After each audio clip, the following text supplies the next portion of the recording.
All right, welcome in everybody to the first iteration of Proving Grounds presented by IPL Splatoon. My name is Shiny Hunter Zach, and joining me along for the first half of this tournament will be Walkman and Walkie. We've gotten to talk a little bit about it already, but we're about a month into Splatoon 3, and a lot has already happened both in the game and through tournaments.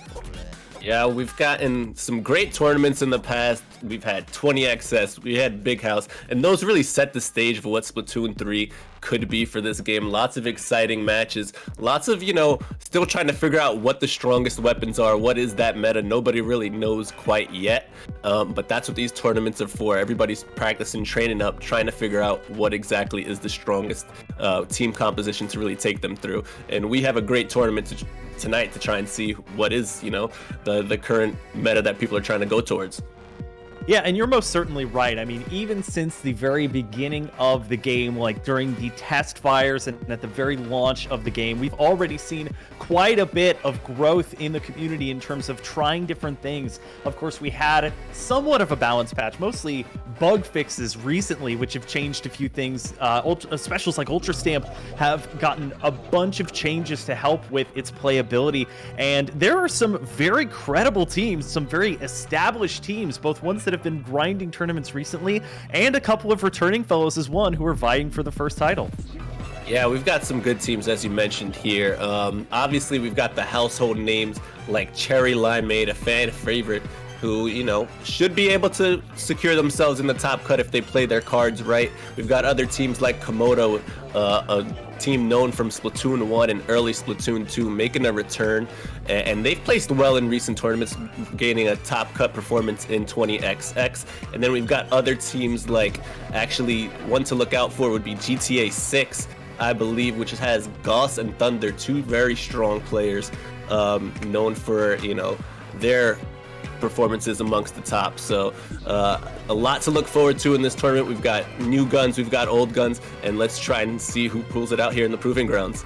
Well, speaking of teams, I think our first match of the day is going to be between Xpresso and Sonaria. We may actually be joining a game in, as it were. So we'll have to find out who's ahead of this one. But just to give you a brief overview of the formatting, it will be best of threes through our Swiss rounds. We have over 40 teams that are registered for this tournament. So we'll do 4 rounds of Swiss, followed by a single elimination top cut, which will be best of 5. So the stakes are quite high.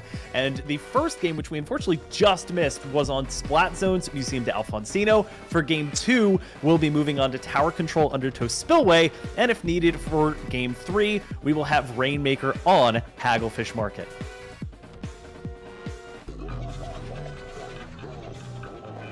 So I'm sorry, just 1 second. You said we missed game 1, correct? Yes, it looks like Sonaria is up 1-0, so we will move in to Tower Control and Undertow Spillway. And as we mentioned in what I guess is our pre-show, there are 5 completely new maps. We're only going to see 3 of them, and one of them just for Clamblitz. So of those maps, Undertow is definitely one that we'll be seeing quite a bit in this tournament. Yeah, Undertow Spillway, I think it's a bit of a controversial map for most people. It's a very constricted map in the middle. There isn't much room to really, flank the enemy team or anything. You have to go either on your left side, the middle, or the right. And even in the middle, there's a giant tower in the way blocking your path going down that little alleyway. So it really comes down to, can we control, our alley or the right alley, and try and figure out a way to push forward. And I think one of the ways to do that would be with, some long-ranged weapons such as a charger, or also, some bomb spam to try to get your way in there. So we'll look at what these two teams come up with to try to get their way onto the enemy side of the map. Yeah, you make a good point. It does certainly provide room for a couple of things. First of all, one of the new features in Splatoon 3, the Squid Roll and Squid Surge, are both available. And there's this sort of slim, almost speed bump looking area in the very middle of the map. And the walls of that are quite fun to sort of bounce off of and get some good shots. But as you mentioned, for those longer range anchor weapons, you kind of have to pick where you're loading into and pick where you're hiding behind very closely. And as we look at the compositions here, we do have a Hydra Splatling, which is quite long range, going up against a Splat Charger on that anchor roll.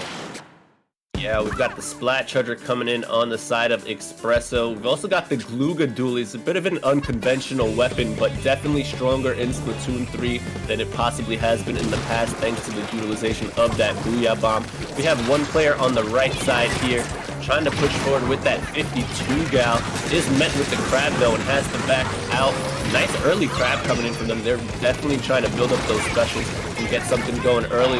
And actually, it seems like both teams already 2 down, and they're just fighting for this tower as the Hydra Splatling and the Splash-O-Matic are going completely at it.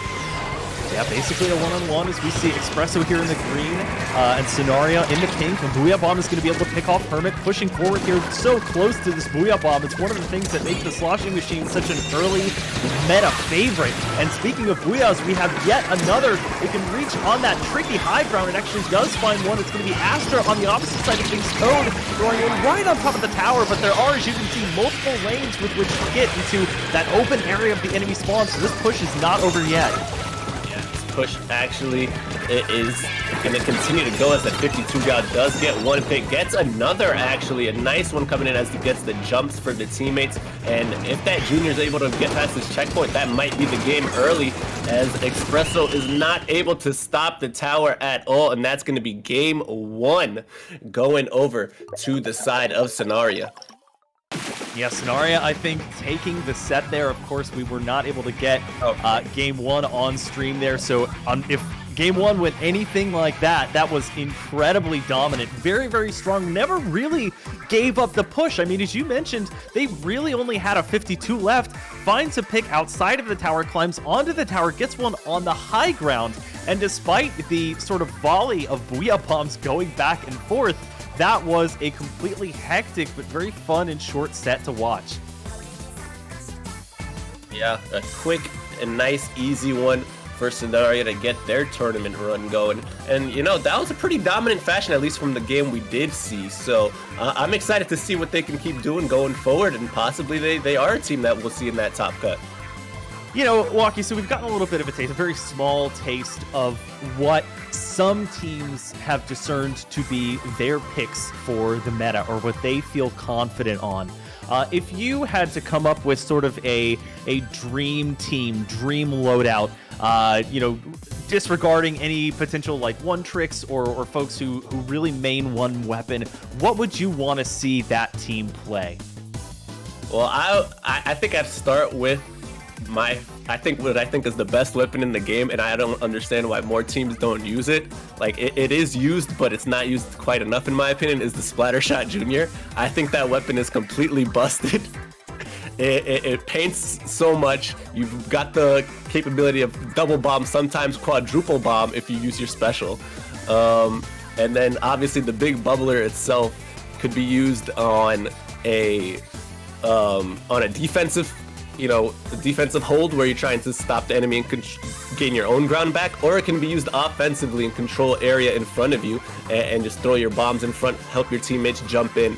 And I think that is where what I would want to see is that support role coming in. And then from there, I think you just fill it in based on mostly the team's preferences. So for a backline, do you want to use an Explosher or a Splatling or a Charger? I think that at this point in the game, we're not dealing with things like armor or, so far, not too much missile spam. So I think you have leeway on what you want in the backline coming in from a team. So I think those two roles are pretty much what I would build a team around. You know, the Splattershot Junior and its special, the Big Bubbler, it's an easy sell, of course, on a mode like Tower Control, where you have this moving objective that only moves at a set pace based on how many players are on it, and you have other specials in the game, like those missiles, those pesky Tena missiles that can really take effect quickly and get you all off the tower. Even things like suction bombs do a great job of that, but if you have a Big Bubbler up, they have to chip through all of that shielding first. And on top of that, it provides a built-in beacon for your teammates to jump to without the same detection as jumping onto a teammate. So really, that is is such a powerful weapon. And then if you want to add on other weapons like the 52 gal that has the splash wall, if you can angle that splash wall and get it on top of the tower, that just gives you that extra level of protections. But we can't leave out, you mentioned other weapons like the Explosher that has seen some sort of maybe underlying favoritism, not as well hyped, I'd say, as like Chargers, but the Explosher has really come into favor for an option that's sort of not in the same vein of, you know, you line up your shots as the Charger or a Splatling, but it gives you lots of pressure from afar, and not only that, but very quickly takes the ink away from the bottom of the shoes of whoever it is that you're targeting, making it that much more difficult for them to get away, which is part of what makes it a solid choice. Yeah, the Explosher is definitely an interesting weapon. As you mentioned, if you're able to get that ink down under the enemy, whoever you're targeting, you pretty much most likely got the splat at that point. You just need to, you know, not miss your shot. But I think something that people have to realize with a weapon like Explosives, you need to really build a team around it. Have people that are able to take advantage of those situations where, you know, you get somebody stuck in ink, somebody can quickly go and maybe pick them off, or someone can throw in that extra bit of chip damage with the burst bomb to get it done. And I think that's when the whole team kind of comes together, is when you're able to play off of your backline that well. So when we talk about the meta weapons, or the weapons that we just discussed, and as we move into our next game here, which I believe will be Your Mom versus You Are Done, I'm very interested to see what they bring to the table, as we only got to see that single game of round 1. If this is round 2, we will be moving into Clam Blitz first, and that'll be on Inkblot Art Academy. And then we'll be at least guaranteed to see Splat Zones on Wahoo World. So these are 2 maps that were brought back from Splatoon 2. Clam Blitz, you want to talk about dividing the crowd in terms of how popular the mode itself actually is. But like it or not, it is still very prevalent in tournaments today, and teams have to be prepared for it. So they may need to change their loadouts or how they approach a certain map, because maps can, of course, have changes in their topography according to what mode you're playing on. Yeah, of course, and Clam Blitz in particular, on Inkblot Art Academy, 2 things that you need to watch out for is obviously they have that ramp going right up to your goal, and then they also have that ink rail off to the side that they can try to get to, and you have to try to guard both of those sides.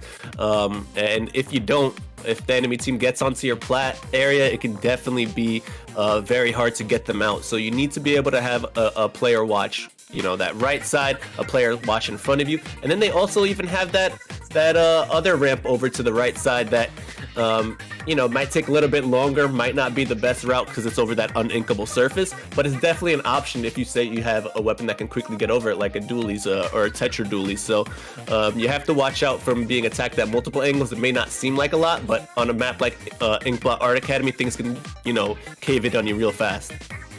Yeah, Inkblot Art Academy, of all of the, you know, there are some pretty large maps in the game. Wahoo World, of course, comes to mind if you know, when we go to that one in game 2, but for a map like Inkblot Art Academy with such relatively predictable exits from spawn as well, and with weapons that can reach pretty far into your plat from the middle of the map, you do have to be careful. And to your point, I think dualies sort of give you a little bit of extra mobility if you are having difficulty in getting out from spawn. We talked about the Glugas a bit, I think, before we fully went live, and that weapon, if I remember correctly, has Splash Wall, which will help you to absorb some of that incoming damage. You know, the incoming pathways and, of course, the ramps that are on this map are not the largest, so if you can lock at least part of that down with that Splash Wall, I think that is quite a strong strategy. But at the end of the day, you know, we don't quite have the same, you can call them entry specials that we had in Splatoon 2, things like Bubble Blower or Baller,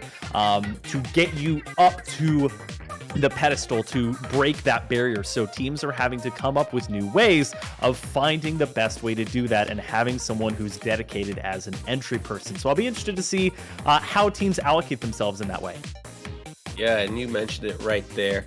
You need to be able to have as many players dedicated to, you know, providing those entryways to help yourself get the push going. As we get into game 1 of round number 2, we've got Your Mom versus You Are Done here.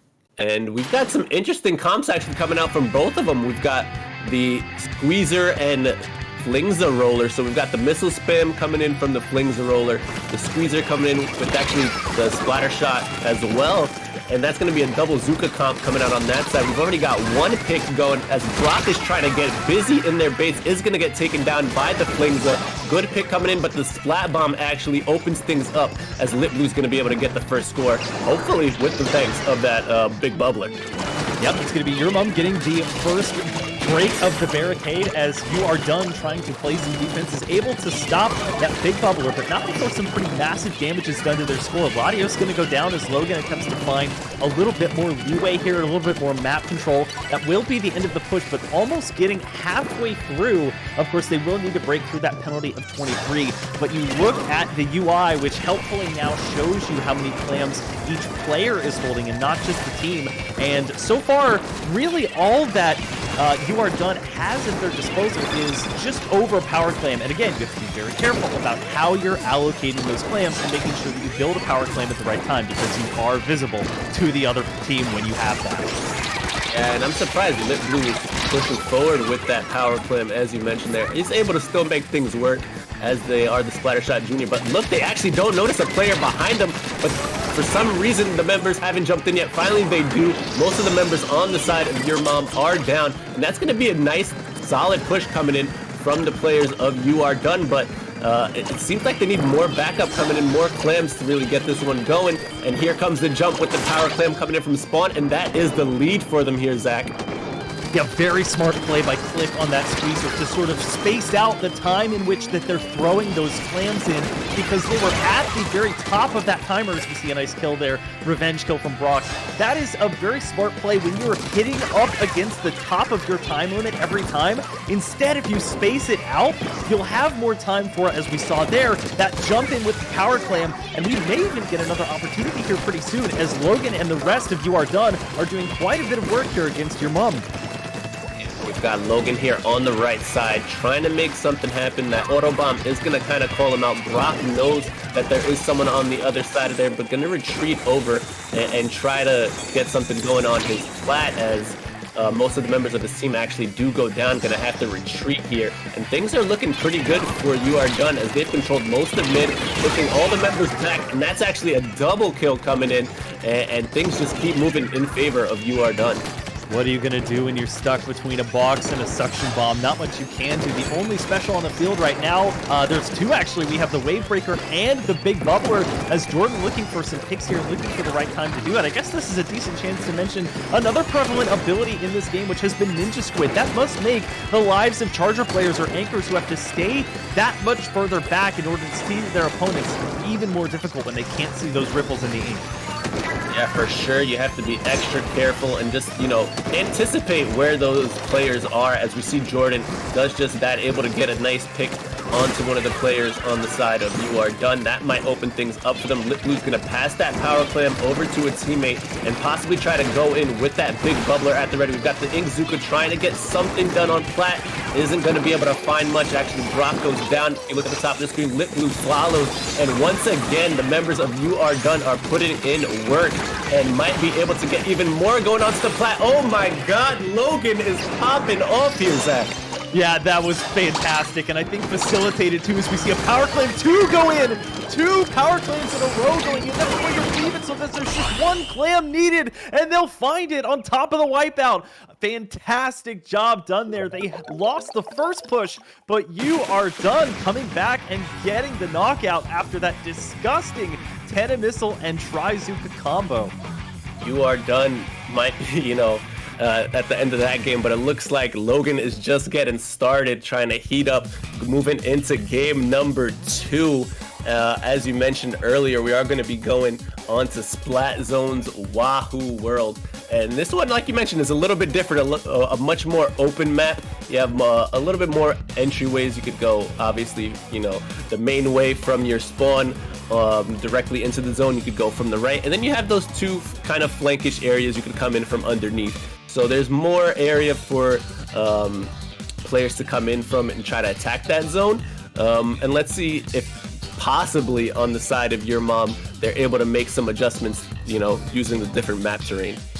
Yeah, speaking of adjustments, you know, I think there are some weapons that could definitely see just as strong, if not stronger, play here. You know, with such a large map, I think the E-Leader 4K or 4K scope is going to be a great choice. The Wavebreaker special going to be allowing you to hopefully spot out and damage some members of the opposing team if you know vaguely where they're at.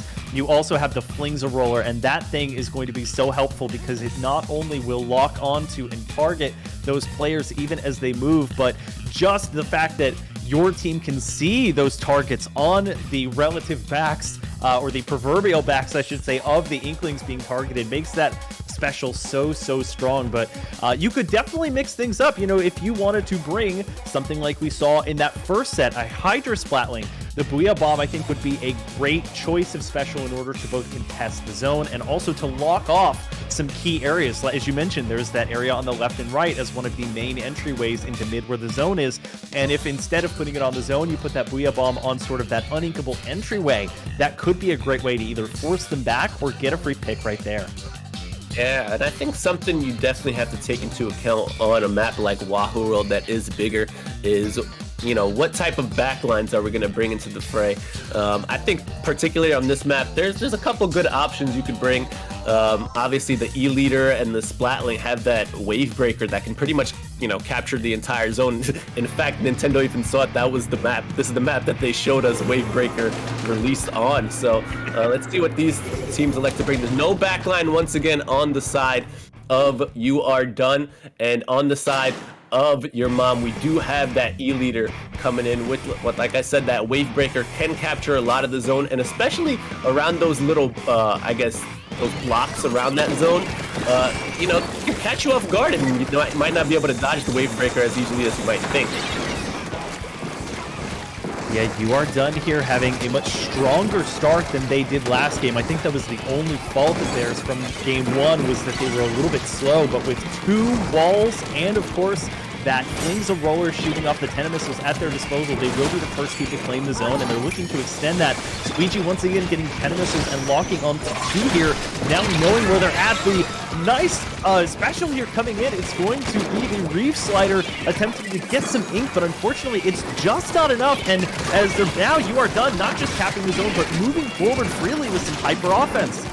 Yeah, we talked about it right there. A lot of offense coming in from the members of You Are Done. Brock able to make something happen here. The last one member on the side of You Are Done is going to be squeezed on that Flings-a-Roller, going to be pushed back.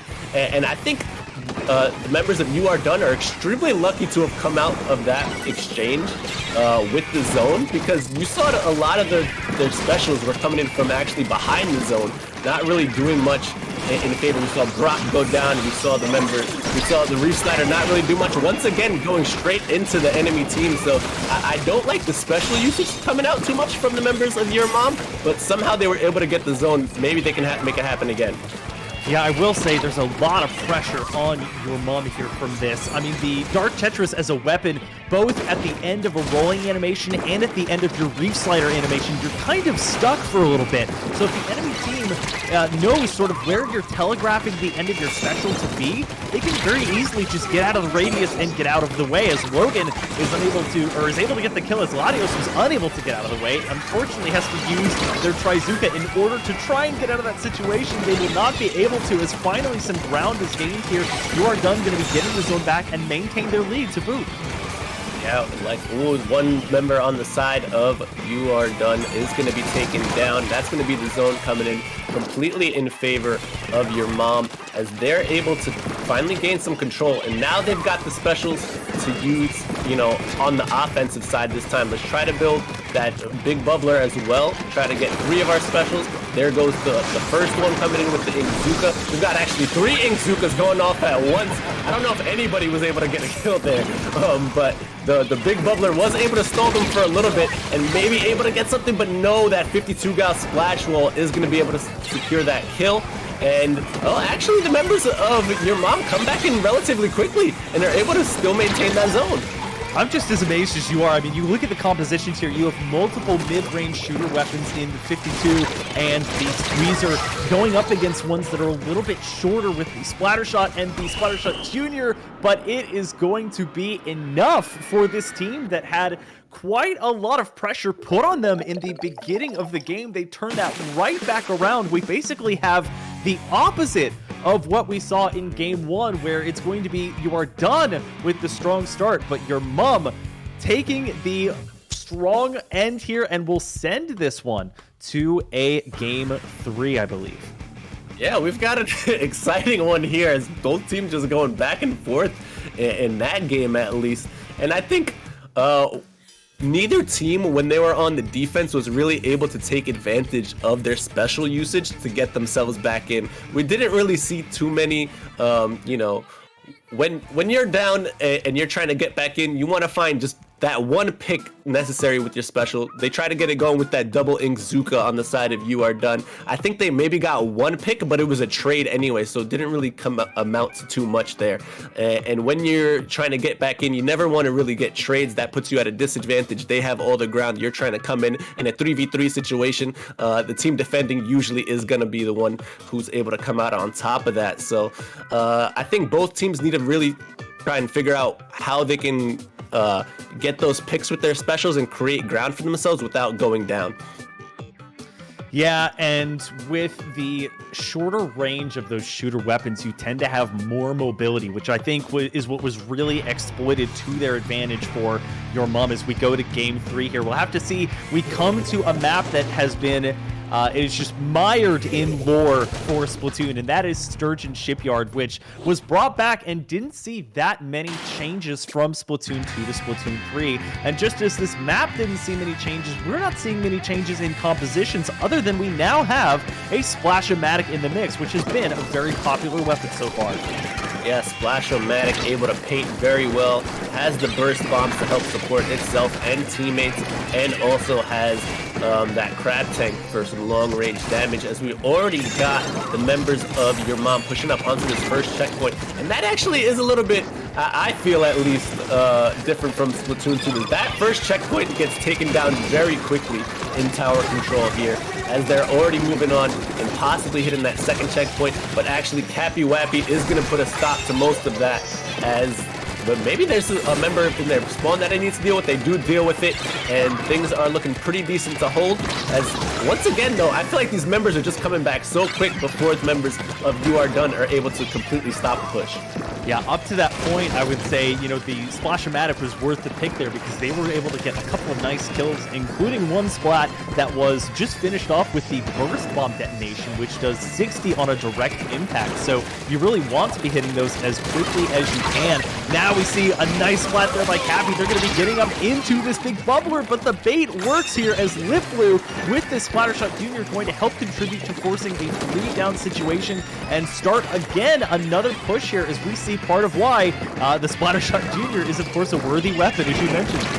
Yeah, that Splattershot Jr., if you enter its bubble, you best be sure that you're going to get that pick in literally a split second, or otherwise you and everyone else who went in there is going to get taken down.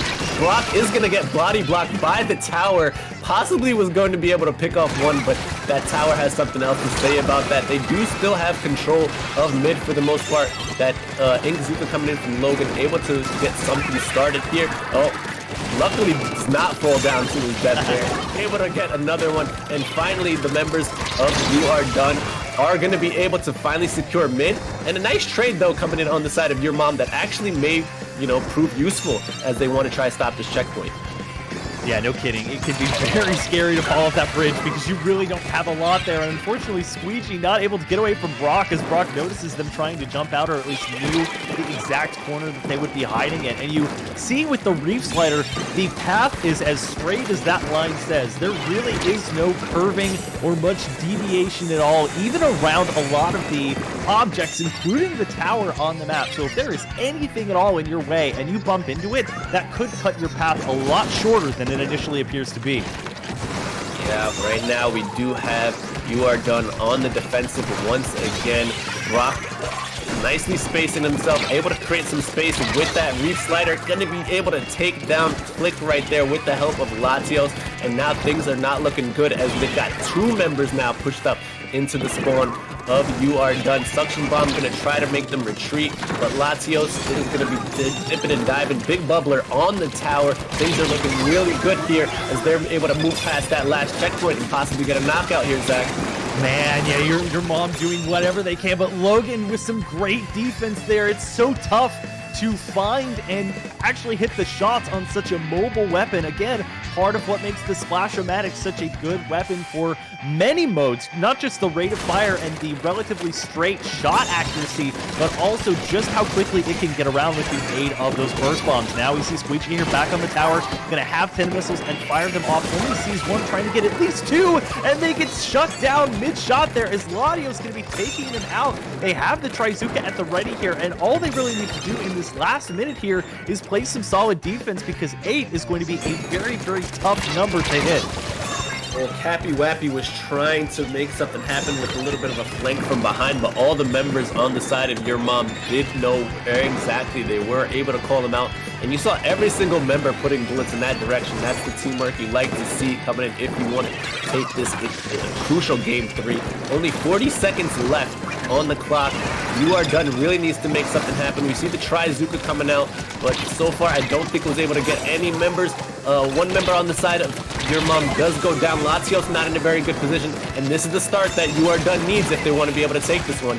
Man, and to call something out about the Wave Breaker, the placement of that special is so important because it only reaches up or down to certain elevations. So it was able to hit somebody that was on that spinning platform because it was placed on the tower. We see a beautiful snipe there by Jordan, looking for the second as they do a little bit of tap shooting there.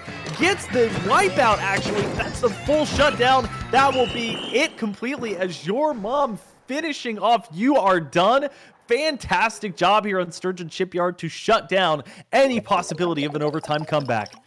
Yeah, nice start to finish game from Your Mom there, as they really dominated completely that game from start to finish. You got to think that possibly on the side of You Are Done, they could have done a little bit more to try to reclaim mid, but I think you mentioned it earlier, the fact that they were running such a short range comp, when you're when the enemy team has control with longer range weapons, it's very hard to get back in. And I think we kind of saw that on full display there, as You Are Done really had no answers to try to get back into mid. Every time they tried to approach, they were taken down by either one of the aggressive members on the side of Your Mom, or even the E-leader who was able to stop. We saw a couple nice snipes onto that tower that proved really crucial for them going into that one, and Your Mom able to secure that victory.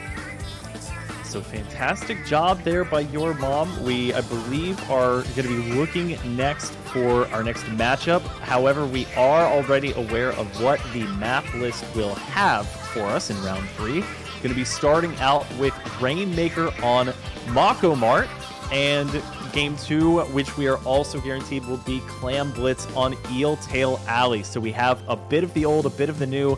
Eel Tail Alley, the only mode it's available for is Clam Blitz. So if you want a look at this new-ish map, the game's been out a little over a month, so newish map, it's only going to be for Clan Blitz at this time for this tournament. But if we get to a game 3, we will finish it out on Splat Zone's Inkblot Art Academy. So I would say, Mako Mart or Mako Mart and Inkblot Art Academy, two, I would say, pretty well-liked maps that came from Splatoon 2 to Splatoon 3. I think Inkblot especially, a lot of people never really had that many problems with. They do provide you with quite different options, of course. Mako Mart having those left and right-hand side sort of open areas, those court areas that allow you to get into mid from the sides, as well as those tall standing boxes that you could climb up and do some sharking on, versus Inkblot, where you have a very set, almost square-shaped middle of the map that is not that large, that you have to be very, very careful on.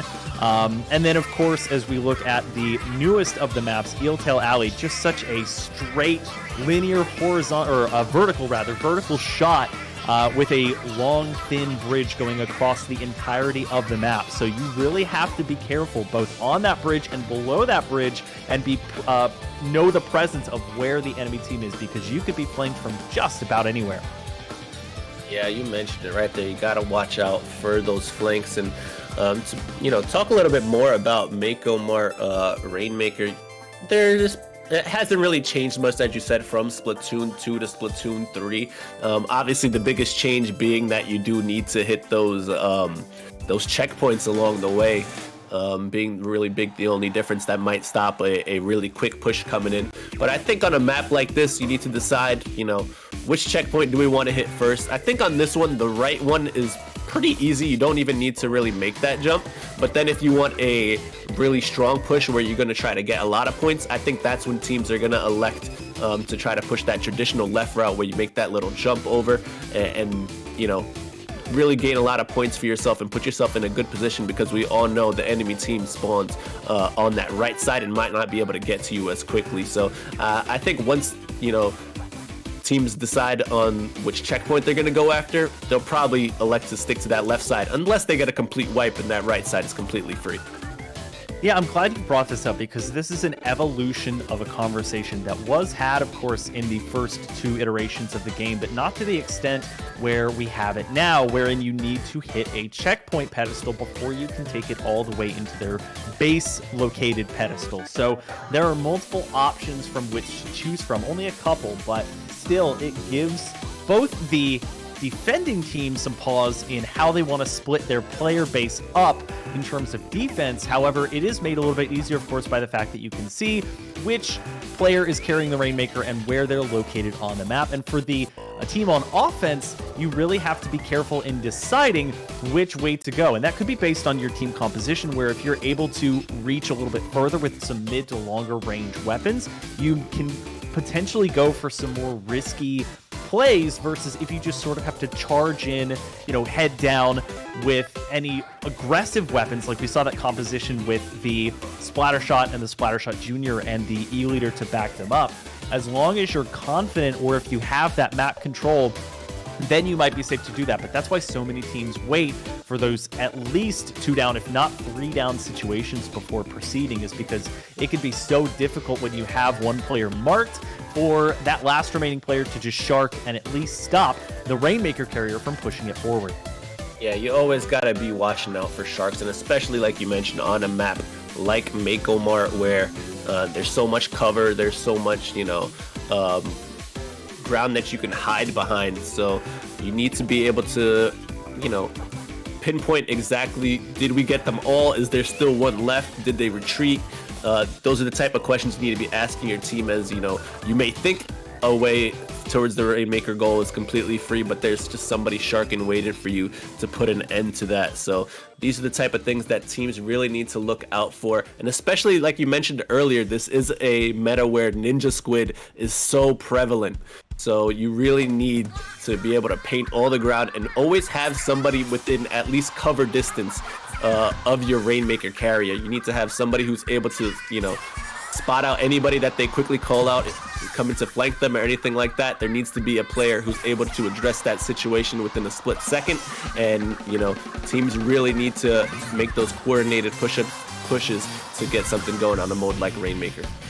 You bring up some excellent points there, and we'll see if our 2 teams in our round 3 matchup will get those in play here. It's going to be Fartos versus Mictlan Heroes, and we're starting to get into some of the more intimidating teams, I would say, in this tournament, the ones that have not lost a set yet. Both of these teams are 2-0. They're going to be coming out of Group C.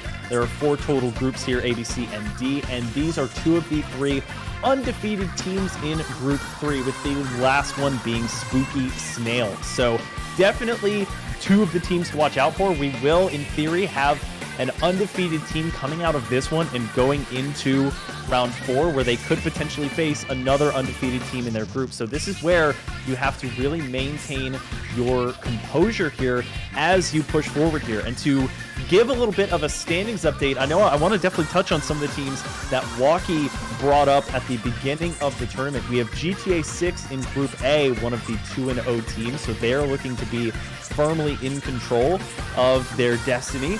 We also have Cherry Limeade, another very well-known team. They're in Group B, also at 2-0 currently. Komodo, a team that we talked about, as well as In Control Red Sun. Both of those teams are 1-1 on the day, still a chance to make the top cut. And finally, out of Group D, we have Liar, Proving Rounds, and Fish as our undefeated team. So curious to hear your thoughts, Waki, on the progression of the tournament so far and what you think will continue to happen as we steamroll through these Swiss matches.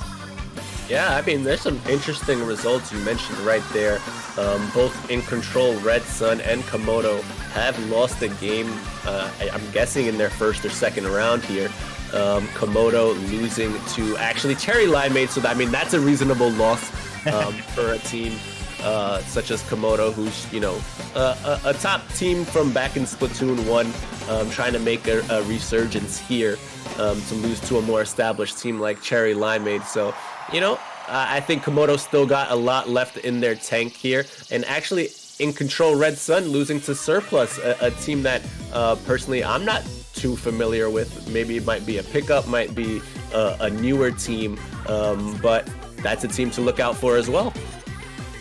Yeah, very interested to see those results. And on top of Cherry Limeade and Surplus, Your Mom is the third team in that group. So that could be considered your group of death right there, where you have Cherry Limeade, In Control Red Sun, Komodo, Your Mom, and this team Surplus that's already 2-0 in this group. That is a very, very difficult group of teams to be going up against at any point, whether you're undefeated, 1-0-1, or even if you are 0-2. So really, I would not want to be part of that group myself as a competitive player, but we'll see who comes out of that, because they may just have one of the better shots to make their way through top cut with a very, very promising finish in this first iteration of Proving Grounds. Yeah, actually looking through the standings here, that is the only group that only one team has not won a game.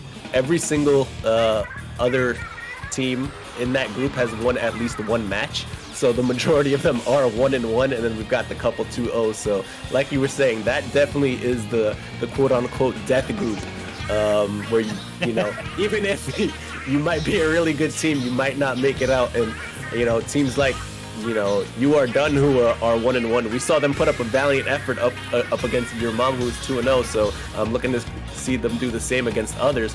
But we're actually going to be going ahead and getting started with our game here, as you mentioned, which is Fartos versus Mictlan Heroes on Rainmaker, Mako-Mart. And Zach, why don't you tell us a little bit about these comps we're seeing here? So Mictlan Hero is going to be in the light blue. We're going to have Fartos in the pink, and a lot of not too surprising weapons. Each team appears to have chosen a charger. For one, it's going to be the E-Leader, and for the other, it's going to be the Splatter Scope. So one picking the Wave Breaker and the range, and the other picking that strong ink vac, which we haven't gotten to talk about yet, but that, and also another special, as we see the Rainmaker get absolutely popped there by Bandit, is the Tactical, and we are going to see an ink zap, or an end zap here, pardon me, an end zap, which will provide those tactical buffs to the rest of Fartos, as we just now saw. Yeah, and that was a little bit of kind of what we were talking about earlier. It wasn't really a shark, but we saw two members on the side of Fartos go down, and that E-Leader was able to, or Splatter Scope rather, was able to make that crucial snipe to completely end the push in a 1v2 situation, when I believe two of their teammates actually went down to the Rainmaker pop at the beginning. So great snipe coming in from them, but we do see Mictlan Heroes trying to make something happen with that Rainmaker on the left side. Not able to really get up onto that plat, as the Crab Tank is going to be putting most of the stop to that. And actually, I think the Crab Tank completely took them down by themselves all the way from their side as one. So great job from that Crab player to really stop that Rainmaker push. But once again, a nice snipe coming in to completely stop a push coming in from Bandit. Bandit truly clutch coming in for their team, as you know, Mictlan Heroes is definitely going to have to address that at some point and try to figure out what they can do to push Bandit backwards and, you know, keep them from stopping the Rainmaker over and over again. Yeah, that was absolutely filthy here. And it's so interesting. Some teams opt to have their anchor player not pick up the Rainmaker so that they can provide that extra backline offense. But Bandit here is going to be on the Rainmaker, and they have to unfortunately wait out the Wave Breaker while they also await the rest of their team to try and find a pick or two here. It was 3v3. Kiwi trying to look for a pick. Unfortunately, they're just going to find one or two shots. They will finally take down Cass, and they have the Crab Tank, which they're going to pop a bit. Unfortunately, they will lose the Rainmaker on top of that, and they're going to have to back out and use that ball form to get away from the Killer Whale, which is one of the only, if not the only, global specials in the game, and for that reason, very, very difficult to avoid, at least getting displaced while you do so. Definitely when you're in a crab tank, you want to just try to avoid that killer whale, or it will take you down very, very quickly, and you don't have too much mobility when you're not in ball form. So nice play coming in from Kiwi to address that situation, get themselves out of there. We do see Billy, though, on that right side, going to be taken down by 2 members on the side of Mictlan Heroes. And once again, they get the 2-down situation, and here comes a player just off to the side, able to stop that push. And now we've got maybe the happenings of another push coming in from the members of Mictlan Heroes. Now they do elect to actually bring it onto the right side. I believe that's the first time they tried the right side this game, but once again, taken down just from one player on the other side. And they need to be able to possibly get a more clean wipe going before they're able to get that push, and both teams really struggling to really do that so far. In these first 3 minutes, it has just been a bloodbath, or should I say an ink bath in mid here. No team really able to get too far out of that. We do see Fartos, who is not in the lead at the moment, trying to find something in order to get that lead. Bandit trying not to go down because they have that ink back at the disposal, and that's going to be such a crucial special in trying to save some momentum, but the Slosher able to sneak behind him and get the KO. April getting a pick before falling, and that's going to be a 3-down situation as Billy may just go down to the Rainmaker pop, and somehow they don't. I think the very lip of the wall able to save them. They actually were completely out of ink. They make the jump, but they can take it out in the process, and unfortunately that's not going to be enough for the lead, as really Fartos doesn't have the map control nor the foothold in mid as we are about to enter the final minute. That could have been the push. Beautiful stop there by Mictlan Heroes. Yeah, I like the idea from Billy there, trying to just get that one slosh to paint and make that jump and possibly, get that checkpoint for their team and points in the process. But unfortunately, either they were out of ink or just weren't able to paint that pedestal properly and able to make that jump for themselves. We do see, on the other side, they are able to make that jump, but not really amounting to too much points as Billy's able to take them down from behind. Gonna get taken down right after their Booyah Bomb, but that Booyah Bomb stalled the enemy team just enough to stop that Rainmaker push, and now we've got Fartos on the other end trying to make something happen. They are going to be able to take the lead. We've only got 20 seconds left, able to get that checkpoint, and that's pretty crucial. It's not a lot of points, but there's only 15 seconds left, Zach. Fartos having their aha moment there, able to take it right instead of left, saying we don't need to make the jump, we'll just push it down this hallway, and they're not done. They're going to carry it on. There's only one member left alive, and it's the E-Leader. The E-Leader going to be able to help find the KO, and they still will just have one member remaining. Will they be able to get the pop in time? Billy somehow still remaining as they're basically inside the Mictlan Hero spawn, but it is overtime, and Cass has picked up the Rainmaker. They will have one last chance to get it through. Yeah, they gotta get as much map control as they can. Oh, they don't know that April's right there, able to take down the E-Leader. Now gonna be coming in for the flank from behind. They have to know that they're there. They do take April down, but now they're being pressured by players from multiple angles, from the top, from that right side, and things are not gonna be going in the favor of Mictlan Heroes, as Fartos is able to secure game 1 from a nice solid push right at the end. Sometimes that's all you need is one good solid push.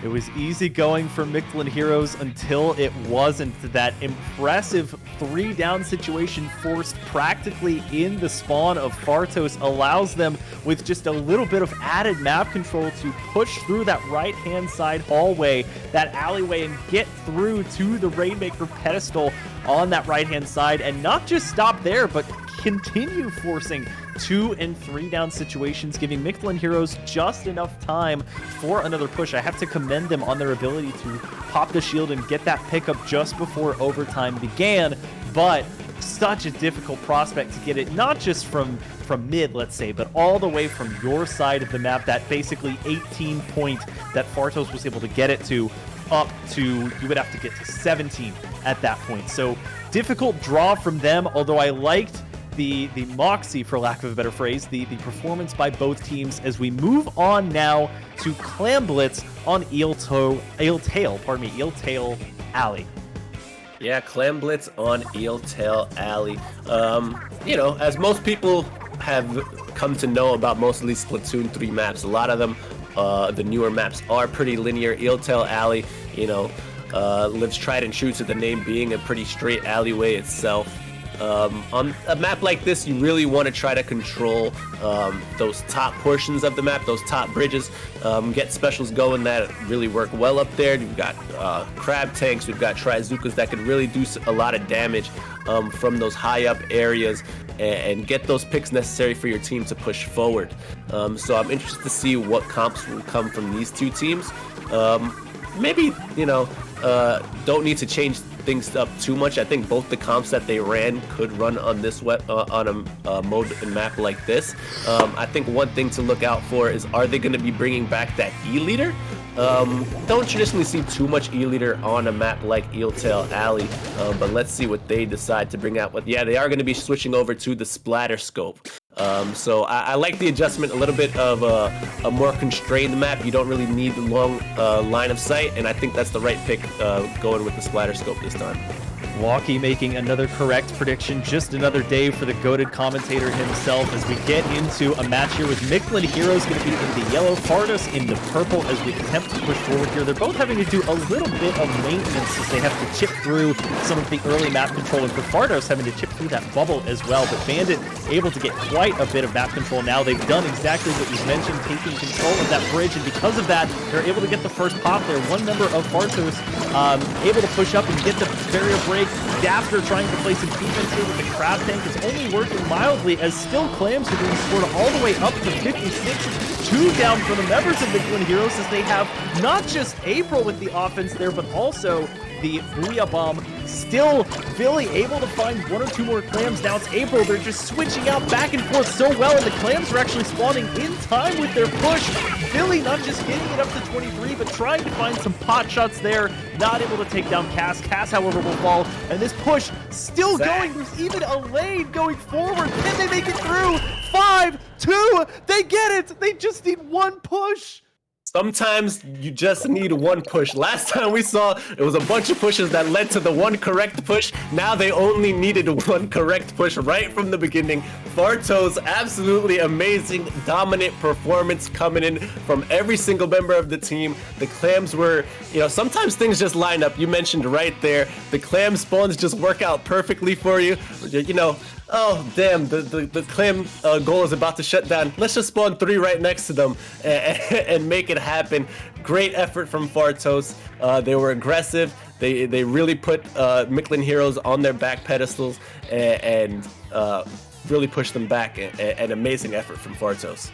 I mean, Walkie, that was just hands on head nuts. You talk about maps like Black Belly in the first 2 iterations of the game and how that's a pretty small map and you can have some very quick pushes, but I mean, this is Clam Blitz too. Clam Blitz, instead of ones like Rainmaker in the first 2 games where you could literally just bulldoze the thing straight through, you have to have a fair bit go right in order for you not only to have the splats that you need to carry on that momentum and to continuously have the man advantage, but also for other members of your team to leave, get clams, come back, and have a path to get back, and have a wide open enough basket for you to continuously bank. And it's not like somebody was able to go back and get like a power clam and somebody else jumped in with a power clam. They were just going back and then going to the basket, and somehow they maintained enough offense on top of that to have that breathing room, which is an incredible feat in and of itself.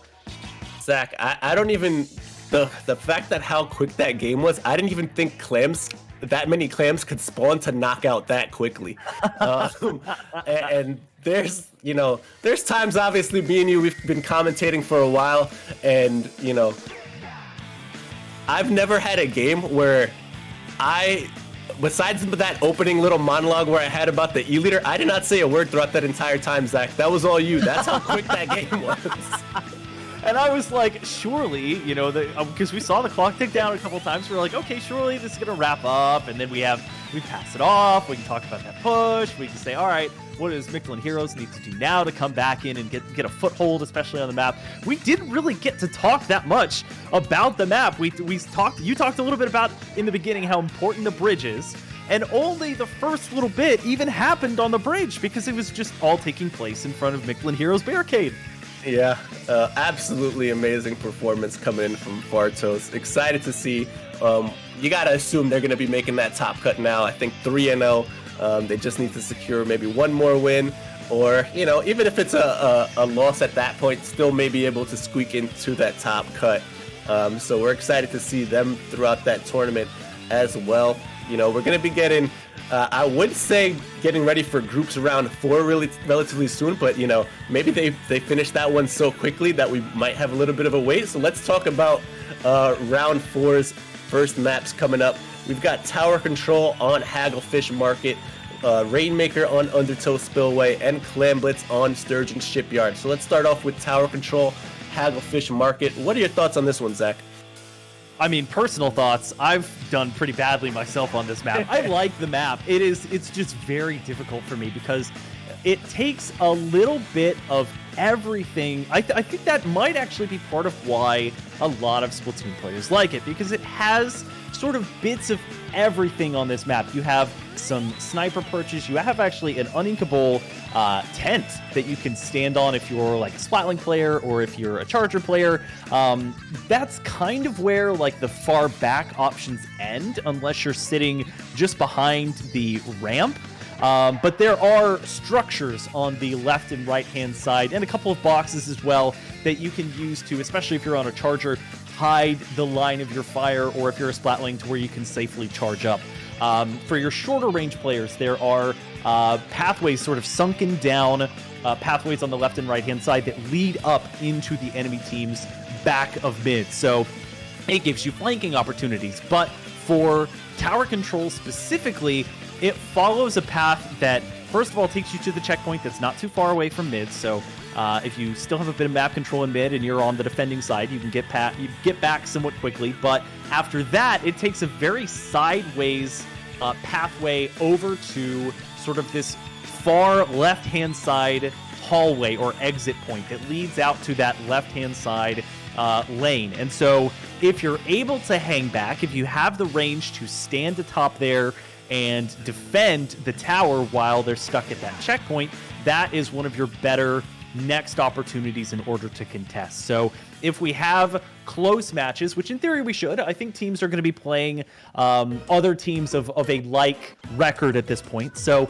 if you're playing a team of an equivalent skill level, that is going to be your opportunity to come back and stop that push. And you really have to be careful, as always, when picking and choosing those battles. Yeah, I think you hit on all the important points of Hagglefish Market. I think this map for, you know, those Splatoon 2 veterans is very akin to Starfish Main Stage, where you've got those two flanked areas on the side, you've got a nice flat area in the middle, and then even especially on Tower Control, I think it's the second checkpoint on this map where you're right under the enemy team spawner you were talking about on that left side. So I think that is very similar to the way the checkpoints were on Starfish Main Stage, where you were right above the enemy team's high ground, and they kind of had that vantage point looking down on you, where you had to be careful, you know, of anybody with, say, a sloshing machine that can just toss ink over, or a splat bomb coming over the top of you. So I think this is a map that is very similar to that Starfish Main Stage, and which may be a little bit familiar to some teams. They need to obviously know one gigantic flank could ruin us, so we need to watch out for those flanks. But on the other end, maybe we can get a flank go and try to distract them on one side and let somebody come in from the side to really start a push going for us. And that's the type of things that I think teams need to think about going into a map like Hagglefish Market. Yeah, and I don't quite remember as much of the relative vitriol that got spewed at Inkblot, Arctic, or Starfish Main Stage as Hagglefish has gotten. I think partially because it is so difficult to get out of spawn on a map like Starfish Main Stage, but the similarity of if they get up to where they're about to hit that third checkpoint and they are basically sitting in your spawn, like the pretty large open area of your spawn, you are going to have a very, very tough time of it, especially with the continued prevalence of perks like Stealth Jump in this game, to where even if you have one person alive, that your teammates can jump to the errant suction bomb, or if you're able to jump in undetected, and then you have already lots of area both behind you and next to you on the tower that you can swim through. It is very, very difficult, not only for you to contest that ongoing push, but then you have to, even if you're able to, refocus yourself on reclaiming mid and then getting a push of your own going and then making it through multiple checkpoints. It just snowballs up into a lot. So I think you make a great point where this is not a map you want to fall as far behind as the enemy team getting past that second checkpoint, because it becomes so difficult. Yeah, I mean, tower control in general, you could always find on most maps that one checkpoint where if the enemy team gets past, we're screwed, man. Now they're in a more favorable position for us. On this one, it is that second checkpoint where if you can get past that and get, a couple extra points, you don't even need to really get that third checkpoint. But if you can just reach it, you put your team in a really good position to just, kind of spawn lock the enemy team and really just, control a lot of the map for, let's say, it'll take them maybe a minute and a half just to get you out of their spawn. And by the time you know it, the game is over.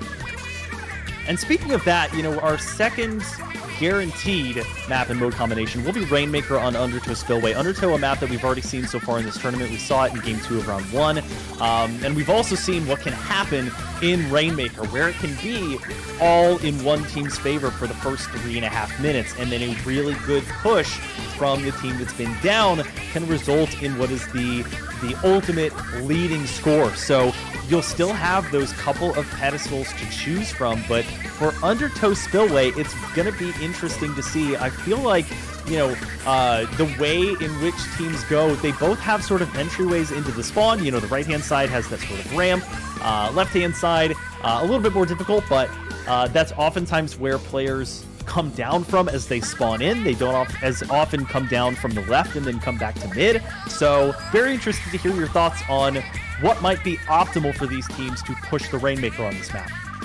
I think what a lot of teams are realizing on a map like Undertow Spillway, at least at the top level, is, it's pretty similar to a Mako Mart in a way where we're going to get a lot of the majority of our points is probably pushing towards that left side.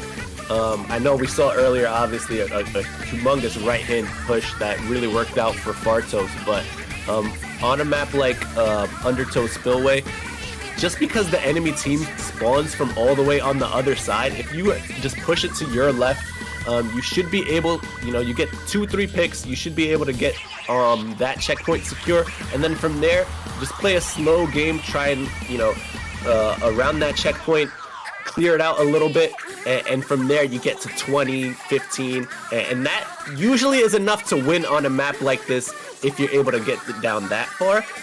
Of course, you can always elect to go for that right-sided checkpoint. It's not a bad option to go for, but after you get that right-sided checkpoint, that right side is a little bit more difficult to push as you've got to go up a couple ramps. The enemy team is spawning right above you, and that's where teams may want to elect to go and make their strong push on that left side.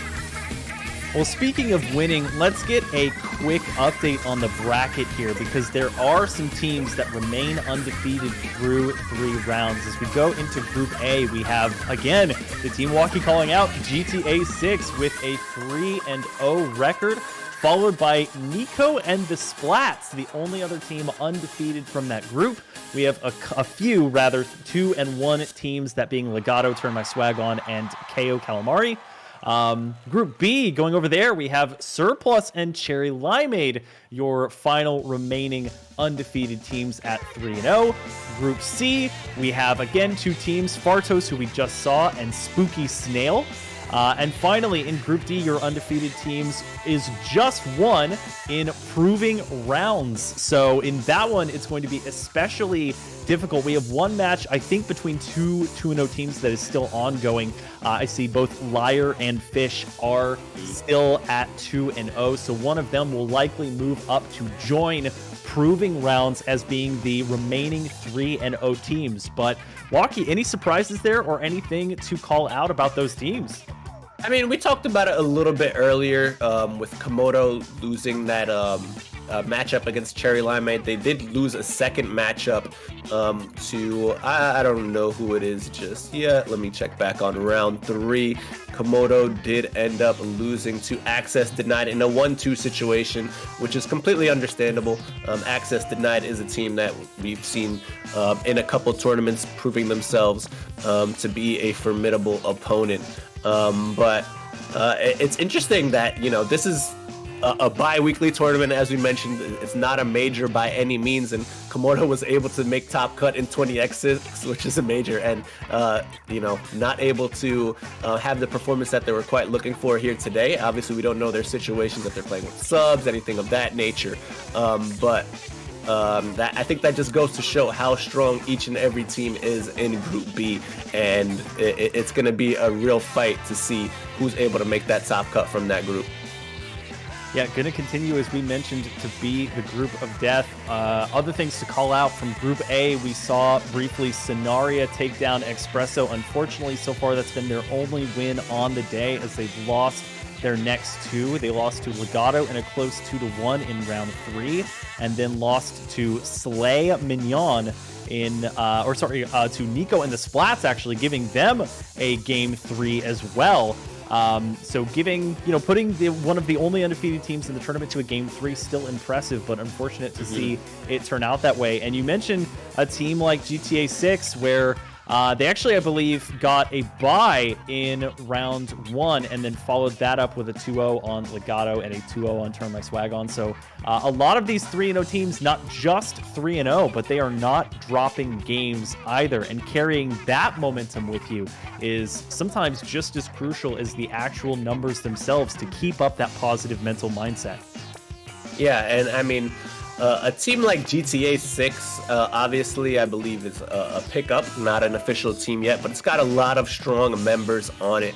And one in particular is Goss, who, a lot of players at the top realize that Goss is very strong, he's very formidable, and may be a part of that next wave of great North American players to really make a stand in this scene. So I think not only to look out for that team today, but you look out for those members of the team going forward, as they can really be the future of Splatoon 3, in my opinion. Yeah, and you bring up an excellent point, actually, is that there's almost a changing of the guard. I think we're both, I would say, considered older heads from just being in the community itself, but there are so many younger players coming into the game, making a name for themselves, making it to these either in-person tournaments or making it to tournaments that are considered majors, as you mentioned earlier. So I'm really, really excited to see a lot of these younger players getting invested in the game, really starting to hone their skills, not being afraid to get into scrimmages. Of course, there are also servers that promote, high-level players and performance-based admittance, so they can hone their skills that way if they're able to get in.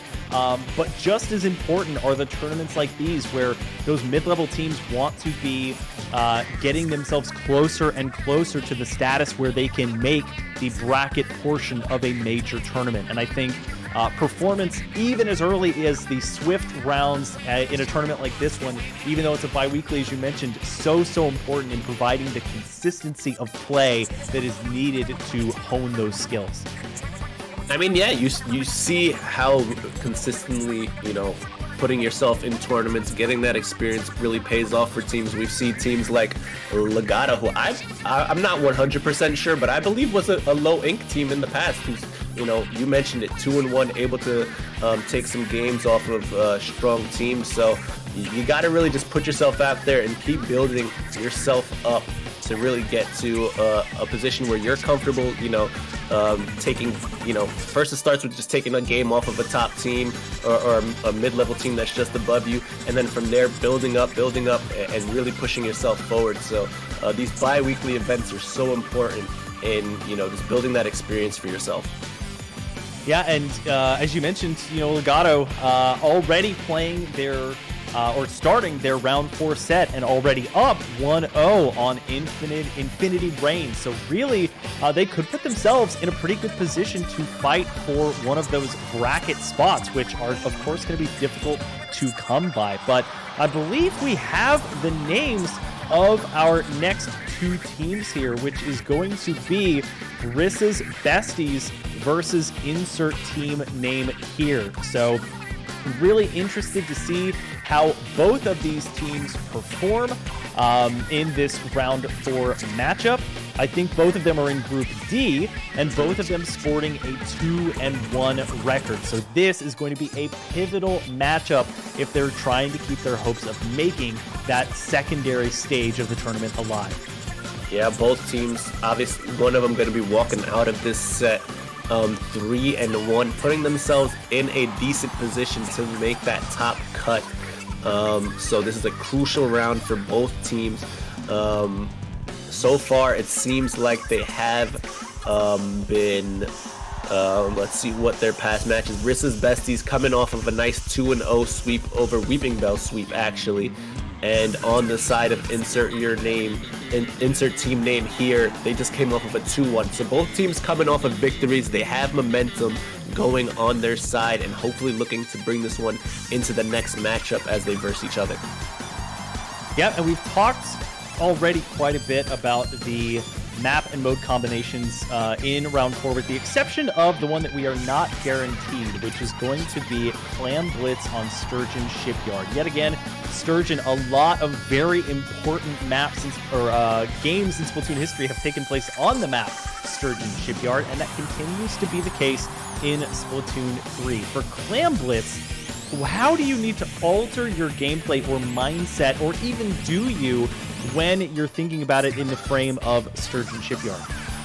Well, Sturgeon Shipyard on Clam Blitz, as you were saying here, you really want to just keep the enemy team out of your core area around that goal. If they're able to get into that area, then pretty much, if they've got a power clamp, it's a score. It's not very hard to score on this map, especially if that spinner is up. Where they're able to get up onto your snipe area that covers mid and covers your entire court. So if you're able to get up onto that area, and from there, it's really hard to get the enemy team out. Once they've scored, they can just throw a bunch of little tiny clams in from that area as well. And if you don't have the long range that's going to be able to take care of that, or at least, throw bombs up in that area to try and force them down below, it can get scary real quick. So both teams, I think, are going to have to bring some type of weapon to address that situation, because most times when you play on Clam Blitz Sturgeon Shipyard, it is going to happen where somebody's going to be able to get up onto that little snipe area.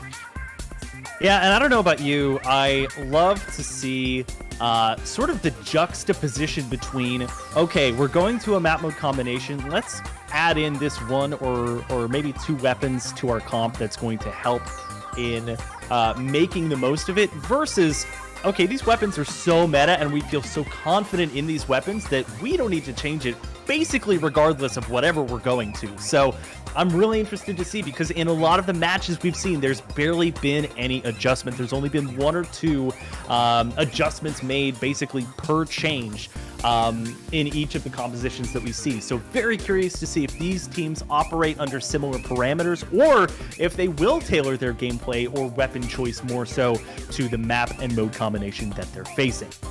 And I mean, I think that comes with being, such early into this game. You want to just go with what you're comfortable with at this point, and sometimes that just means sticking to one weapon, depending, regardless of the map or mode. So I think most teams are kind of in that phase, and it's going to take a little bit more time for teams to understand the maps and understand what's strong versus weak on each of them, that they feel more comfortable branching out and trying specific things for specific map modes. So I think that's a little bit of why we're seeing so little adjustment coming in from the teams today. But sometimes, it has worked out in the favor of other teams. We saw earlier your mom making practically no adjustments in their comp, and they went from a 0-1 situation to a 2-1. So sometimes, you are making the right decision, and one map loss isn't the end of the world if you're just able, to realize why you lost and make that, slight adjustment gameplay-wise rather than comp-wise, and that's sometimes enough to get you the victory. Yeah, and of course, we talk about this stuff in the frame of a tournament, but it's nice for casual players to know, too, what weapons are going to work on certain modes and combinations. And speaking of modes, we're going to tower control on a Hagglefish market. Let's check out the compositions. It's going to be insert team name here in the lightish green / aqua. Then we have Rissa's Besties in the pink, bringing out a weapon that we talked about previously in that Xplosher, on top of both teams carrying one of my personal favorite weapons from Splatoon 3, the Range Blaster. Yeah, we haven't seen a ranged blaster all tournament. Now we've seen 2 coming out here. So interesting to see how exactly they'll play. We see the early whale coming out to try and secure that left side, make sure that no one is over there. Kara is going to be watching that. We do see one member on the side of Rissa's Besties who did get taken down, I believe, on the right. And oh, here goes the range blaster, able to make things happen, taking down 2 with the help of that splatter shot player. And now they're trying to build up that wave breaker. They've got it, and here it comes. Nice push coming out strong early from the side of Rissa's Besties. Yeah, if you happen to be short and E-leader, you have a range blaster to pop the wave breaker out, and also the heavy splatling, which we haven't talked about yet. I believe that also is going to be having the wave breaker on its kit, and gives you a nice backlining option, as we see a nice splat there onto Ray from Eclipse. Gives you the option of having a little bit more painting along with the splatling, because its sub is going to be the sprinkler. So lots taking place here. That push is going to end at 43 for insert team name here, as Rissa's Besties trying to find a foothold, but it can be tough if you have weapons that don't necessarily contribute as much sheer painting like the range blaster. Yeah, and I just want to correct myself earlier. It is actually Rissa's Besties who are in the pink. So we had insert team name here, who was the one pushing forward and making things happen for them. Still working out pretty well for them in mid, as they're able to try and get a trade right there. They've got a couple specials online at the ready. We see the wave breaker, and that Splattershot Jr. does have the big bubbler, wondering if they want to make something happen, but actually gets taken down by that Ink Storm of the Xplosher. And that's a special we don't see too often used. Really only the Xplosher is the only kind of, I said, quote-unquote meta weapon where we'll see that Ink Storm utilized. And it's still a pretty formidable special going from Splatoon 2 to Splatoon 3. And a formidable weapon in and of itself is Gowon Minaj, able to get a splat there and helping to contribute to a 3-down situation. And there are a couple weapons like that. You think about the Dark Tetra Dualies that we saw earlier. That's one of the only quote-unquote meta weapons that we've seen that has the reach slider on it. You know, there have been Aerospray in tournaments. Of course, somebody mentioned in our coordination that there was a, I think, Aerospray brought into a LAN tournament recently, as we see the checkpoint gotten to the second checkpoint and now cleared from Rissa's Besties. And this is not a position you want to be in if you're insert team name here. You don't have any specials. You've lost 2 members of your team, and you've now just lost the lead. So really, this is your last opportunity, as the last checkpoint is being cleared through. Nice push coming in from Rissa's Besties right there. Able to get a couple picks, but they're going to get taken down. Nice hold coming in from insert team name here. And oh, the jump out does come. I was going to say Jack didn't really notice that there was a player there on that bottom side.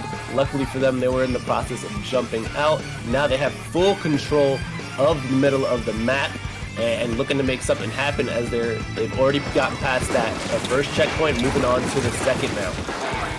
Well, and you mentioned it, the map control, especially on a map like this one, is so easy to maintain when the enemy team has to drop down physically a lot of the time in order to get it there. As we saw, a nice indirect there from XO to get that KO. It's going to be a couple members lost for each team. However, it is the team that's pushing that gets wiped out by Rissa's Besties at 28. Very, very close to overtaking the lead that they had garnered, and time is dwindling down here. Just almost a minute 15 left, and map control just like that has shifted back in the favor of Rissa's Besties, as have the amount of specials that they're likely charging. Yeah, they already used 2 specials though, and we didn't see any members on the side of insert team name here go down, so not really much coming in from those specials. They do though. Sometimes you don't need a special, sometimes all you need is your weapon, and they're going to be able to get things going. Just try to move this tower forward a little bit. I think their goal here is not really, you know, we need too many extra points, but let's just try to get the tower as far away from our side as possible. If we get points, great, but if we're able to stall out this map and take down as much time as we can, we've got the win in this push. Shockwave was standing on what could be considered the walkie of this map, that little great point on which to continue pushing, but now the lead is going to continue to grow here for Rissa's Besties, and Terra holding down the tower with that 52, able to pick up a trade onto Ray, and that helps at least to get the push to 7, but it's going to be a full wipeout finally forced by insert team name here, and they are going to have a paltry amount of time in order to get map control back. Remember, they have to remain standing on the tower. They cannot let a member of Rissa's Besties stand solo on the tower in overtime, which is what we're about to enter now. Yeah, in overtime right now, and something very crucial to keep an eye on is the fact that Rissa's Besties were able to take down that checkpoint. So insert team name here is going to need to be able to take down that entire checkpoint if they want to be able to get this victory. So far, 2 of their members did go down. They're in a decent position if Ray's able to get a pick, able to get one, able to get a second one despite that killer whale all up in their face. Oh, but Jack actually is able to secure it for their team. They're moving towards that last checkpoint, but actually jumps off the tower, and Rissa's just gonna jump on, and that's the game. Oh my goodness, that was a roller coaster of emotions at the end of that game. When I saw Wipeout on the screen there for insert team name here, I thought, oh, they've got it. You know, they just have to remain on the tower and continue pushing it. But unfortunately, their last remaining member not able to hold on to the tower. I think attempting to push a little bit forward because of the shorter range of their weapon. I believe they were on the Splattershot Junior, trying to maintain some offense there as the rest of their teammates spawned in. But even in a trade, if you're the last one alive, that's not going to help your cause in pushing that tower. So unfortunately, they will not be able to make the overtime comeback. It's going to be Rissa's Besties grabbing Team 1 after, you know, insert team name here had such a strong start, and then Rissa's Besties really piled it on, and that's one of the most important facets of tower control, or most ranked modes, is the ability to maintain that constant pressure. Yeah, and I want to go back to that last play at the end there. We obviously, you know, you can make your case for if the junior should have stayed on the tower, should they have pushed forward. And I think, as you mentioned, they are a shorter range weapon. There is a range blaster and an exploiter on the other side that's going to be spawning in, able to get that chip damage onto you when you can't really affect them at all. One thing we don't know is how close they were to Big Bubbler. If they were very close, I would have said stay on the tower, but they elected to try and push forward and get a pick and allow that team member to jump in. A little bit of a timing issue as well, where that teammate was not able to jump directly into the tower. Maybe that would have made a difference. Just a lot of things, I think, going through that junior player's head. And I don't think they made the wrong decision. I don't think you could have made a wrong decision in that case, because if he was able to get that kill, you know, we're screaming about how it was the most amazing play. So I think, you know, they really tried there. They put themselves in a good position. And you know what? You may have lost that match, but you showed exactly that you have what it takes to win these next 2 games. So great showing from insert team name here. And I think going into this next one, they should feel confident about their performance. Yep, here we go. It's going to be Rainmaker on Undertow Spillway, game 2 out of this best of 3 between Rissa's Besties and insert team name here. Rissa's Besties currently up 1-0 as we take a look at the team compositions. It's going to be insert team name here in the yellow, Rissa's Besties in the purple. We yet again see that range blaster on both sides, but one thing we haven't yet seen is Shockwave going on to another weapon with Inkstorm, and that is going to be the Nautilus, a Splatling that doesn't come up all that often, at least so far in Splatoon 3's life cycle. Yeah, we haven't seen it too much. It is an interesting one. It's got that Inkstorm, as you mentioned. Not too many weapons have that other than itself and the Explosion. So something that teams have to keep in mind here. We do see 2 down already on the side of the yellow team. Actually, they're pushing forward, able to get that checkpoint taken down.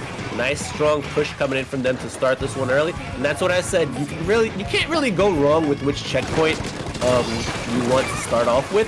But I think going forward, where you want the big amount of points is probably on that left side. Let's see if that's what they elect to go for in the future. But right now, it's all Kara and the side of Rissa's Besties as they're able to secure most of the mid and try to get a push going for themselves. Yeah, I like to play too, not to hang on to that killer whale. You really want to make sure you get as much use out of it as possible, and it will be a similarly almost strong push, similar, but they say close only counts in horseshoes and hand grenades, and that certainly plays out here as they were not quite able to make the dunk. That means the score remains I believe they got the dunk. Oh, did they? Both checkpoints are out on the top of the screen. That's I right, believe but they if did they get the tie, dunk. they are, it's going to be the team that goes first and has that checkpoint first. However, it is going to be a beautiful backwards bouncing strat that's going to be able to get them on, and not just on top, but also on top of the pedestal. I love that play. They're using the momentum of the shot from the Rainmaker to propel them forward, giving them that extra amount of time. And that is going to be a beautiful comeback there after that push from insert team name here to win game 2. That player does not have that clip up on Twitter within the next 10 seconds. They're fooling themselves and doing everybody here a disservice. That Rainmaker play was beautiful. Great job coming in from insert team name here. Great response. Like I said, they should feel confident, and I think that one even brings themselves even further to really get this one going as we move into Clan Blitz Sturgeon Shipyard, and I think this one is anyone's game at this point. So we are going to get to see it. We are going to get to go to Sturgeon here, and we are going to see Clan Blitz. The last Clan Blitz we saw was just as quick, if not quicker than, I think quicker actually, than what we just saw here on Rainmaker. So it really could go either way. As you mentioned, I think these teams have relatively equivalent skill levels, at least in today's tournament. But it is really going to be interesting to see how they adapt. The elevation difference is such an important piece on Sturgeon that I'm not surprised that Shockwave is the last person to pick a weapon here, because they were on the Nautilus, but there's a lot of different long-range weapons that they could play and sit on top of that rotating platform and really make a difference here. So very curious to see what they bring to this game 3. Yeah, we're going to be able to take a look at it real soon here as we've got game 3 between Rissa's Besties and insert team name here. We do see the Nautilus coming out from Shockwave once again. Explosher on the side of Rissa's Besties. Not too much of a different comp change coming in from the last game. So it's all going to come down to gameplay differences and how we're able to utilize the map to each team's advantage if they're going to want to secure this one. You do see the members on the side of insert team name here were able to reach mid first on that right side, while on the left side it was all Rissa's Besties able to secure. But actually they're going to get dogpiled there on that left side, able to take everything down. And here comes another quick score coming in from insert team name here. This looks like a completely different, more dominant team coming into game 3. Yeah, they are really looking strong here. So far, not that many claims being piled in. We now start to see them pour in. We have at least 4 or 5 jumping in now. Kara trying to lock things down, gets the splat onto Jack, and I think that will about wrap things up for their push. And you mentioned the slight differences here, and one of the differences I saw is that Rissa on the range blaster is running that Ninja Squid, whereas I believe it's Exo on the other range blaster that is not, that they're just going for that straight hyper offense, of course, in addition to that very popular intensify action, which is going to make the spread when jumping a lot smaller. Very important for blasters. Yeah, definitely have to utilize that intensify action to get those shots going exactly where you want it. We do see a nice counter push coming in from the members of Rissa's Besties, but actually that's going to get shut down relatively quickly. They do need to deal with this member on their snipe area, able to take down 2. Nice bomb placement coming in from Jack to put an end to that. But that did stall out a lot of time, and now look, we already see a bunch of purple in mid. Nice stall coming in on the side of Rissa's Besties, and I think that really may pay dividends as now they're getting trades in mid rather than being wiped and everything going all the way into their spawn. So it looks like Go On Minaj here going to be holding on to the power clam. Going to be having something at the ready here. Meanwhile, it's going to be, I believe, the pity clam picked up on the side of the insert team name here, as they have that control of mid, but are the first to lose a player. The range blaster going to be going down. I believe that was Exo. Shockwave trying to find something, gets a couple of shots and ends up trading with Eclipse because of it. So it's going to be a 2v2 situation. Exo and Jack will see if they try and force something here, but unfortunately they will lose. It looks like both of those members, so the momentum going to swing here in favor of Rissa's Besties. As Shockwave, the last one alive, will get splatted, and this could be the start of another push here. Eclipse rather, going to be grabbing onto the Trizuka as well, but even with all of that vantage, not able to find a pick. Yeah, nice pick coming out from Exo with that range blaster to really take care of that snipe area. And we mentioned it, you need certain weapons to be able to secure your own snipe area back. And that came in from that range blaster. Let's see if they're able to get any pick. Nice direct coming in, but going to be taken down by Gohan Minaj on that X-Splosher. And now they've created a lot of space for themselves. Only one member left. It is right there though, and they're going to be able to get the trade.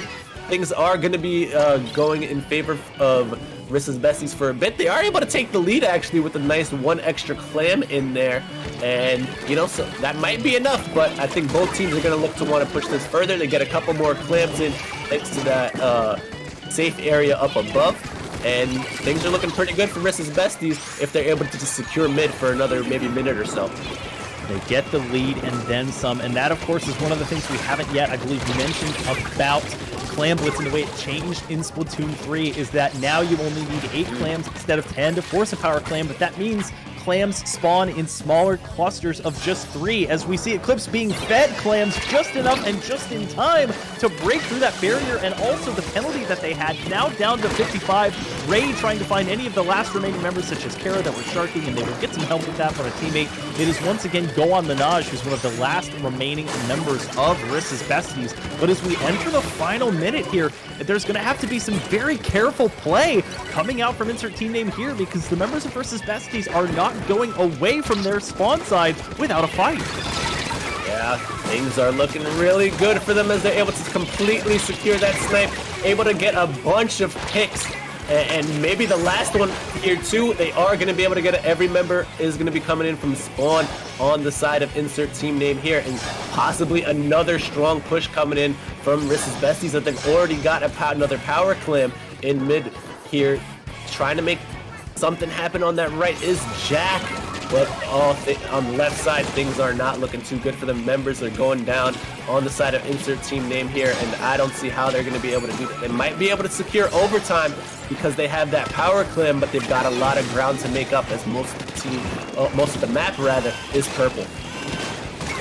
With overtime long, but not long enough to help with a full team wipeout. That is going to be it. One break of the barrier is all that's needed for Rissa's Besties to capitalize on fantastic play here on Sturgeon Shipyard. They will come away with the set victory 2-1 over insert team name here, and they put themselves, as we mentioned, into strong contention at a record of 3-1 for that top cut portion. Yeah, I mean, insert team name here, Rissa's Besties obviously were very even in skill level. We saw them going back and forth throughout each game, and even that last game, I know maybe for the last 2 minutes or so, it seemed like Rissa's Besties really just got them on their heels. But before that, I was talking about how dominant insert team name here looked on that beginning push, so I think both teams should walk out of that one proud of their performance, and you know, some slight adjustments along the way will be able to, I think, take them both to that next level. Rissa's Besties hopefully going to be making it into that top cut, and we'll be able to see more of them. But I think the future for both of these teams, or pickups, whatever they are, is bright. So here are some of the standings as of right now after 4 rounds. From Group A, we have GTA 6 completing the undefeated streak at 4-0 with 3 teams: Legato, Turn My Swag On, and Nico in the Splats at 3-1. Then moving on to Group B, again, just one undefeated team, that being Cherry Limeade, with Surplus, You Are Done, and In Control Red Sun coming back to have a 3-1 record on the day. We've talked about Komodo a little bit. They finish at 1-3.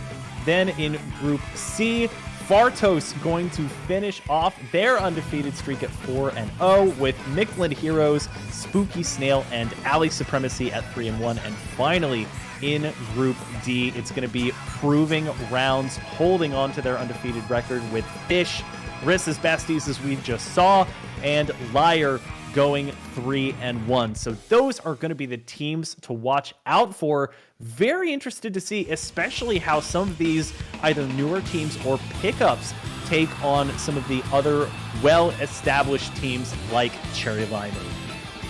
Yeah, definitely some teams to look out for. We mentioned earlier, GTA 6, very strong team coming out from their side. Proving Grounds, we didn't mention, got some we didn't see on stream and we didn't really talk about them too much. Has got some strong players, names that I recognize from Splatoon 2. And, you know, we can only imagine how strong they are in Splatoon 3 as well, coming in from Chipu, Jex. These are all players that have placed well in tournaments before and, you know, are looking to do the same here today. As you mentioned it, they're already 4-0 coming out of their group and possibly a possible team we might see in Grand Finals.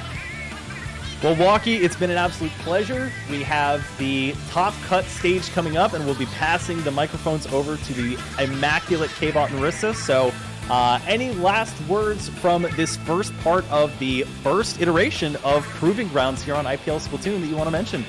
Yeah, I mean, Proving Grounds, obviously, so far it's been a great tournament. We've seen back and forth. I think this is a great thing that IPL is doing. Having another nice bi-weekly tournament on the weekends for North American teams to really show themselves. And we're seeing there's so much room for growth coming out from these teams. And I'm excited for the future, excited to see what's going to happen in this top cut. You know, I've been Walkman. Follow me on Twitter, Walkman_04. And Zach, plug yourself as well, my man. So my name is Shiny Hunter Zach. You can follow me on Twitter at Shiny Hunter Zach. Don't forget as well to follow the stream here at IPL Splatoon. Make sure that you catch all of the action, as it will be a bi-weekly tournament series. But huge shout out to Walkie, huge shout out to the folks behind the cast itself, Elemental especially for running the stream, and Inkfair and everybody for all the help, and Popgun as well. So we'll pass it off soon to K-Bot and Rissa. Thank you all so much. Don't go anywhere. The single elimination portion of the first Proving Round will be back in just a moment.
Hello there, everybody, and welcome back to Proving Grounds #1.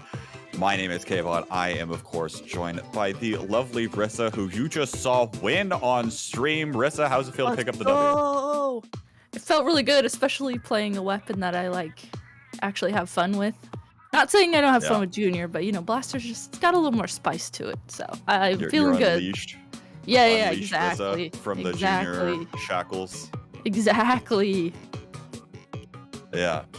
It was a lot of fun to watch that, and of course it was a lot of fun to listen to Zach and Walkie cast again. I'm sure we'll be hearing from them a little bit more. I think Splatoon 3 has reinvigorated a lot of folks to go back to playing the game, and it's also reinvigorated folks in casting the game as well. It's always nice to hear them on the mic.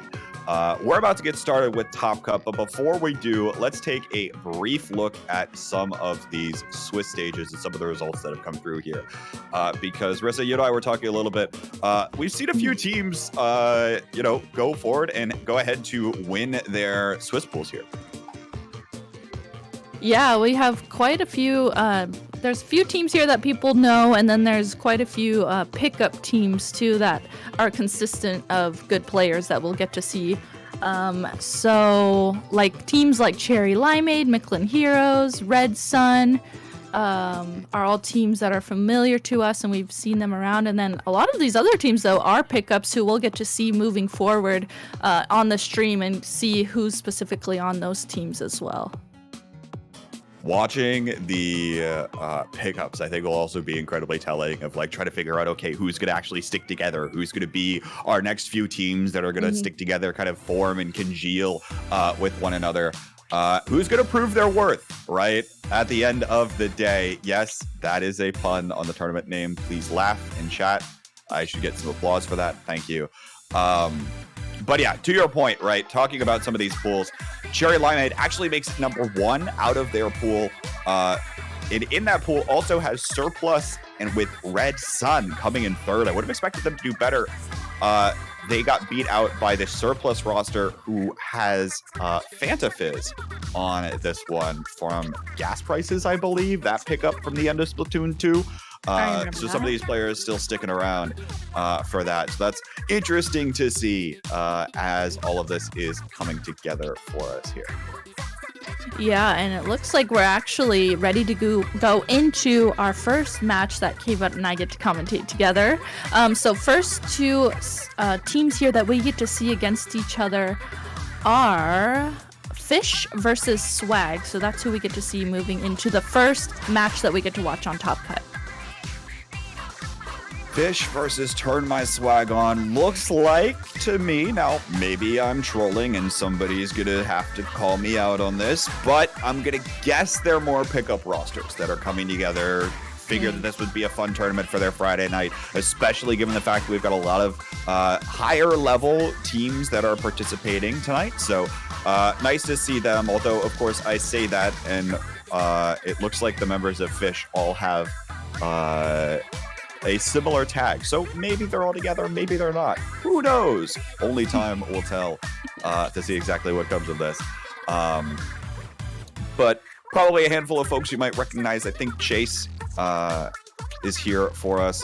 I assume that's the same Chase, like Tetradulis, maybe? That's what I was wondering, because Chase is one of those names where I'm like, I'm pretty sure that's the Chase we're all thinking of. But then all of a sudden we'll get in the game and it'll be like a roller player or something, Right.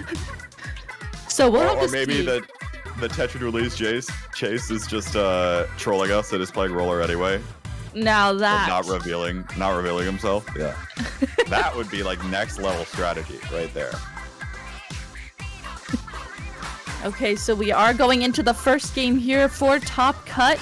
Turn My Swag On versus Fish on Splat Zone's Macomart, a familiar Splatoon 2 map and mode that we are oh so familiar with. And looking at the comps here, looks like we get to see, oh my goodness, so quite an interesting comp here. On the left side of the map, we see a Tenebrella, a Brush, and then a Squiffer even. And then on the other side, getting to see some more familiar stuff with the Gala Splash, a T-Tech, and an E-Leader. Yeah, incredibly interesting stuff coming out of Turn My Swag On here. This Octobrush combination, along with the 10 Umbrella weapons we don't see, let alone paired together, but still you've got all the pieces there. You got an Ink Vac out of the 10 Umbrella, you've got the big Bubbler out of the Swiffer, and of course that Octobrush is still going to be there, skirmishing things all around, especially with that Zipcaster trying to get on top of their plat here. So we'll see exactly if this is going to work out, and it looks like it's going to get them the first cap. We'll see if they can hold on to this for a little while, as we're seeing these members of Fish still looking for an opportunity to get in, and now here comes the go button with that Inkzuka coming out immediately. They're looking to step on forward here, but the Ink back the other direction. Alex popping on top with that Octobrush is going to be able to get one, and now a second for the road. That's a 3-down situation, and it looks like this interesting composition right now for Fish is working. It really is, and now I love that they're all taking the positions that they need to in order to defend the zone here, making sure they're watching the right and the left side, and they're just counting down points right now with one member going down. Looks like you could see that this team knows that they just need to paint the zone and do everything they can just to paint it. You can see the other team trying frantically to come in, but it's not quite enough. Going to be a complete KO for game one. Complete KO for Turn My Swag On. Definitely turning on some kind of swag, I can tell you that much. If you come out of this swinging in the top cut with a 100-0 knockout, I mean, hey, you take that 100% of the time, especially with this kind of composition, especially with this 10 Umbrella that's been clowned on, memed on as of late, that literally doesn't work some of the time. Nice to see it all come together for them here. It really is. I love the fact that, you know, it's not necessarily the weapons that we've seen moving forward at the beginning of this game. Getting to see these weapons doing so well is really interesting. Going to be interesting to see how the rest of this comes together. But if you're... I don't actually... Like, there wasn't enough content in that game to figure out what the response is or what it could be out of Fish, right? It feels like we didn't get to see it much. Yeah. It was like one lockout, basically, and that was the game. But oftentimes it feels like Splatoon 3, at least of what I noticed so far, what I was watching today, and now even judging based off of this game, it's going to be all about trying to properly time your retakes. If you can time your retake, give your opponent, a little bit of space, let them burn all their specials, and then hop back on top of the zone for yourself. Whether or not your opponent caps in the interim probably doesn't matter as much. But that recap there for Turn My Swag On definitely was what secured them the deal, right? The second that Ink Vac comes out, the second that Alex is popping up there with that Octobrush on top of the stack, able to find two, all of the sudden the game swings. Yeah, and I love that they were able to just have those positions so perfectly in order to just completely KO it. And like you said, and how I had mentioned it, but it happened so fast I didn't really get to talk about it too much. Just the positioning on the defense was so good, and they didn't push in too far. So that's always important too. Don't push in too far. Make sure you're guarding the zone in a sense, but not feeding in too much to go down that you can't even protect the zone. So we are moving into game two here. Going to be going to Ink Blot Tower Control for game two. Another familiar face in terms of map and mode combination. This one tends to snowball out of control, as does communication errors in Splatoon 3. Well, I hate it when we're like building up to the moment, and then the moment just doesn't happen, and we're met with this beautiful screen. It's lovely. It's lovely. This is our life now. This is such a Splatoon 3 moment, if you ask me. Well, we'll get the update on whether or not this game is actually happening, whether it was a spectator DC or whether it was an actual DC for all the players in the game. Hopefully we'll have that information. But for now, it's going to be the K-Bot and Rissa podcast. So Rissa, what do you want to talk about today? Well, the first thing that's on my head is this team name, Turn My Swag On. I cannot stop thinking about the Soldier Boy song, and now it's just echoing in the back of my head this whole time while I'm commentating. I don't know about anyone else, but yeah, that's my first thought. I have not been enlightened to this song, or maybe I've heard it before and I just don't recall it off memory. Maybe I'm just like a boomer or something. It's kind of an old song. Maybe. See, the problem though with that, I don't know. Okay, I actually don't know whether to take this the angle of I am a youngin or whether to take this the angle of but I act like I'm 45, so I should still know. That's true. You know, one or the other. I can't really tell which. Yeah, we always say that everyone on stream. We always say that even though I'm older than K-Bot acts older than me. Yeah. So that's the norm around Local here. community, Dad. All right, that was a lobby DC, so we're heading back into this. Tower Control, Inkling Art Academy. Here we go, everybody. Splatoon is happening, believe it or not.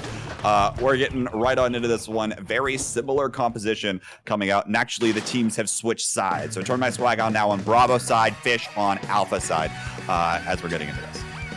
Looking at this too, I love that these teams are committing to these comps and they're familiar with them. The one main switch up I do see is that splatter scope instead of an E-leader this time. You know, maybe going to be able to utilize that ink vat when pushing the tower, though they have to play this carefully right now. Fish has two down at the start here. Tower already being pushed by Swag, and they're already trying to get this first checkpoint. Alex diving in with the Zip Castle right on top of the tree. Is going to be able to find a trade for the trouble, but now it's a two-down situation for Turn My Swag on. They're not going to be able to clear around this corner. The ink back shot is going to come out, but it's going to come out a little bit late and be easily dodged around by these members of Fish. Now looks like they're finally coming back in to retake control of mid, and we'll see if they can start building up a little bit of pressure and a little bit of momentum for themselves, something that we haven't seen out of them so far in this set. And it looks like they're starting to do just that. Few specials getting popped, targeting the enemy plat, that ink back crab tank, and that Trizuka all to boot. Gonna be in a two-end situation right now for Turn My Swag on, as Fish is looking to take care of this first checkpoint. Now Profit comes up with one. They're looking to continue taking this one forward. Fish is doing such a good job at having a turnaround completely to the start of this game here. And you can see they're already pushing up and being so aggressive. Profit here getting that pick as they did push up and act as a really good distraction to enable their team to get the lead here. And now the Tower Rider is going to go down as Thyre takes the tower with that Tenebrella, just acting as such a nuisance. I love seeing that from the Tenebrella and just doing everything they can to just completely get this pick on the Sparrow. So really, really good comeback, though, from Turn My Swag on, even though Fish got a really good lead there. Yeah, that was a 3-down situation, I believe, for Fish there. And so now they still have control of mid. They're still going to be looking to push this one forward here, and they're probably going to be able to take the lead right on back. That big bubbler going out on top of the tower. Now Alex diving in again with the Zip Cast, her favorite spot here for the Octoprush. Diving in once more, looking for one on the Profit. Not going to find it this time around, but Switch has also come on up here with this Guns Machine, throwing that Booyah Bomb down, pushing these members even further away. Looks like there's going to be one going down to the Splatter Scope up top here, but this tower is continuing to march forward. Now Thyre out here with the ink back. Nice shot coming in right between when you could actually try to take care of that ink back, but is going to get traded out in the process. 3-down situation now for Fish, and it's going to mean that this tower continues to push forward for Turn My Swag on. They've got so much into the area, Rissa. So much blue ink around the tower and around this other team's plat.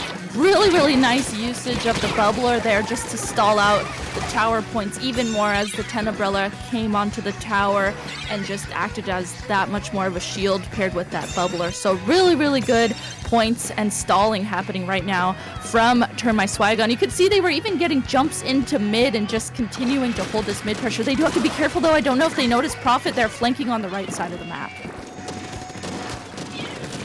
Be careful here. Is going to try to step on floor, but now is very low in terms of ink presence and is going to get taken out of the process. Swish tries to go for the Booyah Bomb. It's going to get stuck in this kind of awkward position. He's going to have to try to throw it at the ground, but there's the ink back coming around the corner here. Has to be careful and now has to back on away. Fish doing an excellent job of trying to retake mid. Alex trying to dive on top, but it's not going to get straight down in the process. Now Swish stepping forward, looking to try to take care of one. Adrian actually doing a good job here with the Squiffer, but is going to get taken down as well. Now Profit stepping forward with the Crab Tank. Aggro Crab Tank. Look out, everybody. Now trying to turn around and pivot this one, but is going to be able to at least dissuade Thyre for engaging for the time being. There it is. Tenebrella is going to get taken out almost immediately. It's bought a little bit of time here for these members of Turn My Swag on, though, to come on back off the respawns. Now that's going to mean that it's a 3-down situation for Fish, and all of a sudden the defensive hold comes through for Swag. Swag doing such a good job at making sure that they came back together. That's so important, especially for tower control. Inkblot can get so dangerous if you are just dropping in one by one when it comes to defense.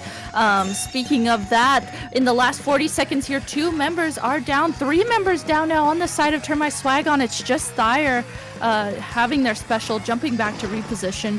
And now the tower is going to be pushed even more by Fish here as they use this Inkzuka, use this vac to try and get past the second checkpoint. Now, still trying to come off the respawns here are Turn My Swag On, but it's a 2-9 situation for them. Swish going up the Booyah Bomb, trying to clear things out, but it's going to get immediately shredded. That's the wipeout right there. Fish is going to have the opportunity to take the lead, and they will. Now they might have the opportunity to take this third checkpoint. Thyre coming in, trying to take something, try to flank from behind, and the Tenebrella and able to take care of business. Have to be careful of this Trizuka up top, still trying to aim down fire onto this area, and it looks like it's going to be enough to cause enough chaos around this tower for Fish to be able to find the knockout and send us to a tied score. That was that game felt so much more back and forth and even than the first game. So maybe it was just a little bit of, the teams trying to figure themselves out in the first match. And this one, so back and forth. I loved the back and forthness that we get to see from both of these teams. And now tying up that score 1-1 really shows how back and forth that was.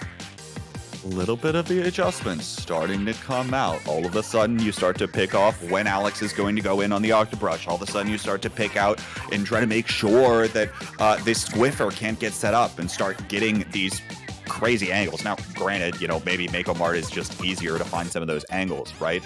Especially right over top of that stack that we saw there at the end of that game. But then in addition, looking at Inkblot in general, right, this Squiffer almost has to have a head on a swivel all of the time because there's so much that could happen out in front of you. So, props to trying to take care of business there.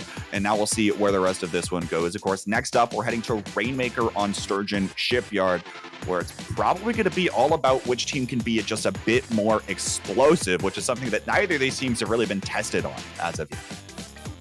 That's a really good point. Splat zones and tower control, where we've seen both of these teams play so far, the objective is much more stationary than compared to Rainmaker. And then, so Rainmaker Sturgeon, we're gonna have to really see and test how fast these teams can play in this setting, and I think it's going to be really interesting, especially to see the weapon comp of that Squiffer, the Tenebrella. I could totally see with the way that they've been playing, those being weapon picks that I wouldn't expect to do really well, but so far they've been proving us wrong in that sense. I mean, hey, I think the Squiffer is still going to be strong. It just takes a matter of actually having someone to play it, right? Having someone that's going to be able to commit to it. And perhaps that's the case here in what we're seeing so far out of these players. And now loading into things here. We'll see which team can actually play just that bit more aggressive. Same compositions locked in again. That Tenebrella is going to be something to watch out for here, as something that can slow down the pace of the game potentially, but it's going to be, that might be that two-edged sword, right? If you're trying to play more explosively for Rain. Absolutely. That tent shield could definitely be a huge factor when pushing the Rainmaker or trying to put up a barrier when the other team's trying to push the Rainmaker. Things like that. That could be really, really helpful and really come into play. So Fish here going to be the first team to grab the Rainmaker, and actually Sparrow just rushing it to this first checkpoint and instantly ducking that. You could see that whale coming out too, and then continuing to grab the Rainmaker to push it. Exactly what I was talking about. Who's going to be more explosive? And right now, it's Fish taking the Fish down to this 22-point mark, and now might be looking for a little bit more. Chase starting to dive forward here with this 52. Is going to have to be forced to back away, as there's plenty of orange ink in the area. That big bubbler going up here as well, trying to lock down offensive opportunities for Fish.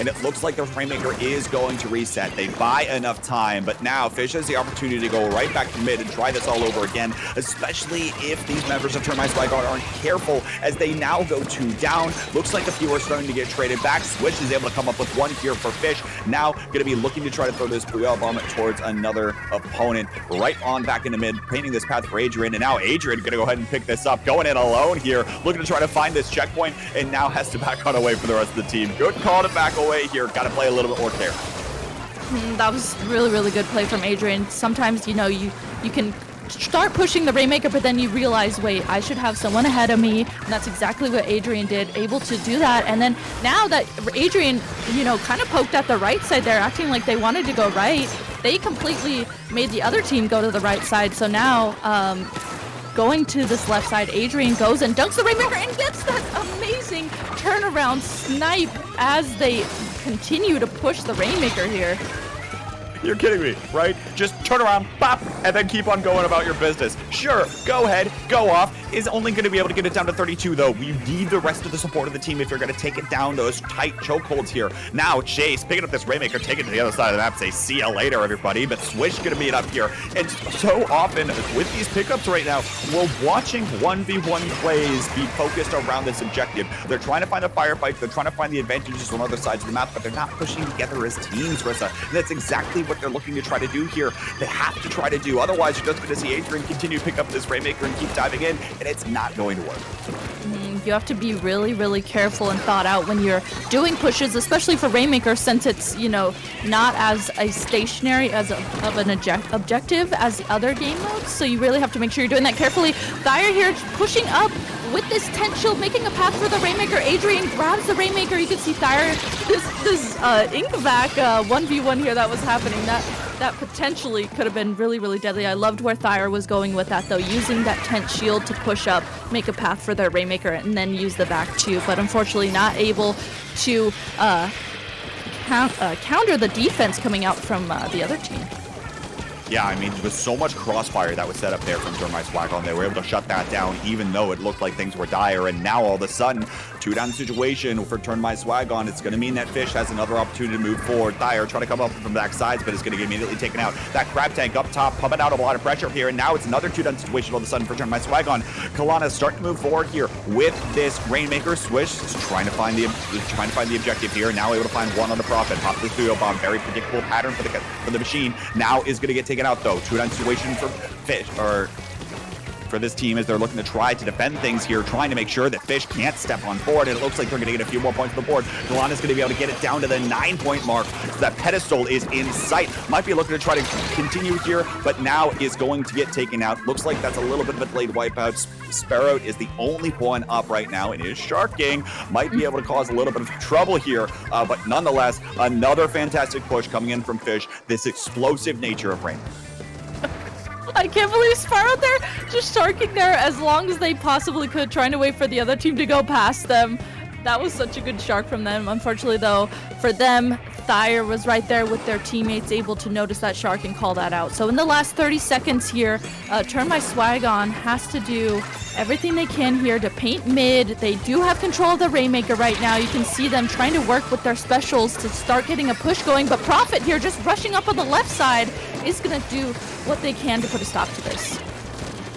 Now Prophet meets Swish here, is going to be able to get the best of that 1v1, and all of a sudden, 3-down situation for Turn My Swag On. There's the delayed wipeout as Thayer goes out down as well. Fish has all of the control of the middle of the map, and they're not going to let their opponents touch this Rainmaker. Fish is going to take game 2 and send us to their match point. Ooh, that was, that felt very chaotic for a little while. You know, both teams were really just kind of poking at each other, seeing what they could do. Of course, Fish there doing an excellent job getting a really, really strong push there. Initially, they got a good push, and then getting that second one with I think it was Kalana, just doing such a good job at pushing the Rainmaker even more. Yeah, again, how well can you set up those opportunities? How well can you paint the ground in front of you? How well can you try to enable that Rainmaker to have the space it needs to actually move forward? And how can you mitigate your opponent's pressure, right? A lot of time, that's what a lot of the specials actually aim to do. They're meant to displace your opponents. How can you get them to move around into positions that are going to be more favorable for you to actually push forward? We saw there on the defensive side, right? Fish was able to collapse around things overall, even though it looked like that 10 umbrella canopy was out and that Inkvac was out there as well. There was enough crossfire that was set up by the defensive side in order to actually lock things down, regardless of the fact that there was actually an Inkvac right there in the middle of it all. So well done there. And now we're going to see where the rest of this goes. It's interesting. Earlier today, of course, I was casting for a different show match, and one of the teams won almost all the Clan Blitz maps and all the Rainmaker maps, and the other one of the teams won all of the Splat Zones maps. Or wait, I think Okay, I actually don't remember. Now I've lost track of my point. I hate it when that happens. Game 4 happening right now. Clam Blitz on Eeltail Alley. We'll see what exactly comes of this. Same compositions coming out once again. Yeah, same compositions coming out here, so these teams know what weapons they're comfortable with. We are getting right into mid here, both teams pushing straight into mid. Fish doing an excellent job at getting this mid control so fast and being able to just push up right away with that paint that they do have. You can see Thyre there on that Tenebrella just acting as a distraction, doing exactly what Tenebrellas tend to do. But I love that Kalana's just kind of keeping an eye on that Tenebrella, waiting for their teammates to get the 10, which is exactly what they do, and then slowly pushing up past that. Look at how much further forward Kalana actually ended up going. Is going to get called out for it here by Swish coming up with this machine. That's a very aggressive position for a charger, but it also sees so much of the map and can also be incredibly impressive if you can find your way to hit those kinds of shots. Looks like not going to turn out in Kalana's favor this time around. Now Booyah Bomb going out here, going to scatter some of the members of Fish. They're heading over to the side of the map. Might be looking for a window of opportunity to get on back in. Trades back and forth here. His Prophet might have had an opportunity for this power claim to go in. That Sparrow now has that football, but is going to get taken down in the process. Again, these teams trading back and forth. We're not seeing a lot of coordinated special pushes yet. Yeah, and I mean, speaking of back and forth, like I was talking about in previous matches, this is very back and forth. Both teams just continuing to get picks after picks on each other. And Eeltail clams in particular, when I play it too, I can totally feel what these teams are feeling, because there's just so many like different avenues you can go. You can go on the left, you can go on the right, you can go up top, you can go up top right, top left. There's so many different like paths and things to watch on this. So the fact that all these trades and chaoticness is happening back and forth totally makes sense to me. Would you say that there are a lot of alleys as part of the Eeltail Alley? You know what? I would actually, yeah. I think you're onto something. That's crazy. I think I might be onto something, but nonetheless, Kalana able to come up with a few here. Now it's going to mean that Fish is on the offensive. They're looking to try to take care of business here. Still, not quite seem to find these picks. Some of these members of Shred My Swag on are being a little pesky now. Inkback coming out, trying to lock down Swish, going up in the Booyah Bomb here. One person has to try to shred this, and that Booyah Bomb is going to get immediately sucked right back up. But Swish being over there draws the fire of some of the members of Fish here, and now all of a sudden, they don't have the offensive presence they need in order to build up a power climb, in order to actually get underneath this barrier. We are still scoreless on Eeltail Alley halfway through this game. Still scoreless, and still, so much back and forth happening. These teams need to figure out how to get specials ready and how to get that mid control. Another thing that's really important, of course, for Clam Blitz is you want to make sure you have clams ready for a push too. So right now, Fish does have 13 clams at the ready, so you can tell that they're really thinking about getting a push together, doing what they need to do to get a push going. But with members of each team continuing to go down, back and forth, will that be able to happen? And look at that. The second that there was a little bit of clam buildup, all of a sudden, Turn My Swag on, pulls the trigger. They pop a few of their specials, especially Alex on that Octobrush, to force members back. It means that they have to scatter. It means that they don't have the push that they want. It means they don't have the clams that they want. Now Kalana stepping forward, has the football at the ready, throwing that bomb down, able to find one. Now this Inkback coming up here. The Tenebrella is trying to get a little bit of business taken care of, but it looks like that Inkback is going to directly hit. 2-down situation now, 3-down situation for Turn My Swag on, and finally a football finds the barrier here for Fish. 62 points already on the board. You'll notice Prophet and Chase doing an excellent job of locking down the potential opportunities for the rest of the members here to come on back in. That's going to allow scoring opportunities for Kalana and Sparrow. Trying to come on back in, trying to grab a few more of those clams. You can see Kalana trying to stall things out now as this pressure is continuing to mount. Sparrow throws a bomb at the Tenebrella shield. Now is able to come up with another one on Alex. That's a wipeout once more. And there are a few more clams that Kalana's going back to try to pick up here for Fish. They're looking to try to go for potentially even a knockout here if they keep this momentum up, but no, looks like with Sparrow going down to the front lines, Turn My Swag on has finally found a way back underneath this barrier. It's going to slow down potentially the opportunities for clans to come on back through here. Maybe, though, some of these members are getting a little bit lower on ink. Thyre going down once more, and some of these members are continuing to create havoc, but finally the barrier is going to go back up, down to the 14-point mark with 24 seconds left to go. Rissa, how do you respond to that? That is a really good question. I mean, if you want to get the lead to this, you have to make sure you have clams constantly ready. And with the map completely in this yellow color, in Fish's color, this is going to be so difficult. And 2 members do go down on this side of Turn My Swag On. So looks like getting into mid and being in a position to be able to get a power clam in is not going to be able to happen here. Not happening now, and you see the forward momentum coming out of Fish here. They're just looking to try to seal the deal, and there it is. Finally, the overtime will expire, and Fish is going to go ahead and take the series 3-1 after a few fantastic games where they're able to pull it together there in the very end, despite things being incredibly neutral, especially to start off. Yeah, I mean, thinking about how neutral that was in the beginning, that for half of the match, like you said, in the middle of this, there was 2 minutes gone and still neither team had scored. So being able to finally get the opening that they needed was really important for Fish. And you could tell, you know, having Kalana positioned up top, being able to watch everything, being able to snipe things from above, was a good anchor position for them, and just being able to finally get the opening that they needed was really good for them too. Something else that stood out to me was just, it almost seemed like they were like, if one aggro was down, they did a really good job at switching out the other aggro to push up, and I felt like just that teamwork and synergy of them being able to do that was so important for them. Yeah, and oftentimes that's what it boils down to, right? Especially once we're starting in these early stages of Splatoon 3. It's going to be all about trying to utilize all of your resources together at once. We've got to go back to the fundamentals, folks, in order to fully understand what's going on here. Going to be about trying to utilize your specials, going to be about trying to utilize all of these things and trying to go full force at your opponents when you can try to win those squid advantages across the map. So well done to Fish. They will be advancing forward into bracket, but I believe we're going to be heading into our next match here incredibly quickly. It's going to be Cherry Limeade versus Mictlan Heroes, 2 names that hopefully everyone is rather familiar with. That's what we were talking about when you and I first got on the streamer.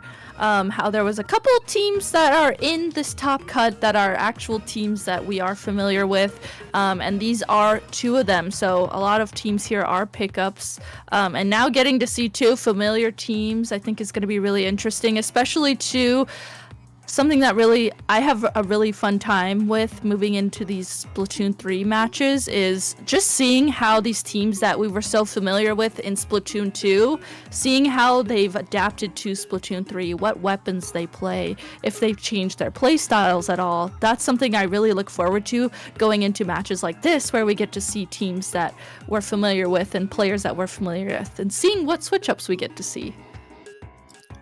Yeah, it's definitely going to be interesting to watch how all of this comes together. I mean, I think a lot of folks are probably looking forward to seeing Cherry Limeade, right? I feel like I haven't seen them in tournament since Splatoon 2, right? Maybe that's because I'm not paying attention. But as one of their first debuts, right? How are they actually doing? And for the record, they're actually playing quite well over the course of the day so far today. They were undefeated in matches for their pool, and then in a pool that included Red Sun. So, I mean, every pool is going to be strong here, right? But to give you a level of an idea of what's going on. And then in addition here, still coming through and still putting up a strong showing heading into their round of 16 match. But of course, they're heading up against Mictlan Heroes now, who they took 1 loss in their pool. They took a loss to Fartos, who probably might be a little bit more practiced as a team as of right now. I imagine Fartos is probably prepping for the SAC event this weekend, so probably playing in this event to get a little bit more practice there as well, and maybe SAC will feel like a little bit more of a breeze. But nonetheless, Mictlan is coming together, looking for this one here, looking to continue to prove themselves. I also feel like I haven't seen this team in a little while show up for a tournament like this, so should be incredibly exciting to see what they have prepared to. Definitely. And it's like I can look at each of the players on both of these teams, and I can think about what weapons they played, how they played in Splatoon 2, you know, think about it specifically and what I was so familiar with, and I'm sure other people were familiar with as well. So that's just part of the excitement is, okay, I know how these players have previously played, and what weapons they've played. What are they going to play going into this first match that we get to finally watch them on stream? And I feel like there's been so many, you know, everyone's trying to figure out the meta. Everyone's trying to figure out what weapons are good still. We're only, 2 months into the game now? So it's just still a lot of growing, and it's so fun to watch it from a commentator and viewer's perspective. A lot of growing to be had, that is for sure, especially on, a bunch of completely new maps, right? And especially on maps that most of us haven't seen in 5 years, or heck, most of us might not have seen ever, actually, because some of you just didn't play Splatoon 1, especially on a competitive level. So should be interesting to see what exactly happens here. We'll be starting in a bit. We're actually already in the lobby. These teams are ready to go, waiting for us here. We're heading into game 1 here on Clamblitz Mako Mart. So of course it's game 1. It has to be Mako Mart, classic, right? But this time around, Clamblitz. Clamblitz Mako Mart. This is gonna be quite this Mako Mart in general, has all the ledges, of course, that we're so familiar with, and getting to see how it plays in Splatoon 3, what weapons play well on it, is so fun to watch. So, and that it's Clamblitz too. Of course, Clamblitz can get a little hectic like Rainmaker, so this will be fun to watch going into game 1, seeing what happens with both of these teams. I am excited to see what they have prepped for us here. I imagine something's been cooking up in the lab for Limeade, and this is their first real chance to really show what's coming out here.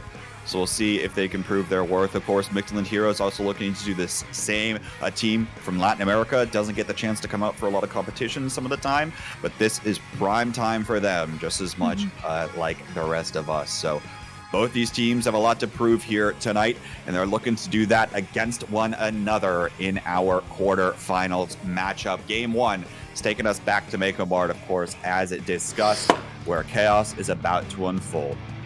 See exactly what comes of this here. Composition time, drum roll please, and wow, who would have guessed Lily's on a junior? I love that each team is coming out with an E-leader. Of course, Shiny known for playing Chargers in general. Pika actually on the Dapple Dualies, and then Prim on the Slosher. And then on the other side, we get to see that 52 one-shot on the E-leader, which they are so deadly on Chargers as well. And then a Slosher and Junior coming out from Mictlan as well. Let's talk about that though. 3/4 of these compositions are literally the exact same from both of these squads. Dapple's here traded out for a 52 there. Pika looking to try to create a little bit more havoc, perhaps amp up the pace of the game with that tactical buff going out for their teammates now.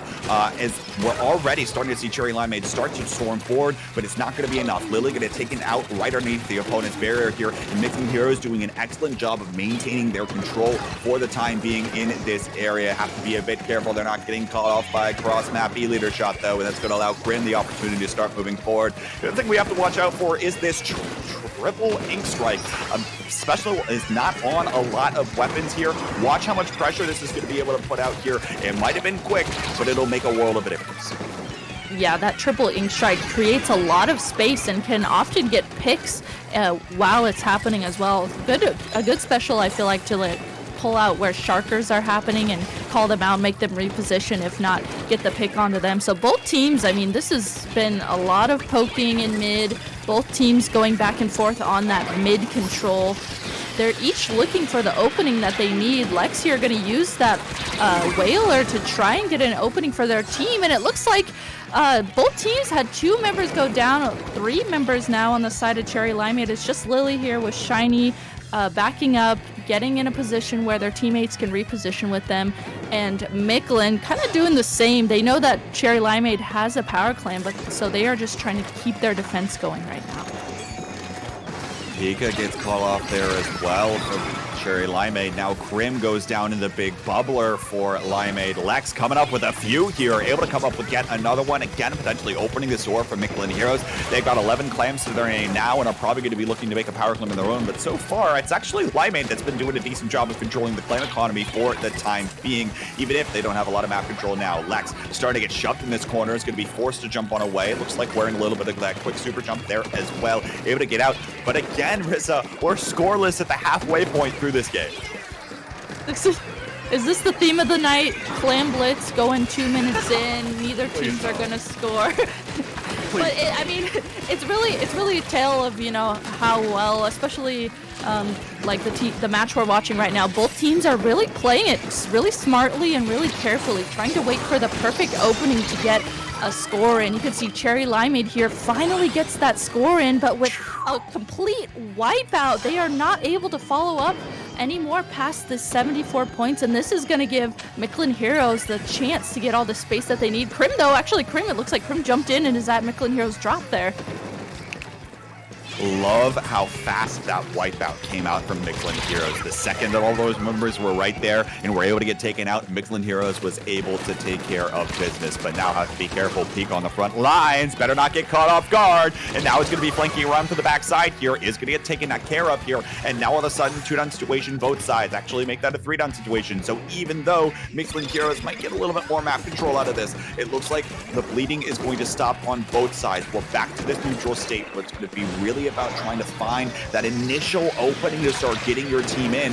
Mictlan Heroes still need to find a way to do just that.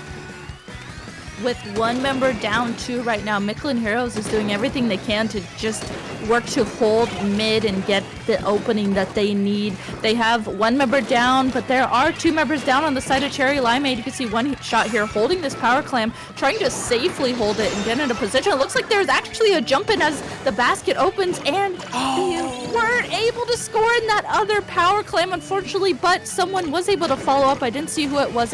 Dafter may be able to follow up with a few pity clams there. Just clams to be able to get the lead for them in the last 30 seconds. Few claims coming in from Mictlan, but if they are careful here, they might be able to back on away here. They play their defenses, but no, immediately 3-down situation. Looks like that's Pika on the front lines for Cherry Limeade. All they have to do is throw in a power clam and find like 1 or 2 more additional ones to come in, but Shiny gets taken out here. Dafter does an excellent job of the slosher shot. Krim steps forward, able to find that. Now Pika, watch Pika, might have a few claims to disposal, only has 1. That's not going to be enough to end the game here. Lily going to get taken out here as well. Pika just trying to stay alive, might be trying to buy some time for the jumps to come in, but now gets cleaned up by the members of Mictlan Heroes. Shiny is trying to come in, but it's not going to be fast enough. Mictlan Heroes is able to lock down game 1 in the nick of time.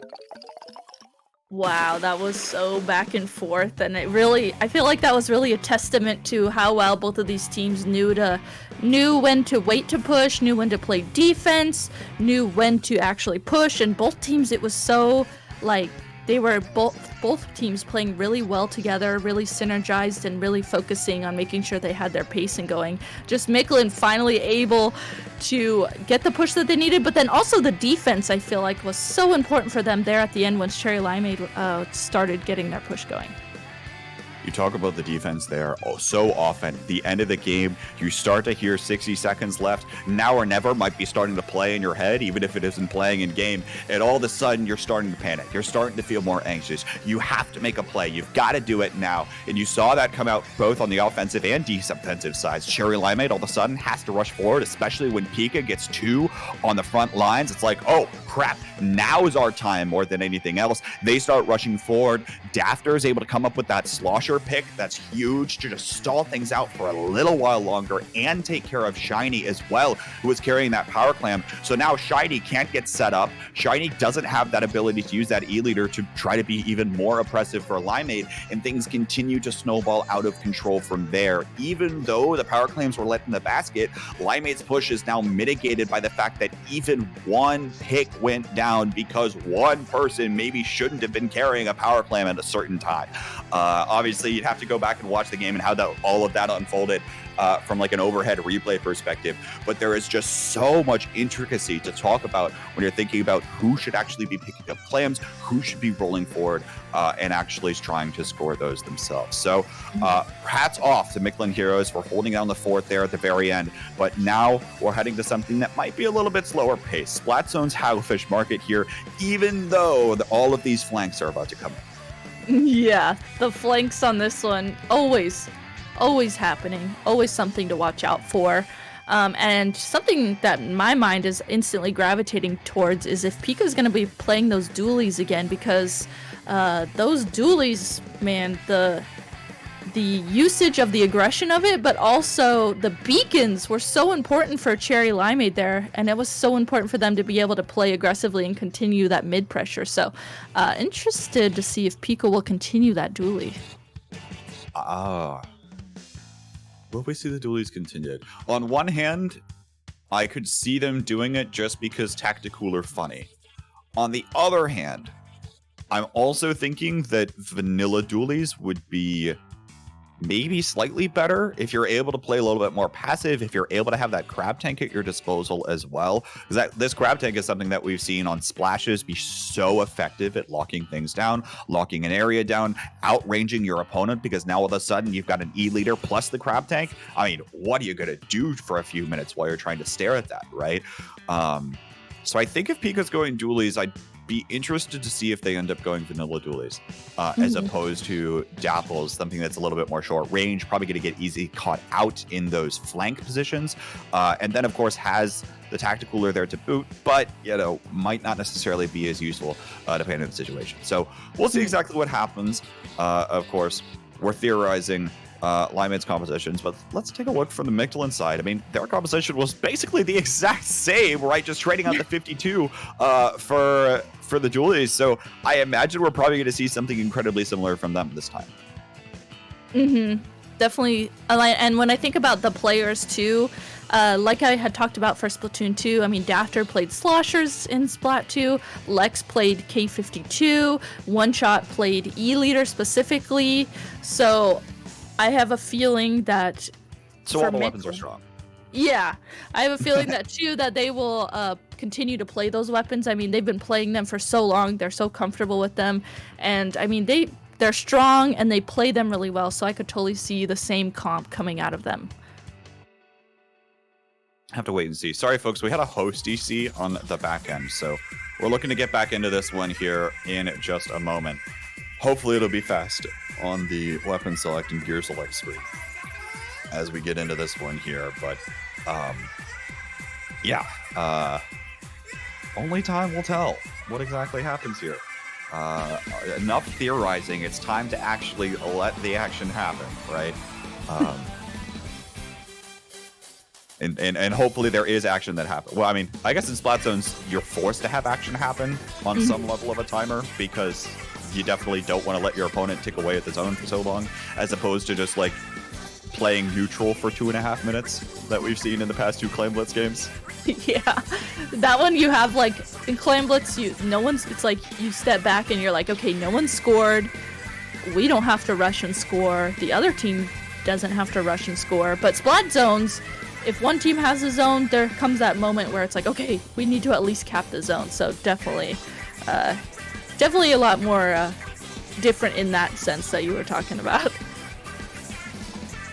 Yeah, so, all right, finally, I kind of wanted to start another thought, but then I also just saw the battle time screen. So, we're about ready to head into this one here. It's about time. Game 2, Splat Zones, Hagglefish, Mictlan up a game in the set, and now Limeade looking to respond. They're pulling out double dualies to do it.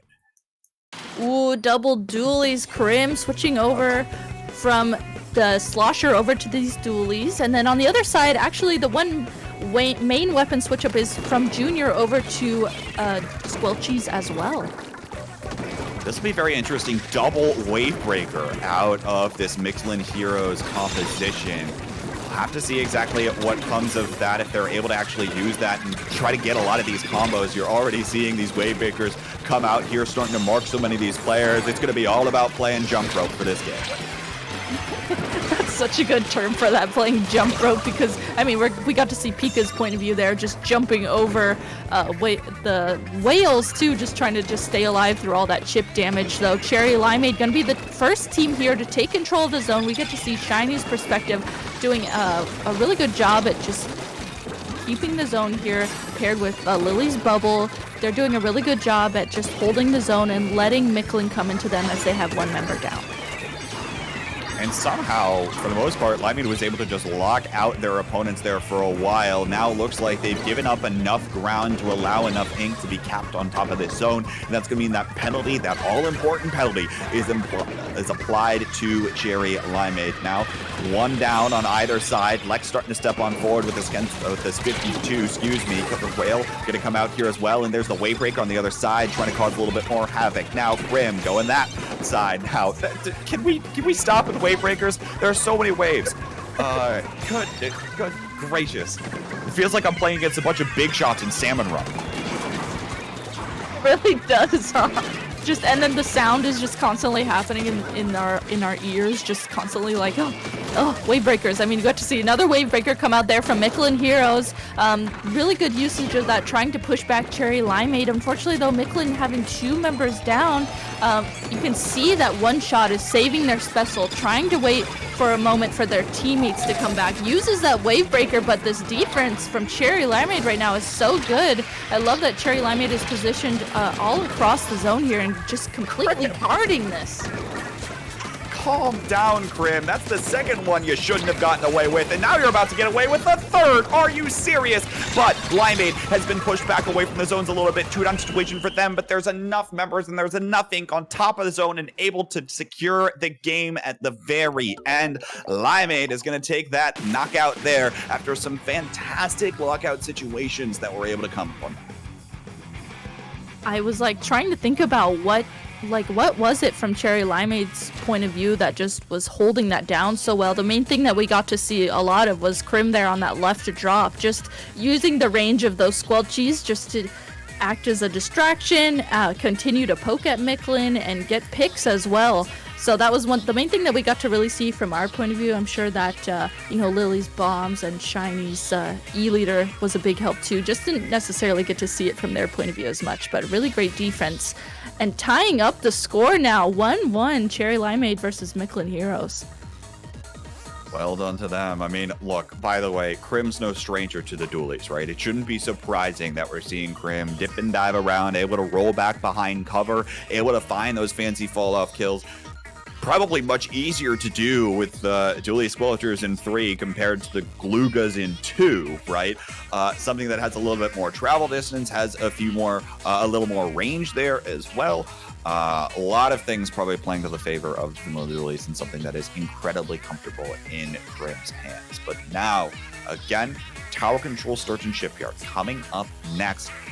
We'll see exactly how the pacing can come out here. We're going to see a bunch of Wavebreakers again. I imagine we're going to see the Mictlan composition switch back over to probably playing Junior. What we're seeing more of these big bubblers on top of the tower. So useful to just get those extra few points. And Krim back on the Slosher, opting for that triple ink strike. Ooh, I love that, both the Slosher players are going back to Slosher because I feel like this is a really good weapon in particular for this map and mode. And then, interesting, instead of going back to Junior, we're going to see on the side of Mictlan, NZAP coming out. And I've heard a lot of support players have talks of, wanting to play NZAP specifically on Tower Control or Rainmaker. So we're getting to see that firsthand and see how it works for them. I don't see exactly what comes to this. I imagine that, in an ideal case scenario, you get all of your teammates with tactical, and then they swarm around the tower like a hive of bees or something, just trying to create havoc around this tower with that faster move speed, with a lot of the things that you have at your disposal with that tactical. But you got to be careful not to get too far ahead here. Pika's going to be able to find one for the trouble, but it's going to get taken down almost immediately. Tactical coming in. It's going to mean that these respawns as well are going to be very quick here for Mictlan Heroes should they go down. Cass can be one going down to Lily's bomb. Now Lily's going to get traded out. We're just seeing trades back and forth, but it's going to mean that Limeade, able to get this objective down to the 36-point mark. Tower Control Sturgeon Shipyard travels so quickly. I mean, we're getting to see them all the way towards the second checkpoint now, and I love the way that Cherry Limeade is having multiple members juggle the tower, just being able to continue that pressure and continue to make Mictlan look at the tower and act as a different thing that they need to focus on. So Mictlan Heroes doing everything they can to just avoid Pika right now on the dualies, trying to stay back, make sure that they play together, uses this Wavebreaker to try and slow down Cherry Limeade a little bit. Finally, looks like that backing up and pairing up really well plays out for them because they get a complete wipe on Cherry Limeade. Now they can push into mid and start thinking about pushing the tower. Excellent job by Mictlan on the endurance game for the defensive side, continuing to make sure that that tower didn't get past that checkpoint. That will be so critical for them as they try to hold on to this later and later into the game. But now looking to start building up on the offensive side. We'll see what exactly they can do as Dafter is trying to come up, trying to make sure that no one else is flanking from behind. Wavebreaker going out here as Mictlan Heroes is looking to continue push forward. You see the triple egg strikes going off all over the place here as well, and it's gonna actually net positive for Cherry and Limeade. They start to get a little bit of control back up mid, a little bit more breathing room. Crim starts to move forward. Now it's gonna get taken down in the process, and now all of a sudden Shiny felt comfortable, but is gonna get immediately responded to there. Halfway through this game, Mictlan Heroes looking for a potential another push here, looking to crack this first check. Ooh, Dafter there was starting to get really good positioning on that spinner snipe area with that slosher, but was called out there by Pika. Pika now called out by Cass, but then now Cass goes down as well. So this chain reaction happening here firsthand from our point of view. With two members down though on the side of Mictlan, you can see Cass is trying to do everything they can with Dafter there to just continue to push the tower and juggle this position. But they have to be really careful because their two other teammates are down. They're coming into mid. They have to play this really safely if they want to be able to get the lead. What? It looked like Dafter there is actually still alive. Still was able to get out of that. Or no, that's Cass down there. Still able to be alive. Now throwing down that tacticaler. And now with the tripling strike coming out. Oh no, but all of a sudden, the Slosher was playing so well here for Mictlan Heroes, but now immediately gets taken out. It's a wipeout for Mictlan Heroes as Cherry Limeade comes back in off of the respawn. It's the 1 point meme that strikes yet again. And it's going to mean that this game remains awful tight here with a 75 to play. Oh man, so with the score that close and we have only a minute left of this match, Mictlan, in order to get the lead, is going to have to play this really carefully and make sure that they have all their eggs in a basket. Looks like with using that Whaler, they have the start of a push going. They do have one member down on the side of Cherry Limeade, so this might be the opening that they need. They have to play this careful though. Cherry Limeade does have specials at the ready. They are ready for their defense, and they have to make sure they work around those specials. Looking to try to push here once again, but Mictlan Heroes goes to down. That tactical lure was out. It doesn't look like many of the members picked it up, but they actually might have done just that. Jump starting to come in. Killer Whale, though, coming out. Wavebreaker coming out here as well, locking down this position for just a little bit longer. Now Shiny gets taken out by one shot here all of a sudden. 2 down, 3 down for Limeade. Mictlan has a chance. They're looking to try to come on back in off of this. Pika starting to dive in, though. He's able to take care of one shot in the back lines. Now it gets traded out. Crim goes down here as well as Dafter starting to hop on this tower and start to move on forward. Now Shiny has to hit the shot. He's not going to be able to hit the shot, but stopped at the 33-point mark. There's nobody else around for the Mictlan Heroes, and that's going to stop. Cass jumps in, but it's not going to be enough there. The members of Cherry Limeade are able to improvise there on this spot, and they're going to be able to take the momentum of Game 3 forward in this set. Oh my goodness, that was so close. Super clutch at the end there from Cherry Limeade to be able to stop that, make sure that they all kind of swarmed in on the tower there at the end. Mictlan was doing a really good job at getting that ground that they needed to. It took them a little while to get their footing, to get that ground that they needed.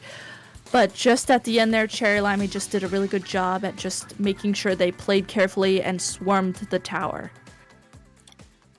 Oh, so much there was so good for Mictlan. It looked like they had everything in position. It looked like they were going to be able to do it. It looked like all he needed was an extra foot on top of the tower.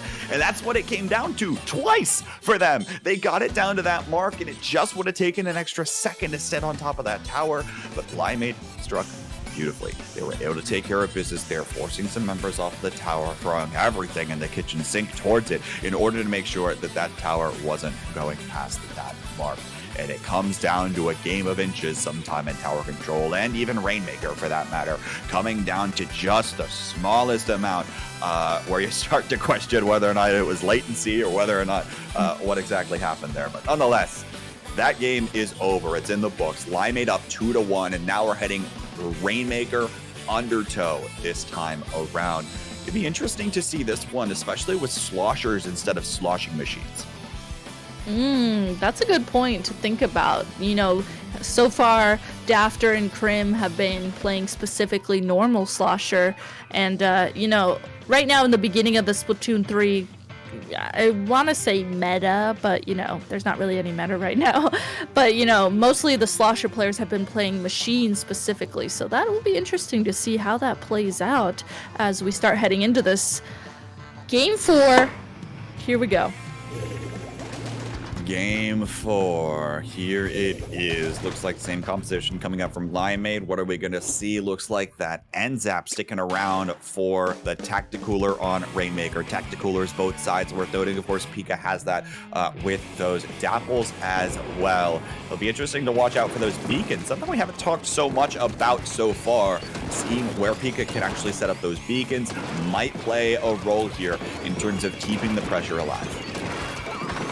Something else that's really interesting too is Shiny's going to be on Splatterscope this time around, but One Shot is on that E-Leader, so we'll get to see if that range difference, that special difference, is at all anything that will be a factor in helping this. Right now, 3 members down on the side of Cherry Limeade as Lex just pushed up super aggressively, opening this up completely for Mictlan to get the first checkpoint here potentially. Limeade, your defenses have got to be stronger than that. Lex able to sneak around from the backside, able to come up with a few there now, and the checkpoint's going to go down as well. Now Dafter coming up with 2, 1 on the Shiny here, and now Slosher 1v1 versus Krim. Looks like that Rainmaker, though, got stopped at the checkpoint. Not going to get on top of it there. 3-down situation for Limeade, though. Cass still around, looking to try to keep up the pressure. Tacticooler going out here, and now bombs immediately getting thrown at it. No one's going to pick up this Rainmaker, though, because they don't feel quite safe in doing that, as Limeade is still just around the corner here. Have to be careful. Shiny is watching this like a hawk, making sure no one's going to be able to pick this one up, and Lily's going to come on in to reset that. Crisis averted for Limeade as their checkpoint's going to hold.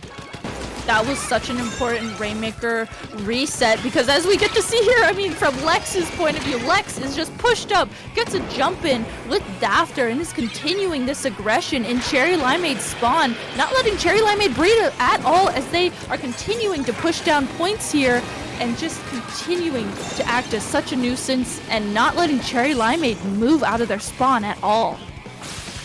Look at all of the different places where these members are right now. Shiny launching that one up into the air, just trying to get rid of it, maybe trying to have got someone up by surprise. But now Limeade potentially has an opportunity for the push.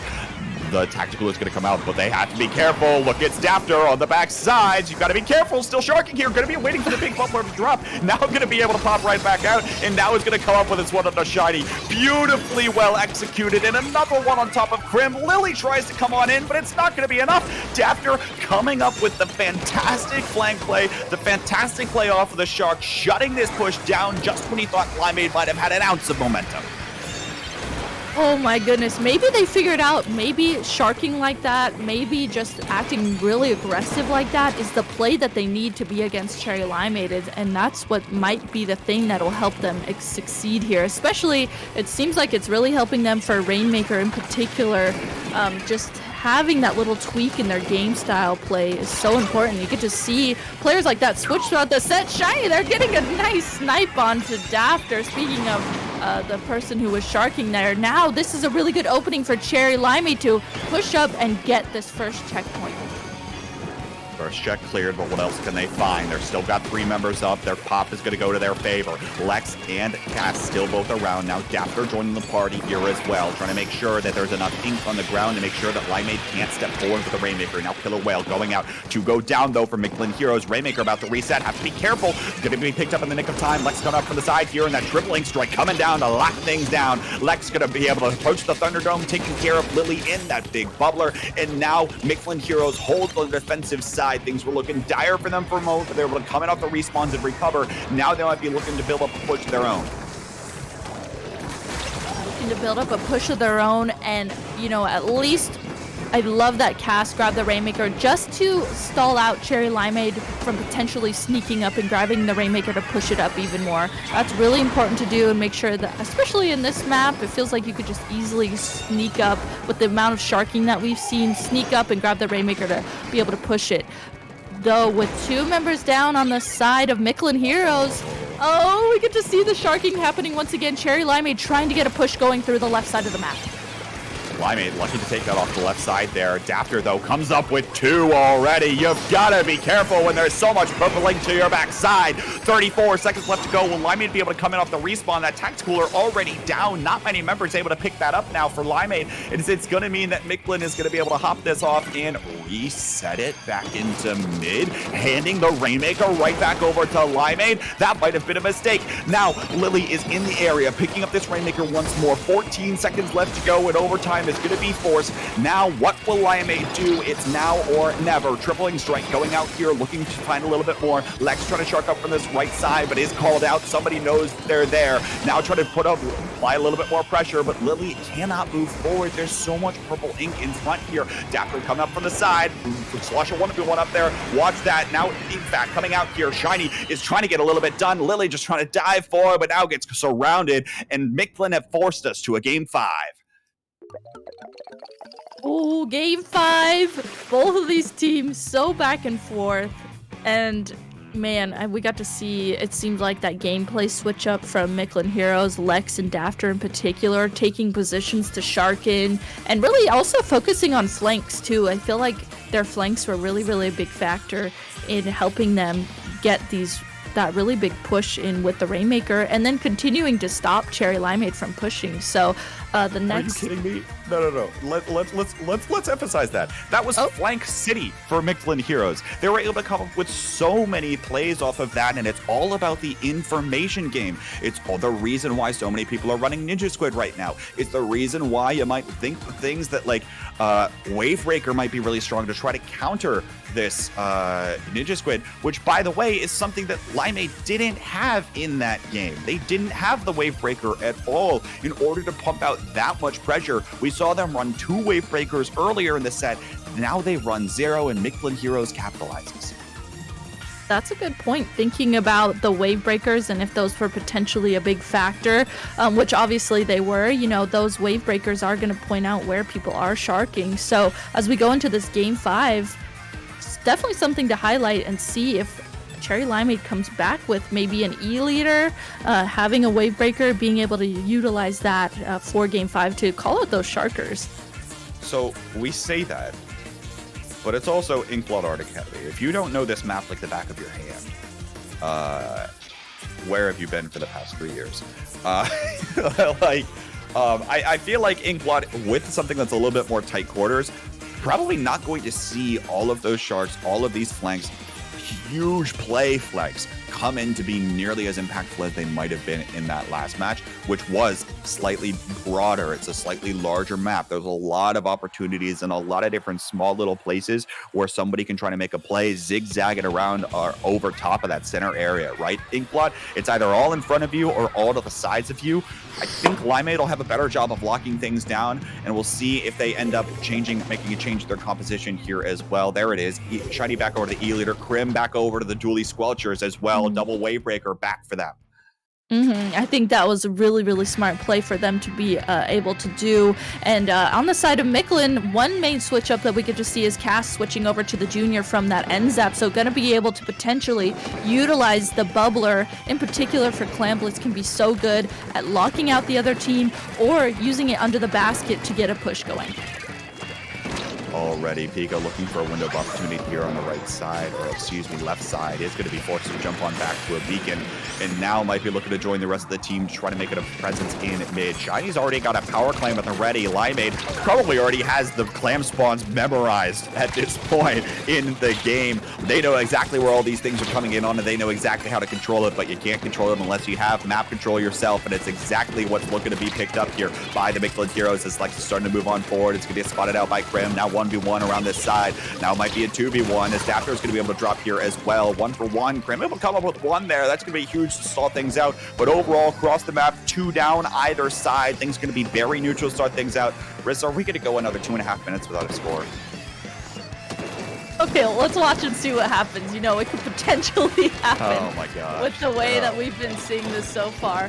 Clamblitz happening, and right now, I mean, the map was initially completely green, completely Mictlan Heroes color, but now here's that switch that we're talking about. Cherry Limeade pushing up, getting that mid control, and now getting the pressure that they need. So let's see if moving forward here, Cherry Limeade can get a push going. They do have 17 clams at the ready, so this could be their moment to get a push in.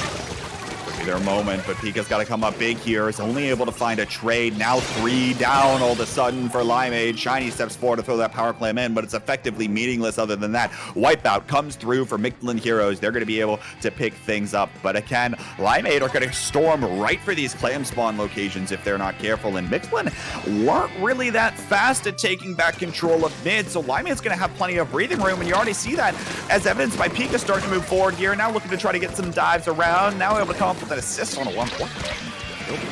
I don't even know. But now already Limeade looking to try to keep up this pressure, trying to make sure that Mictlan doesn't feel comfortable leaving their plat. You see it on the overhead here, Rissa. The overhead really showed that. I mean, oh, speaking of showing that, Shiny able to just push back Mictlan even more with this E-leader, using that range, using that pressure of that to be able to get picks, and also just use that laser as a scary tactic to be up against. So Cherry Limeade once again getting clams in the basket and making their score even larger. Interesting thing there, though, Lex was actually sharking. Lex was sharking on the Cherry Limeade side of the map away from the activity, and I don't even think that Limeade would have realized it. Instead, they were engaging into a 3v4 where those members of Mictlan didn't have very many resources. Now Krim, fancy footwork coming up on top of this box. That's been practiced numerous times over. Might be looking to try to keep up the pressure here again. Limeade is not letting Mictlan breathe. They are not letting them even so much as touch mid. There's always something in their face, whether it be an E-leader shot or Pika or Krim or something coming their way, but now might be punished for it. 2-down situation. Mictlan has got to make their moves faster if they want to come on back in this game.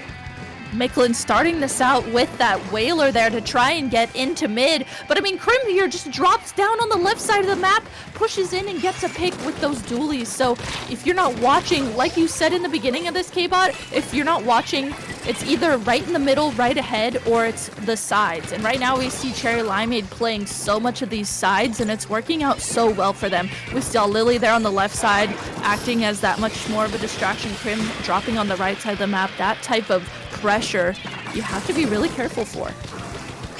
Now perhaps Mictlan has an opportunity here. It looks like Cass is going to be able to step forward there with that power clam going in. That big bubbler, they will provide a little bit more support. And now Cass and Lex approaching from that side, able to get in a few more clams, but now it's only Dafter up. Has to try to find a way to make a move here. Is going to be able to lock in just 3 more clams there at the very end. But that is not a safe lead by any means. Limeade is going to be looking to make a push right on back. And granted, it's a little bit harder to score than in 2 here. They've got to make their move fast, but one shot shuts down Krim already, and it's going to mean that Mictlan Heroes has a decently sized advantage. Now 2-down situation for Limeade. All of a sudden, they're going to need to scramble. Cherry Limeade completely backing up. I love that Shiny carrying that power clam completely backs up. They know that they have a little bit of time, but they have to play really carefully. So backing up, saving that power clam, waiting for their teammates to come back. Cherry Limeade here starting to push into mid, gets one member down and starts to try and get a push going. Krim and Lily going up that side, but Krim's going to go down there as well. That big bubbler didn't go down in time. Pika tries to step forward here, able to find one on a cast, but overtime is quickly expiring. Where's it going to be? Shiny's going to be there with the power clam. Will there be the follow-up, though? Krim trying to come up here, but has no power clams to their name. Lily's trying to come up here. Might actually have enough time. No, it's only going to get 2 in. They need 1 more. Where are the rest of the members of Limeade right now? A power clam might be able to come on in. Pika is there as well. But with 3 members around from Mictlan Heroes, they're going to be the ones to take the defensive, and they're going to take the series. Oh my goodness. That was such an intense game 5 there. I'm still recovering from that. That was crazy. And just getting okay, so Cherry Limeade had 2 members down. They waited to push in overtime. They got the push in, but they just didn't have they needed, what was that, 1 or 2 more clams to be able to get the lead. That was crazy. That was a crazy game 5. At the end of the game, they only needed 1. They had the power clam. They had the extra 2 come up to join, but then Shiny gets taken out because Shiny was just trying to throw them in alone. And all of a sudden, it only would have taken 1. Pika didn't have it. Pika couldn't step forward or couldn't dive in to try to go for the YOLO play. There was no one else around for Limeade. They fell just short, but credit to Mictlan there, again, able to stall things out just a little bit longer. The second that you can make it so that your opponent can't just go for their preset game plan is the second that they'll start to struggle, is the second that they'll take an extra second or two longer, and it's an extra second or two longer that you have to adapt in the moments where it matters most. And it started with one shot. That shot coming out from that E leader, able to take care of Prim there, locking things down, and all of the sudden, it's a 3v4. All of the sudden, you can start to see Mictlan move forward. They feel a little bit more confident. One of the Limeade frontliners go down, and that makes it so that Limeade all of a sudden has to scramble to try to find a way to get claims back in. Their respawns start to be staggered. Their special timers start to be staggered, and Mictlan walks away from the game wounded, but they walk away victorious. Oh, that was an awesome, going all the way to game 5. Just that was amazing. You summed that up really, really well, K-Bot. That was a really, really good sum up there for that at the end too. So Rissa, you want some good news? I think I know what you're gonna tell me. Your besties have made it to semifinals. I never thought. And you're going to be casting your besties. I'm losing my mind right now. This is so funny. This has never happened. So usually I'll play in like a tournament with the team, but then I'll commentate the end of it, and then the team I played with doesn't make it, all the way towards the end. But here we are. This is the first time this is happening, and I'm so excited because, for one, so I played all the way until top cut, and they've gotten this far in the tournament, and they're going to be playing against a really, really hype team that won Squid Junction last Saturday, GTA. It's AE, Thunder, and Goss, so this is going to be so cool to watch. Should be a lot of fun. And of course, you're the expert here, so you can spill all of the tea about what your teammates are going to play, right? For sure. Right before the broadcast goes live, while GTA is probably listening. You'll definitely do that for us, right? You know what? Usually as the that's a good point, because usually as the commentator, I'm like, okay, I know what these players play in scrims, but like, are they actually gonna play that? This time I know what everyone's This time you know play. exactly what they're playing. Yeah. Oh man, this is funny. Hope y'all are enjoying the show today, by the way. Hey, there's another tournament coming up rather soon. For those of you that are mid-level players, this tournament probably was quite a refresher for you, able to come up against a lot of high-level opponents. But if you're looking for teams and players that are closer to your own skill level, the Splatoon Advanced Circuit single event is a chance for you and your team to test if mid-level is where your team belongs. SAC will be following the same banning rules as last season, meaning that a +2 and above players are out. If you're a player fighting to stay in +3, or you're unsure if Lowing's the right place for you, this is the tournament to test it in. And also, SAC has open staff applications, so if you're interested in TOing at all, SAC is a great place to start. Find out more about what we're looking for by applying at iplabs.inc/helpus. Do help out the folks at IPL. They've got a lot of good work happening. In case today wasn't obvious, right? They're coming out with an entire new tournament series with a brand new producer and able to hold down the fort quite nicely. These are the folks that you want to learn from, and these are the folks you want to be a part of if you are looking to get a little bit more experience before starting up your own project. So do consider joining forces with IPL, consider joining forces with SAC, and hey, hope that we can see you around. The SAC event is happening tomorrow, as you see on your screen right now. So definitely do make sure that you're registering.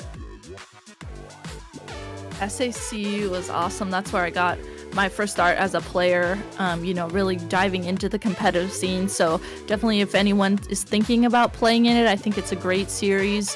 And it's played in a series, so that I think that makes it really exciting. If you can't make one, then there are other ones that are happening, so you don't have to worry about, potentially missing one. There are other ones that you can make.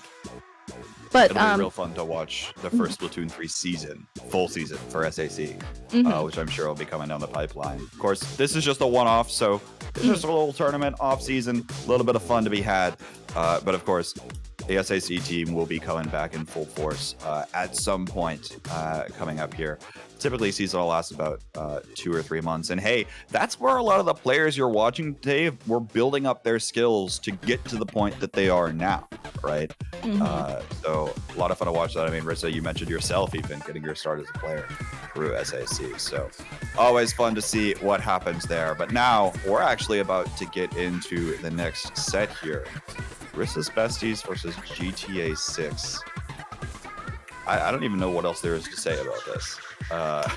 Because I feel like we made the joke that's like, oh yeah, hey Rissa, you get to Rissa, you gonna play too while you're commentating? Okay, Eclipse tried to make me play and commentate at the same time, but oh my gosh. I'm actually, so, you know, the team I was playing on aside, I'm excited to see GTA 6 play. I know that they played in Squid Junction last week and won it, and I wasn't home last Saturday, so I didn't get to watch that tournament in particular. But this is like I was talking about when it was Mictlan versus Cherry Limeade, is these are players that I'm familiar with. I'm familiar with what weapons they played in Splatoon 2, so I haven't watched, you know, players like Goss, Thunder, and Izza play yet in this game and see what weapons they play. So there's so many players that have had weapon switch ups, so it's so fun to watch what they play moving into this. Now, Splatzone's Hagglefish. You thought the last series was Flank City, just you wait. These members are going to be coming in full force here. We'll see exactly what they've got prepared up their sleeves. An Explosher coming out here on the map, as well as an Octobrush, going to be a skirmisher on the other side of the map.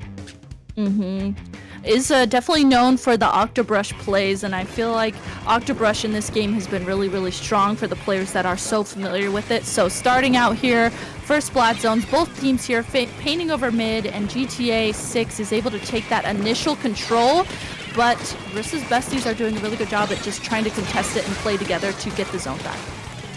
But all ready to go down. Looks like one for the road here onto Issa, onto that Octobrush. And actually it looks like your friends, this is going to be so weird saying Rissa's Besties when you're literally sitting right here. How am I supposed to say that, by the way? I don't even know. Okay. Anyway, they hold on to the zone here. They're going to be looking to actually take the lead here in just a moment. And now all of a sudden, the members of GTA 6 pushed back. They can't do a lot here, especially with how much range there is on the Science side. GTA here trying to do everything they can to come back into the zone right now. They have 3 specials at the ready, gonna use that Crab Tank and the Octobrush, using that Zip Caster to get into mid. Gets a pick on to Cactus. Thunder goes down though, so essentially both teams have 3 members up right now. 2 members down now on the side of GTA. Besties here is doing such a good job at guarding the zone, making sure that they push in together to get that aggression when they need to.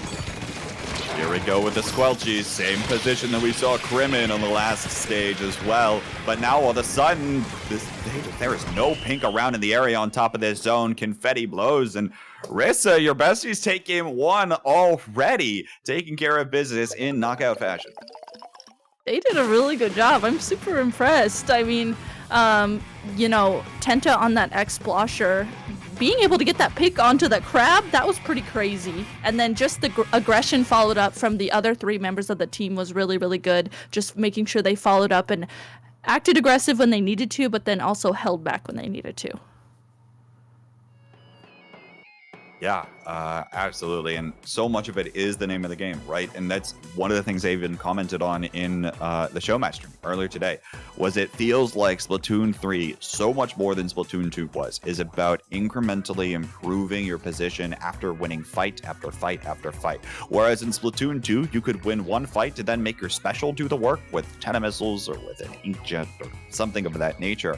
In Splatoon 3 right now, so much of it is about slowly gaining control of territory, slowly pushing the front lines closer and closer to your opponent's side of the map in Splat Zones, as overall the snowball starts to build. It starts off slower, but you can really watch the momentum build up, and that's exactly what we're seeing there out of Rissa's Besties. By the way, how much does Explosher paint, especially on top of Splat Zones? It was a 2v3 on top of the map, and we had two members here that were just able to take care of business with that Explosher in tow, able to pump out pressure, pump out that ink on top of the zone, and take care of business in that way. So really was interesting to watch there, and we'll see what kinds of responses there might be out of GTA 6, because I imagine they're probably not too happy losing a game like that.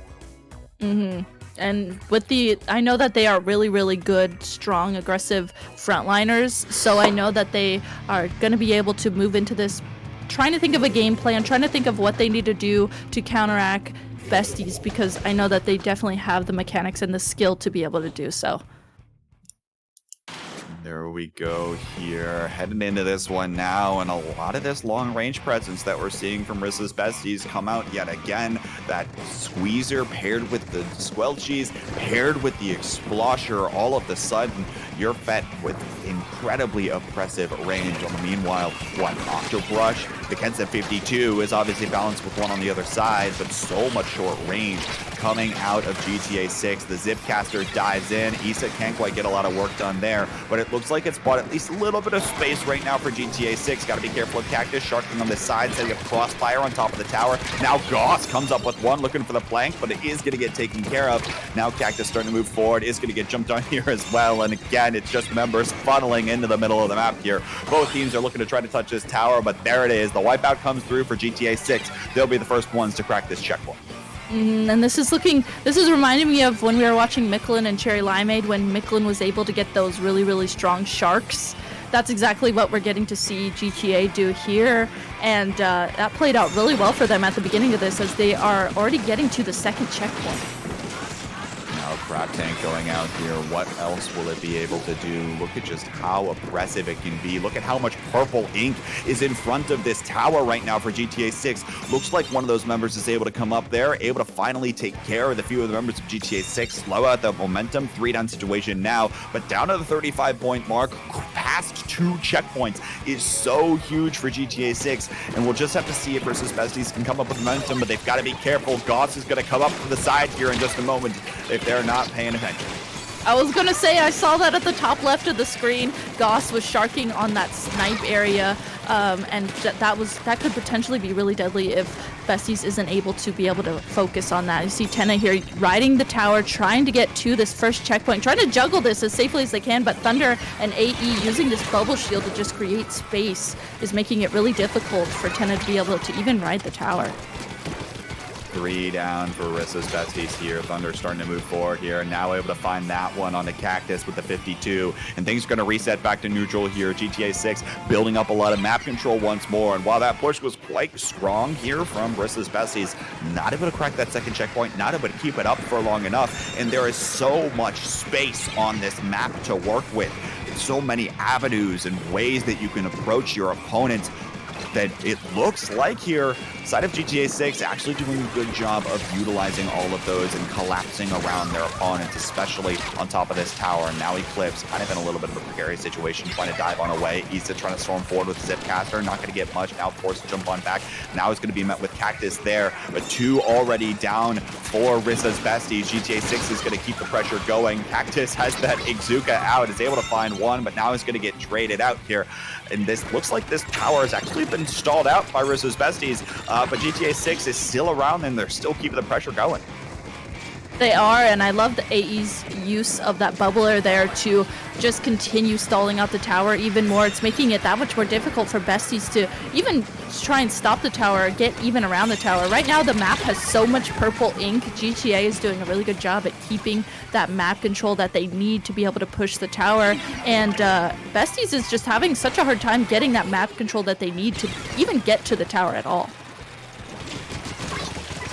We'll see what else comes of this. Thunder comes up with one. Is going to get traded out here by one of these members. This 52 starting to step on forward. Now it's going to get met with a bunch of burst bombs, though. And again, even if the main weapon's outrange, you're not outranging the burst bomb presence that's coming in from a lot of these members. You see Goss now stepping forward with this splash.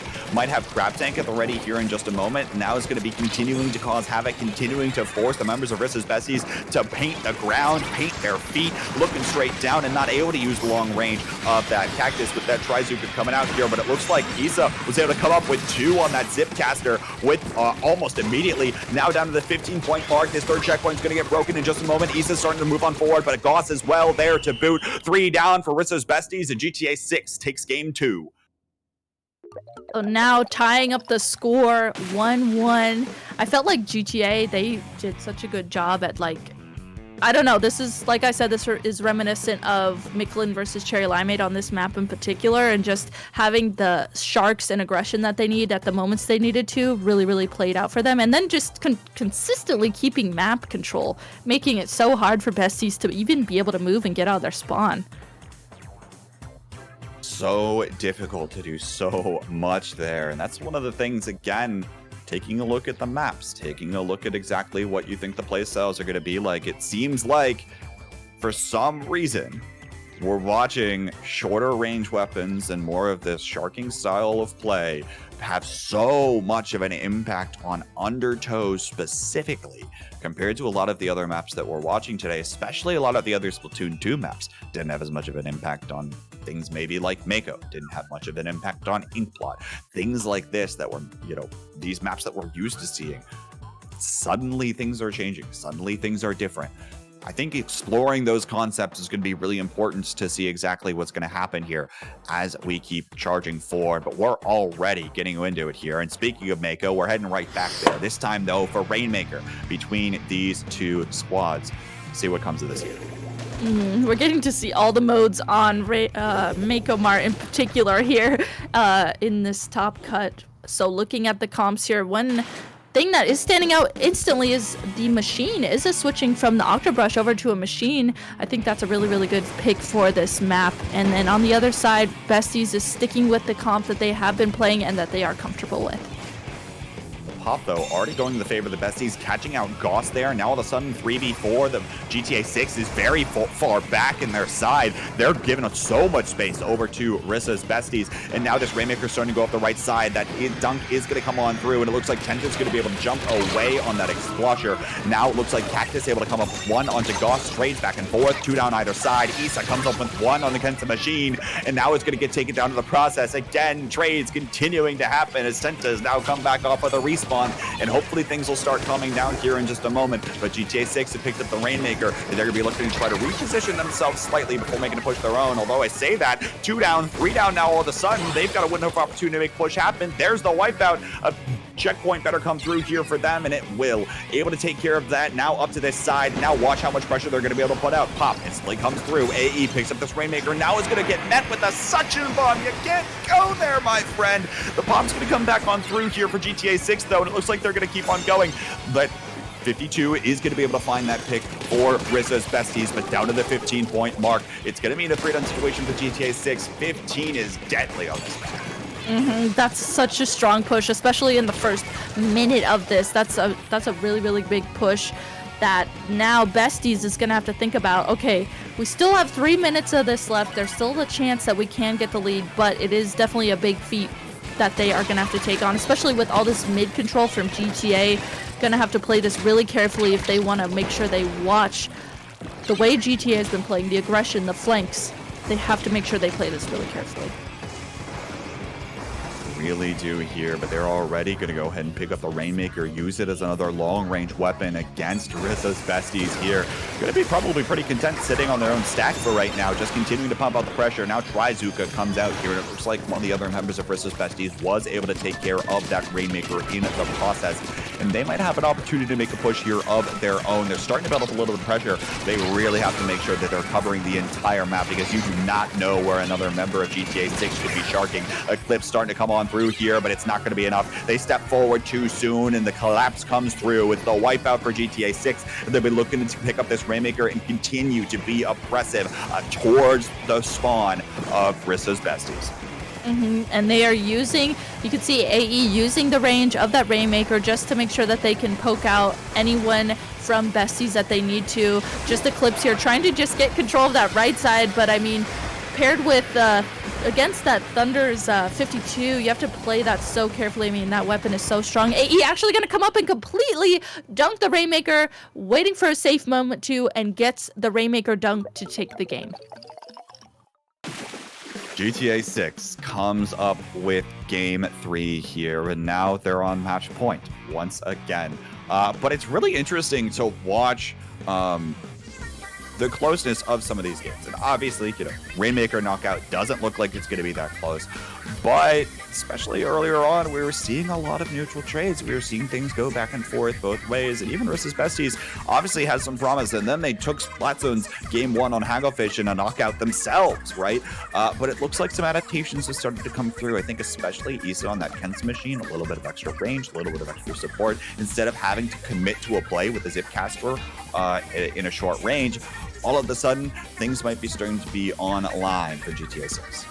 It seems like they figured out, they got the lockdown after that first game. They figured out what the weaknesses of Besties might be and what they need to do playing against them. And it seemed like a switch turned on and they suddenly know the strategy to do against Besties and what will be best for them to do. So we will be moving on to game 4. Going to be going back to Clamblitz Inkblot Art Academy, which we previously saw in the last set that we got to watch on stream. Okay, I'm not crazy. It's just in 2 consecutive sets. Yeah, as I was saying that, I was like, what? JPEG, I need a word. Is this a bug in the Matrix? What's going on here? What's the deal with Clamblitz Inkblot? Something suspicious is happening. Anyway, enough of that. Best not to worry about it too much because we're going to have to play the map regardless. Game 4, can GTA 6 lock it out here? Will Rissa's Besties be able to use their range again to their advantage? Have to be careful of the sides. It's what got to Mictlan Heroes for a decent part of their Game 5 a bit ago versus Cherry Limeade. They were able to come out victorious. Will Rissa's Besties be able to make sure that their sides are covered, especially with how much aggression is coming out of GTA 6 in the short range? Kara staying on that machine, not going to be playing that Octobrush for this game 4 here. Starting out, 1 member down on each team, now 2 members down on the side of GTA. So we see Eclipse here starting to push up and actually, potentially try and get a push going. GTA having to jump back and reposition with their power clam. And this aggression from Eclipse is really, really, really good. I can't even tell what's going on here. Eclipse trying to collapse around things, but actually we're on the other side of the map, Rissa. The claims are going to start coming in here for GTA 6 as that barrier is going to be burst. Now down to the 62-point mark. Looks like things were actually taken care of now for a while, but you saw those specials coming out of that side. Looking to try to take care of business, looking to try to lock things down. Was able to stall out the push here, but things were certainly chaotic and confusing, and that's exactly the environment that GTA 6 is going to thrive in, especially, the game of GTA itself, for a lot of people, all about causing that chaos. It's exactly what this team's looking to do here. They are doing that with their really, really aggressive specials, making sure that they're covering all areas of the map. You can see Thunder and is completely collapsing on this left side of the map here, collapsing on Kara and Cactus, making sure that they played that together. And that's really, really important, that type of synergy and making sure you get that type of crossfire and help your teammates out like that. We're getting to see that from Thunder's view firsthand. Now Killer Whale thrown out to try to get Thunder out of this position. Is going to force another member to jump away here. Excellent use of the Killer Whale at a close range. Is going to get met with another 52 on the other side, though, here from Kara. Locking things down, making sure that this momentum doesn't get even further out of control to the favor of GTA 6. But all of a sudden, they got a few specials on their name on their own. Rissa's Bestie is going to go 2 down. Gostra step on 4, but it's going to get taken down to the process. 2 down situation. Issa going to be able to come up with yet another one, and now able to come up with a third on to Tenta here. Eclipse is going to get traded out as well. And it looks like so much well was able to be done by Issa there, but it's not going to really be benefited here for GTA 6 just because they didn't have anyone else to capitalize on it. Yeah, not able to capitalize on that aggression that we're getting to see. And I really love the way that Izza is playing that machine, just constantly poking over these walls, using the ledges to their advantage. Now Besties going to try, and actually someone pushes up, I think it was Tenta there, able to push up and score a power clam for Besties, but 3 members are down now on the side of Besties. Eclipse coming out with a really, really clutch Trizuka to be able to get another pick and try and stall out mid, but Goss was right there to call out Eclipse and get that final pick onto the Besties. Now we see firefights on the left side of the map here as well. Goss and Thunder engaging a few. That bubbler going out here as well, looks like. And now the Inkstorm special that we haven't talked about yet at all. Going to paint the path here for Rissa's Besties to start to move forward underneath this barrier. Going to allow Tenta to 3 be able to throw in this power clam, but it doesn't look like there might be as much follow-up. Cactus going to miss a clam just short, but Kara's going to be able to swoop in and take the lead for Rissa's Besties. Goss now throwing a burst bomb out. Have to be careful here. They don't want to let this get out of control. Goss looking to try to find a few more picks. Now it's going to get a trade back and forth here. 2-down situation for Rissa's Besties, and it looks like GTA 6 have cleaned up things down to the 46-point mark. It is going to mean that this is certainly doable to go back and forth a few more times. Absolutely. With a minute and 15 seconds left of this, GTA having all their specials at the ready. You can see their Thunder there using that Whaler to start this push going. We see the Bubbler come out and specials coming all out from GTA here to get this power clam in and continue to score clams in to get their lead even bigger. Clams going in there, and you see the power of this sloshing machine right now. Issa able to come up with that onto the Explosher, challenging the high ground there. And down to the 23-point mark for GTA 6. All of a sudden, it's going to make 2 power clams plus some for Rissa's Besties in order to take back the lead. And they are running out of time to do that, especially as they keep going 2 down here. It's only 10 Eclipse left standing. And another power clam's going to find the basket for GTA 6. They're looking to actually extend their lead in just a moment, but looks like they might not be able to do that. Thunder is going to be able to win the firefights on the side. Now is going to airball a clam there. Unfortunately, it doesn't make a connection with the basket, and it's not going to mean that the lead is not extended. Good news for Rissa's Besties, but they've still got a lot of work to do to come on back, and they're running out of time to do it, Rissa. They do only have 8 seconds left as we are getting ready to go into overtime with 2 members down on the side of GTA. Besties has to play this so carefully. They have to make sure they call out those sharks. We know that GTA loves to shark and flank and act aggressively off of those. So we see the Trizuka coming in, the rain coming in. Kenta goes ahead and scores this clam in. Eclipse gets another clam in. They just need... Oh my gosh, and they got the lead. I didn't even see someone sneak in there with a few more clams to be able to score the lead. I actually didn't think they had the clams. I don't know where the clams came from. What's going on? Yeah, same. They were able to come on back with that. I was like, okay, surely they have to have 2 power clams. They have to be able to throw it in order to get it as soon as possible. And I guess not. We're going to another game 5, folks. Strap in. Man, this is the day, the stream of game 5s. This is pretty hype. And game 5 is going to be going. We're going to be going back to Splat Zones. The game 1 here was Splat Zones on Hagelfish Market. If you were not here previously, and now we will be going back to Splat Zones in the set. This time going to be on Museum. Back to Museum, and again, you know, potentially an opportunity here. Look, Rissa's Besties, a lot of long-range stuff. Splat Zones, all about controlling space, all about taking space, all about making sure that your opponent can't get back in. They were able to win the map 1 on Splat Zones there. Maybe they'll be able to repeat it here as well. We'll just have to see exactly what ends up happening. Of course, GTA 6 has made some adaptations before. We'll have to see if they can do the same thing again. If they'll be more consistent this time around, especially with Issa and something like a sloshing machine instead, right? So powerful in so many cases. I feel like I say especially on blank map for every map in the game, because that's just kind of the weapon it is. It really is. It's so good on like pretty much. It can utilize the ledges on pretty much any map right now. It's so good. And then also for Museum in particular, I'm really interested to see if if and how both and either team will utilize. So if you're one team looking at the left side, there's a left side flank that can be really, really deadly if you aren't watching it. And I could see both of these teams have that aggression to use that left flank. And I could see that being a really, really big factor in potentially either team. So we'll see as we head into the Game 5, GTA 6 versus Rissa's Besties. Here we go, folks. Semifinals. Who's going to punch their ticket to finals? Who is going to prove their worth? Looks like he's backed on the Octobrush this time around. Might be feeling a little bit more confident to try to dislodge some of those members on the back lines with that Zipcaster, as opposed to playing that sloshing machine this time around. We'll see which team decides to strike first and who's going to be able to build up their momentum over the course of the game.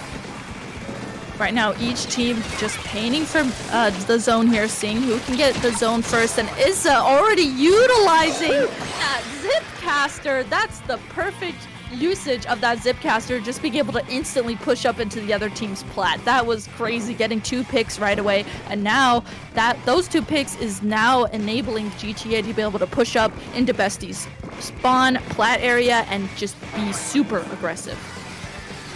But also, they're not overextending. You'll notice the positions they're holding right now are well within their own territory, and it's going to force some of the specials to come out of Rissa's Besties before they can actually move back in. Inkstorm, Trizuka both come out. This Inkstorm starting to come on top of the zone here, tend to try to apply a little bit more pressure with this Explosher here as well, but it's going to get taken out in the process. There's a double that Thunder comes up with the 52 gal. 20 ticks the timer left to go here. Now starting to dash up the wall. It's going to get taken down in the process. Cactus might be looking to try to reverse the tides here as AE goes down to Cactus here as well. Eclipse starting to step on forward, but Issa comes up from behind with the Zipcaster in order to lock things down. And GTA 6 100-0 knockout in Game 5. Punch their ticket to finals.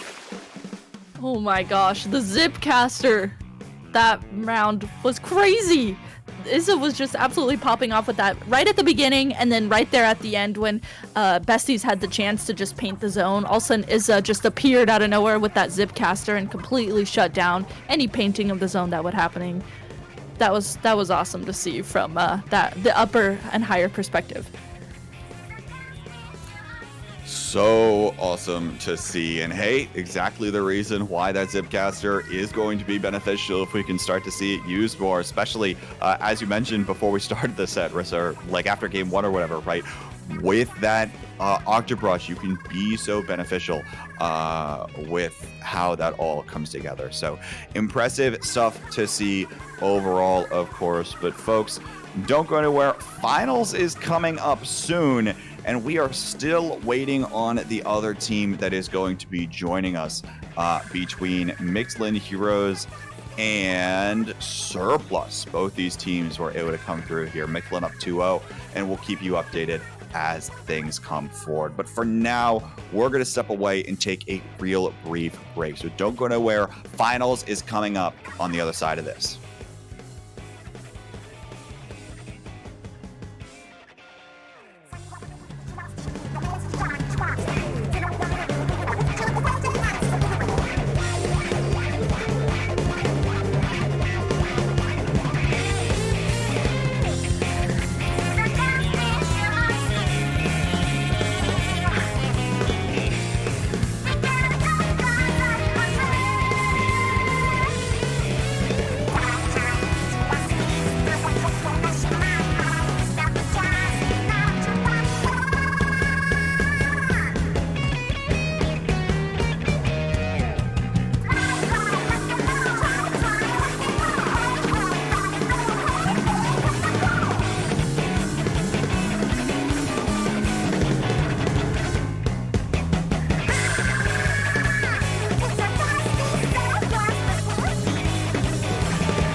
Welcome back to Proving Grounds 1, where 6 out of 14 sets played so far in the top cut bracket have gone to game 5s, including the Mictlan Heroes Surplus match that we were just waiting on. Turns out Mictlan Heroes beat Surplus in that.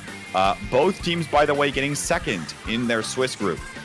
So take with that for what you will. My name is K-Bot. I'm joined by Rissa, whose friends just lost, unfortunately and sadly, in semifinals. So now I've got GTA 6 versus Mictlan Heroes. Rissa, this is a best of 7. Odds of us going the distance. You know what? At this point of this stream, we've seen so many best of 5s.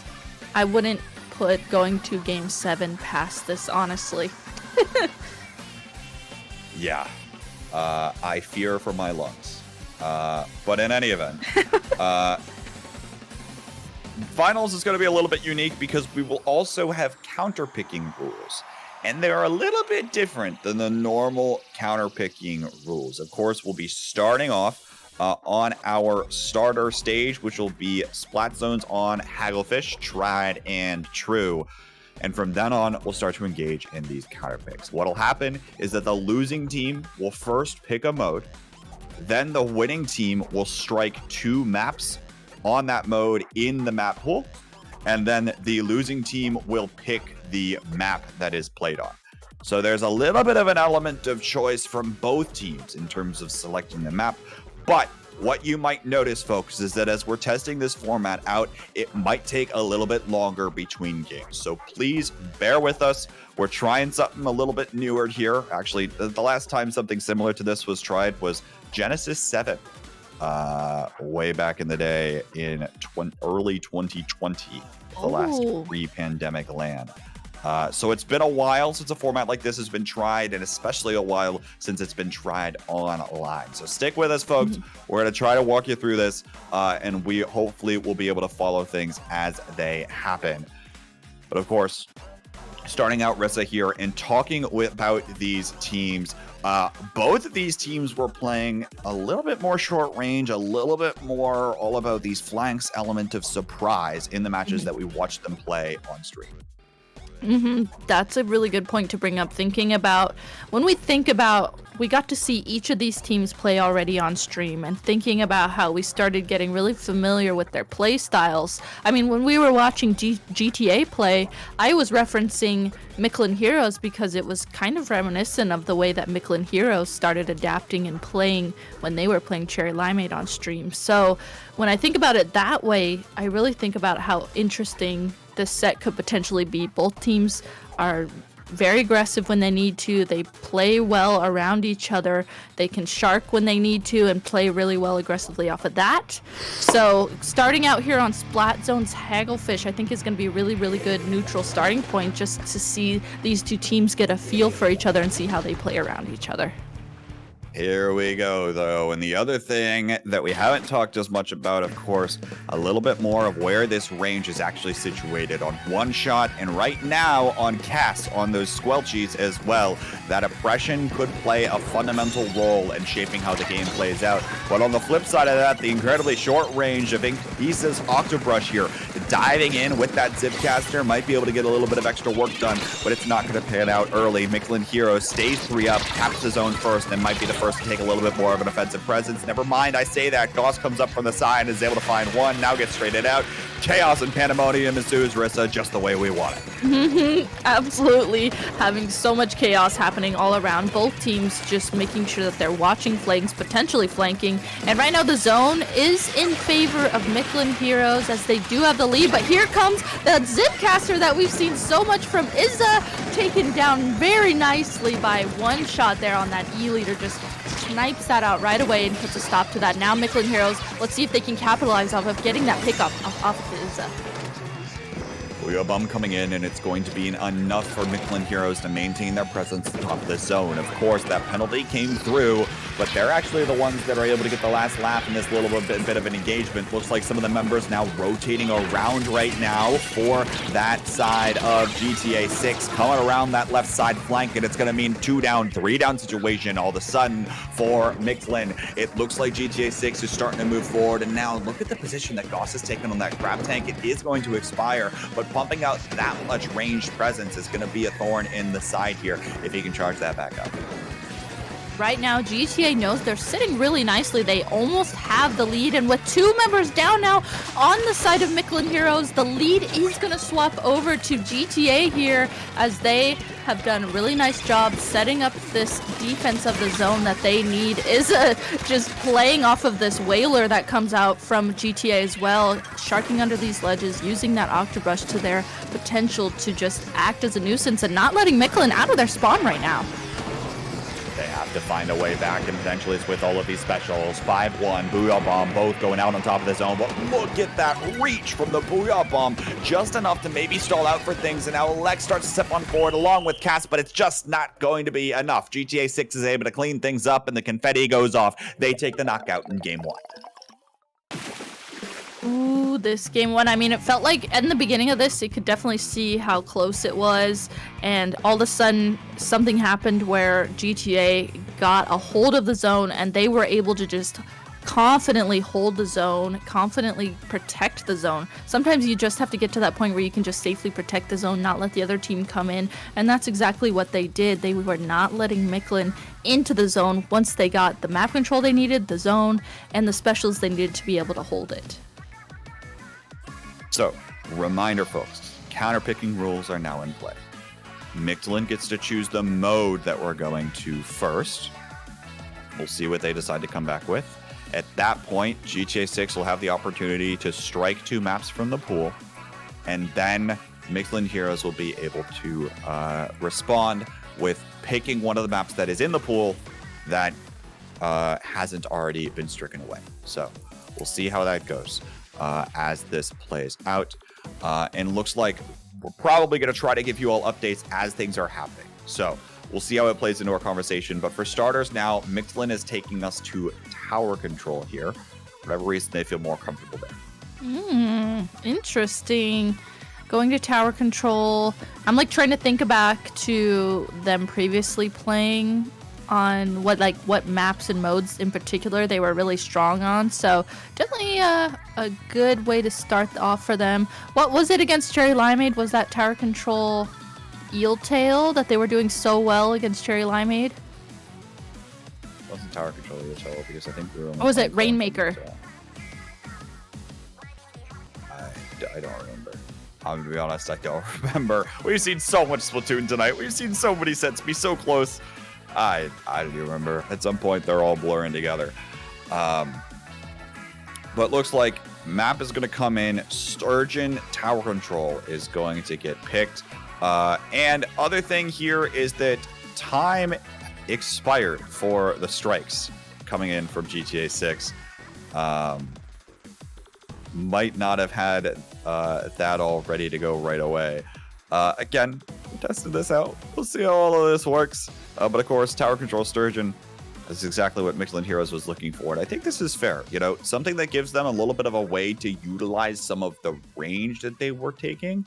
And so they're looking for all of these things with the range, with some of the shorter range weapons that they have here as well. I think a lot of it's probably just something that'll play to Mictlan Heroes' advantage here. I definitely think that it can definitely play into Mictlan's advantage here. And thinking about too, you know, Mictlan, as they go into this, they have one shot, that E-leader player who can play really, really well. The other team doesn't necessarily have an anchor, so that might be a big factor as we go into this game. And looking at these comps, very similar to what we've previously seen from each team. Thunder actually going to be playing Machine instead of Izza, so Izza can play that Octobrush. And then on the side of Mictlan, we're seeing that NZAP come out once again instead of the Junior. and Zap hoping to keep up the pace of the game here. And all of a sudden, GTA 6 might have short-range weapons, but might not be able to keep the pace depending on exactly how this plays out here. Looks like already one going down either side. Pizza gonna jump back here as well, but it looks like the tower gonna first start to be pushed by GTA 6. Trades back and forth, 2-down situation now for this orange side of Mictlan. It's going to mean that GTA 6 is going to continue their push on forward here. Jumps are going to start to come in on around this tower, and we'll see exactly what positions Mictlan is trying to take as this big bumper goes out here as well. Now Thunder starts to step on forward, and that checkpoint is going to go ahead and be clear. Now we're already down to the 50-point mark, and this is exactly where the points start to rack up on Surgeon. Lex, though, trying to lock things down along with Fierce. Excellent crossfire set up on the defensive hold here for Mictlan, but down to 43 here. Pretty good to start off. That second checkpoint is always, it can be always the checkpoint that's really, really hard to get past. I mean, that first checkpoint is definitely crucial to continue pushes, like we saw GTA getting that first checkpoint. But the second checkpoint, if the other team has their defense on lockdown, like Mictlan does here, that can be the really, really difficult checkpoint. And once you get past that, it can definitely snowball. But right now, GTA just working to control mid, control the spinner and snipe, which is really important. And then that way they can continue to stall out the tower, try and push it up when they need to and when they get the picks that they need to. Have to be careful though. Actually, Cass was looking to try to go for the flank hero on the tower, but now is the only member up for Mictlan. All of a sudden, there is so much blue ink in the area for GTA 6. Cass is out of position to do anything to make a play on top of this tower, and this third checkpoint's going to fall for Mictlan. GTA 6 continues to storm forward. They're looking for the knockout here. 3 down now for Mictlan as well, and GTA 6 takes game 2. Oh my goodness, AE there right at the end was just doing absolutely everything they could not to get sniped, and it paid out really well for them because just juggling around that tower and using that to their advantage to make sure they didn't get sniped, that was really good of them because that completely allowed them to not get sniped and get the KO on game 2. KO comes through yet again. What does Mictlan have to respond, though? It feels like GTA 6, maybe they're making the pace of the game a little bit faster. Maybe they're starting to get in the face and underneath the skin of their opponents a little bit more. It's hard to tell for sure, but it seems like there might be something from Mictlan that they can try to make an adjustment here because now, I mean, massive question marks come out, right? 2 knockouts where you didn't really stand a lot of a fighting chance on 2 different maps, including a map that you had the chance to pick for yourself. Things are looking a little bit dire here for Mictlan.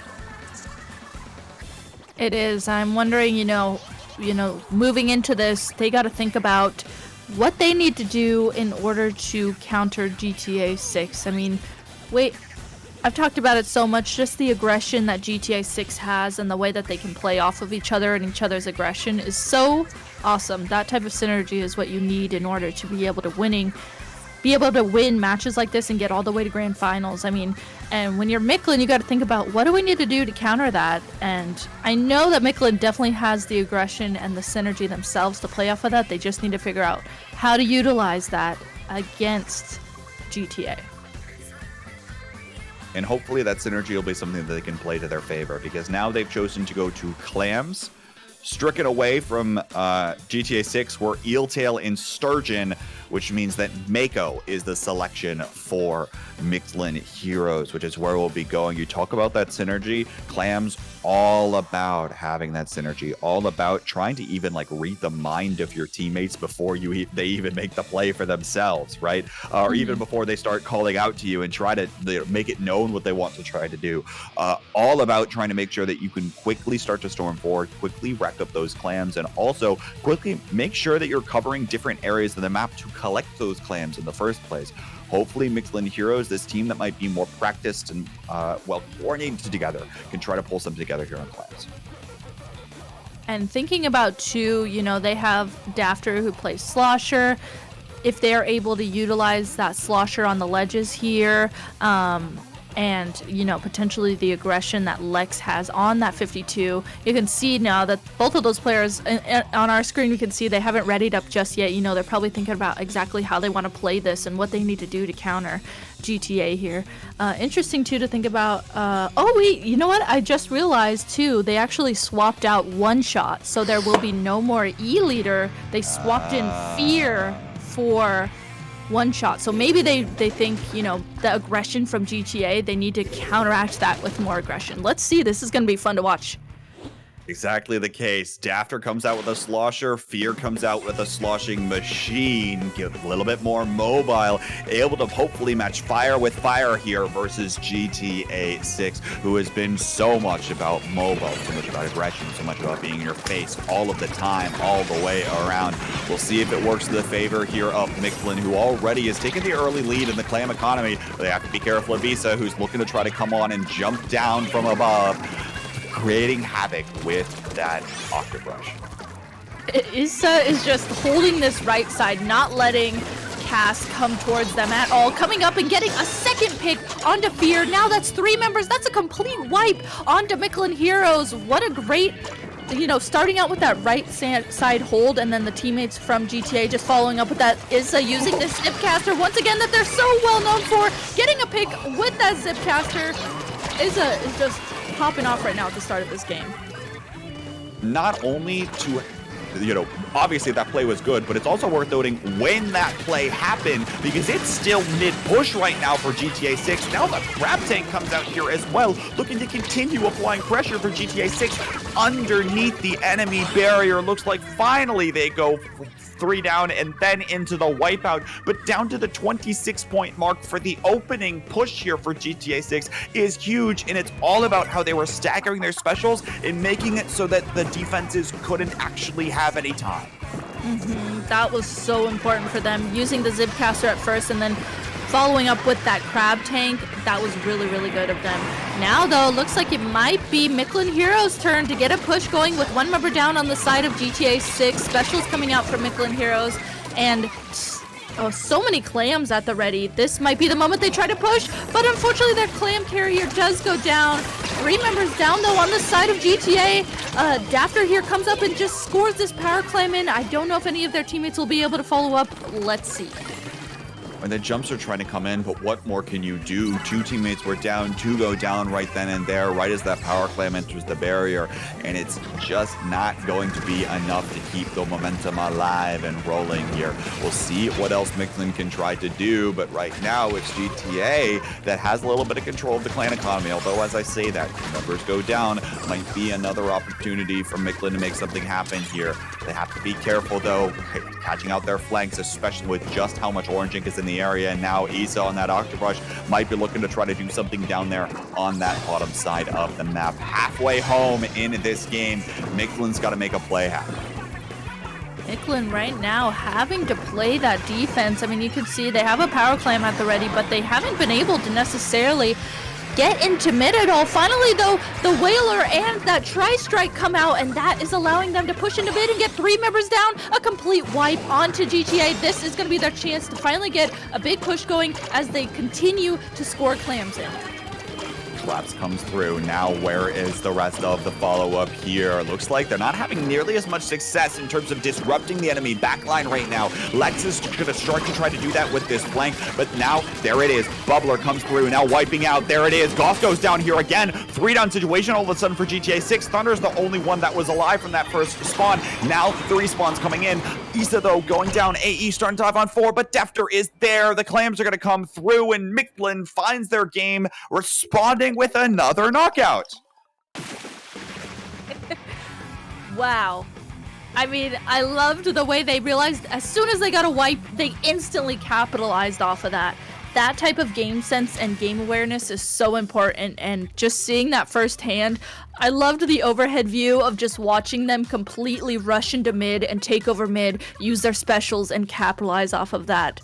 What a great way for them to stay in grand finals, taking that game 3. So here's the other thing that I think is interesting. Like taking a look at that last interaction, what happened? GTA 6 tried to throw up a big bubbler, but they're looking into a Mictlan Heroes who is quickly refreshed with no long-range weapons. The longest range weapon they have is the Slosher. That's the thing that's going to be most awkward at the short range hitbox. But what else do you have other than that? Sloshing Machine, 52 gal. Like, there's not much more to protect yourself from at this point, because those weapons are just going to roll right on up to the Thunderdome and start taking you out on your own turf. That's a really, really good point to bring up. I mean, I was actually just thinking about too, as soon as we saw that overhead of Mictlan completely taking over mid, just thinking about the turn of events that allowed them to just get the complete KO I'm gonna have to watch that back, because that was pretty crazy of them to just completely set up and take those positions so fast and to have such a dominating game 3. Now, we'll see what the counter pick is, because the roles have reversed. GTA gets the mode selection. They go to zones. Hagglefish and Inkblot were stricken away by Mictlan, and we're heading back to Mako, because that's where GTA 6 wants to go, even despite just losing. That's right, folks. We're back to Mako Mart. This is huge. This is huge. Who could have foreseen this coming? Splatoon's Mako Mart. And this is, so on our side too, we can see the teams still fear in the match for Mictlan Hero, not one shot coming back for this one. So definitely, I love the way Mictlan adapted to the aggression that GTA had. They're like, okay, we're going to just match this with our aggression too. And we get to see that again since we still have fear in this next match. By the way, speaking of the fact that we're back on Splatoon's Mako, this is like we're putting together like the greatest hits playlist right now for Splatoon maps. Tower Control Sturgeon, Slamblitz Mako, Splatoon's Mako. What's gonna come next? Let me guess. Tower Control Inkblot. I was gonna say Clamblitz Inkblot. Clamblitz Inkblot. Anyway, Splatoon's Mako. You can't change players' minds at this point in the game's lifespan. Same composition coming out of Mictlan Heroes that gave them success last time around, and of course the composition still sticking right now for these members of GTA 6. Here we go, diving right into this one. We'll see exactly what can happen here on Splat Zones, because it's going to be very much, frankly, if we start to see GTA 6 snowballing this into position early, especially with things like an early crab tank, that could be huge for them. Goss utilizing this crab tank now to just take over this left stack completely and then put pressure onto the right stack with the range that has. And both teams right now kind of just trying to fumble around, see who can get picks going, who can get the zone. The zone did cap momentarily there for Mictlan Heroes, but GTA was right there to cap it again. So Goss here just trying to come up on the right side, just poke up, act as a distraction. Safely goes back into mid though. That was a really, really good move. Now Mictlan Heroes trying to figure out how to get back into mid. Trying to come on back through here, and it looks like they're not going to be successful in doing that. With Cass going down, they're not going to have the defenses of this big bubbler, even though maybe it's not as impactful as one might think in this firefight.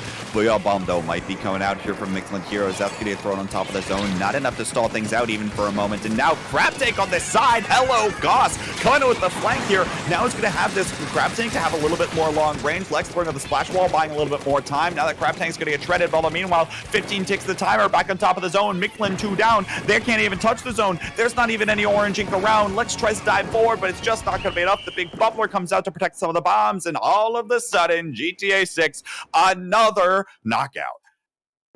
Another knockout in this set, and that means GTA is going up one more point. So if Mictlan Heroes wants to stay in grand finals, they will have to win the next match. Otherwise, it will be GTA taking the set.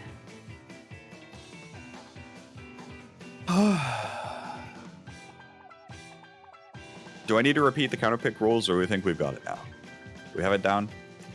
Everyone understand what's going on? Chat, type 1 if you understand the counter pick rules. I don't know what the delay is on Twitch chat. So we'll see what they say. Type 2 if you don't. And type 3 if you want to see a game 7. Actually, type 7 if you want to see a game 7. Rissa, you just typed 2. Rissa. Just kidding. Man. My own casting partner thinks I've done a terrible job at describing the counter picking rules. No. Okay, no, now it's just evolved into random thing. number spamming. It's not a you thing, it's a me thing. Okay, alright. Now we're just spamming random numbers in Twitch chat. and I got no information because I was distracted by the fact that Rissa typed 2. All right. Will this be... So, one thing, regardless of what happens here, this is Mictlan's last counter pick, right? They're the ones... This is their last time where they get to be in control of the mode and in control of the final map that they get to go to. From here on out, they have to win each of the next 3 in order to take back the tournament. Looks like we've gone to Rainmaker, where Undertow and Sturgeon were stricken away. GTA 6 really not feeling confident in their Sturgeon Shipyard play for whatever reason today, but Hagglefish is the selection here. Yeah, going back to Hagglefish, which we saw previously on the first match of this set, but this time going over to Rainmaker. This will be, you know, I was like trying to think if I've commentated Rainmish. What? Rainmish? What? I mixed up Rainmaker and Hagglefish, so it's Rain. I don't even know. This is how you know it's getting late. Dear. It's getting late, folks. Forgive us. Anyways, yeah, I haven't commentated this map and mode, so I was like thinking if I had, and this is gonna be fun to watch how, you know, this is Mictlan's chance to stay in grand finals. What are they gonna do to adapt to the way that GTA plays? I mean, this is the flanking map, so they're gonna have to be really careful, especially against a team like GTA. The interesting thing, and I don't, maybe it's something to actually watch out for, is that what happened earlier and what happened in Mictlan's wins against Limeade isn't happening here. They're not able to get their players into positions where they can come up with these massive flanking opportunities, surprise their opponent, get like a double or a triple off of some of these plays. Now, it's hard to tell whether that's because the shorter range composition of GTAs do get a better job at catching some of these out, or if Mictlan just isn't going for it at all in the first place. It might be a little bit of a combination of both, but I'd be surprised to see if that doesn't happen here on Hagglefish. Even though some of these, you know, we talk so much about the flanks and the sides, and even though they're slightly long, I'd be shocked to see that element of surprise and that lack of information coming into play here. Really want to see Mictlan start to play around that, because that might be the only thing they've got. That's a really good point to bring up. So starting out here, looking at both teams trying to take over mid, trying to use their specials, see who can get the upper hand first. This crab tank coming out on the side of GTA, and this crab on the left-hand side is going to allow them to already get to this first checkpoint. Mictlan, though, instantly surrounding that checkpoint and getting the picks onto GTA that they need.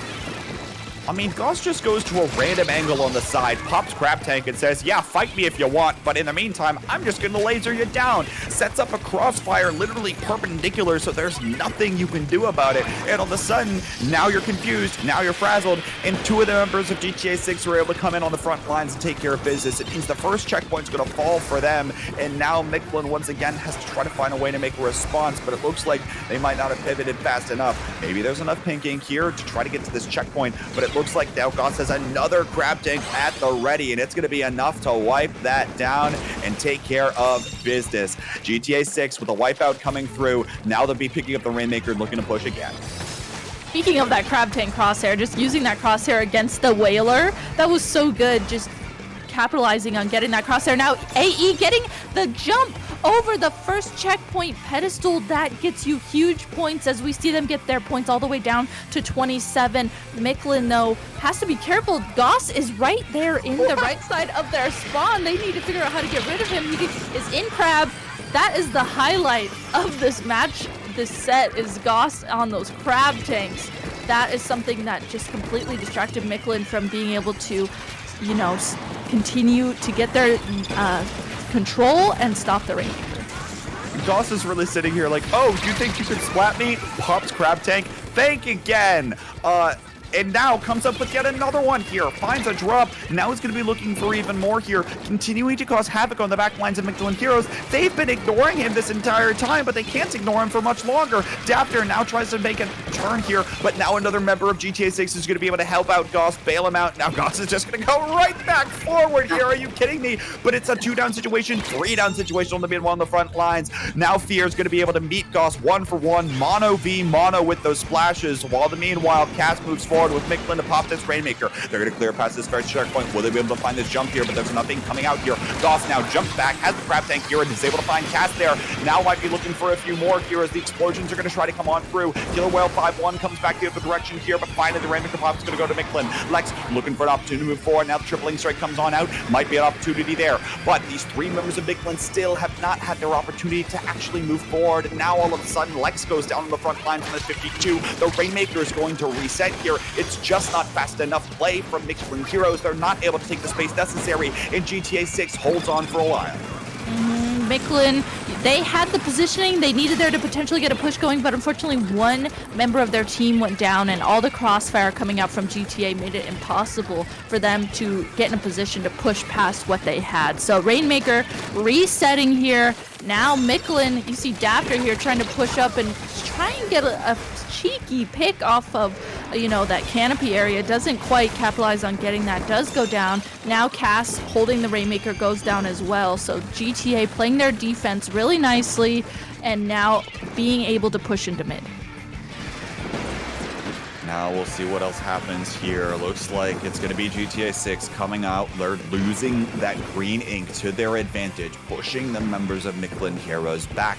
Fear is backed away on this crab tank, can only put out so much pressure, and now Dapter cut out alone. Now you start to see how much is happening here. To some extent, a little bit of a death ball composition. All of a sudden, three members on top of you, you're forced to back away or you're forced to go down. It's exactly what GTA 6 is trying to do, and now with 34 seconds left to go, all they have to do is try to hold on to the middle. They're able to find the pop, but the specials are coming out from Mictlan here.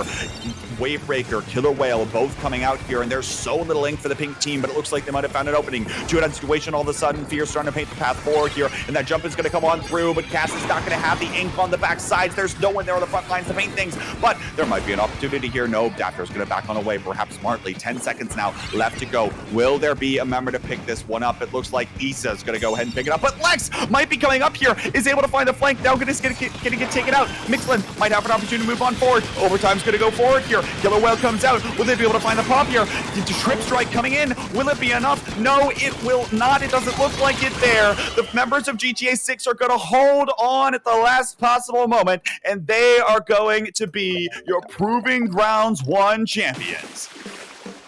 Oh my goodness, my hands are literally like on my face. That was so intense, and it could have been so clutch there for Lex getting that flank around the right side of the map. That almost was potentially really deadly for GTA, but getting the Rainmaker pop, getting the picks, was able to capitalize on them just completely winning that. And GTA taking grand finals 4-1 over Mictlan Heroes. So today we learned that the triple ink strike does not do as much damage to Rainmaker's shield as we thought it might. That I think is what we learned in the process of watching that game. I mean, how close was that from Mictlan? By the way, Lex able to come up with that pick in the first place, right? Able to take care of Issa. All of a sudden, all that Mictlan has to do at that stage is literally pop the Rainmaker shield and pick up the Rainmaker for themselves. They didn't need to take it anywhere. It was right there next to the pedestal. It would have been points on the board because Issa thought they were safe, but able to walk away with that one there. Perhaps a little bit of robbery for GTA 6.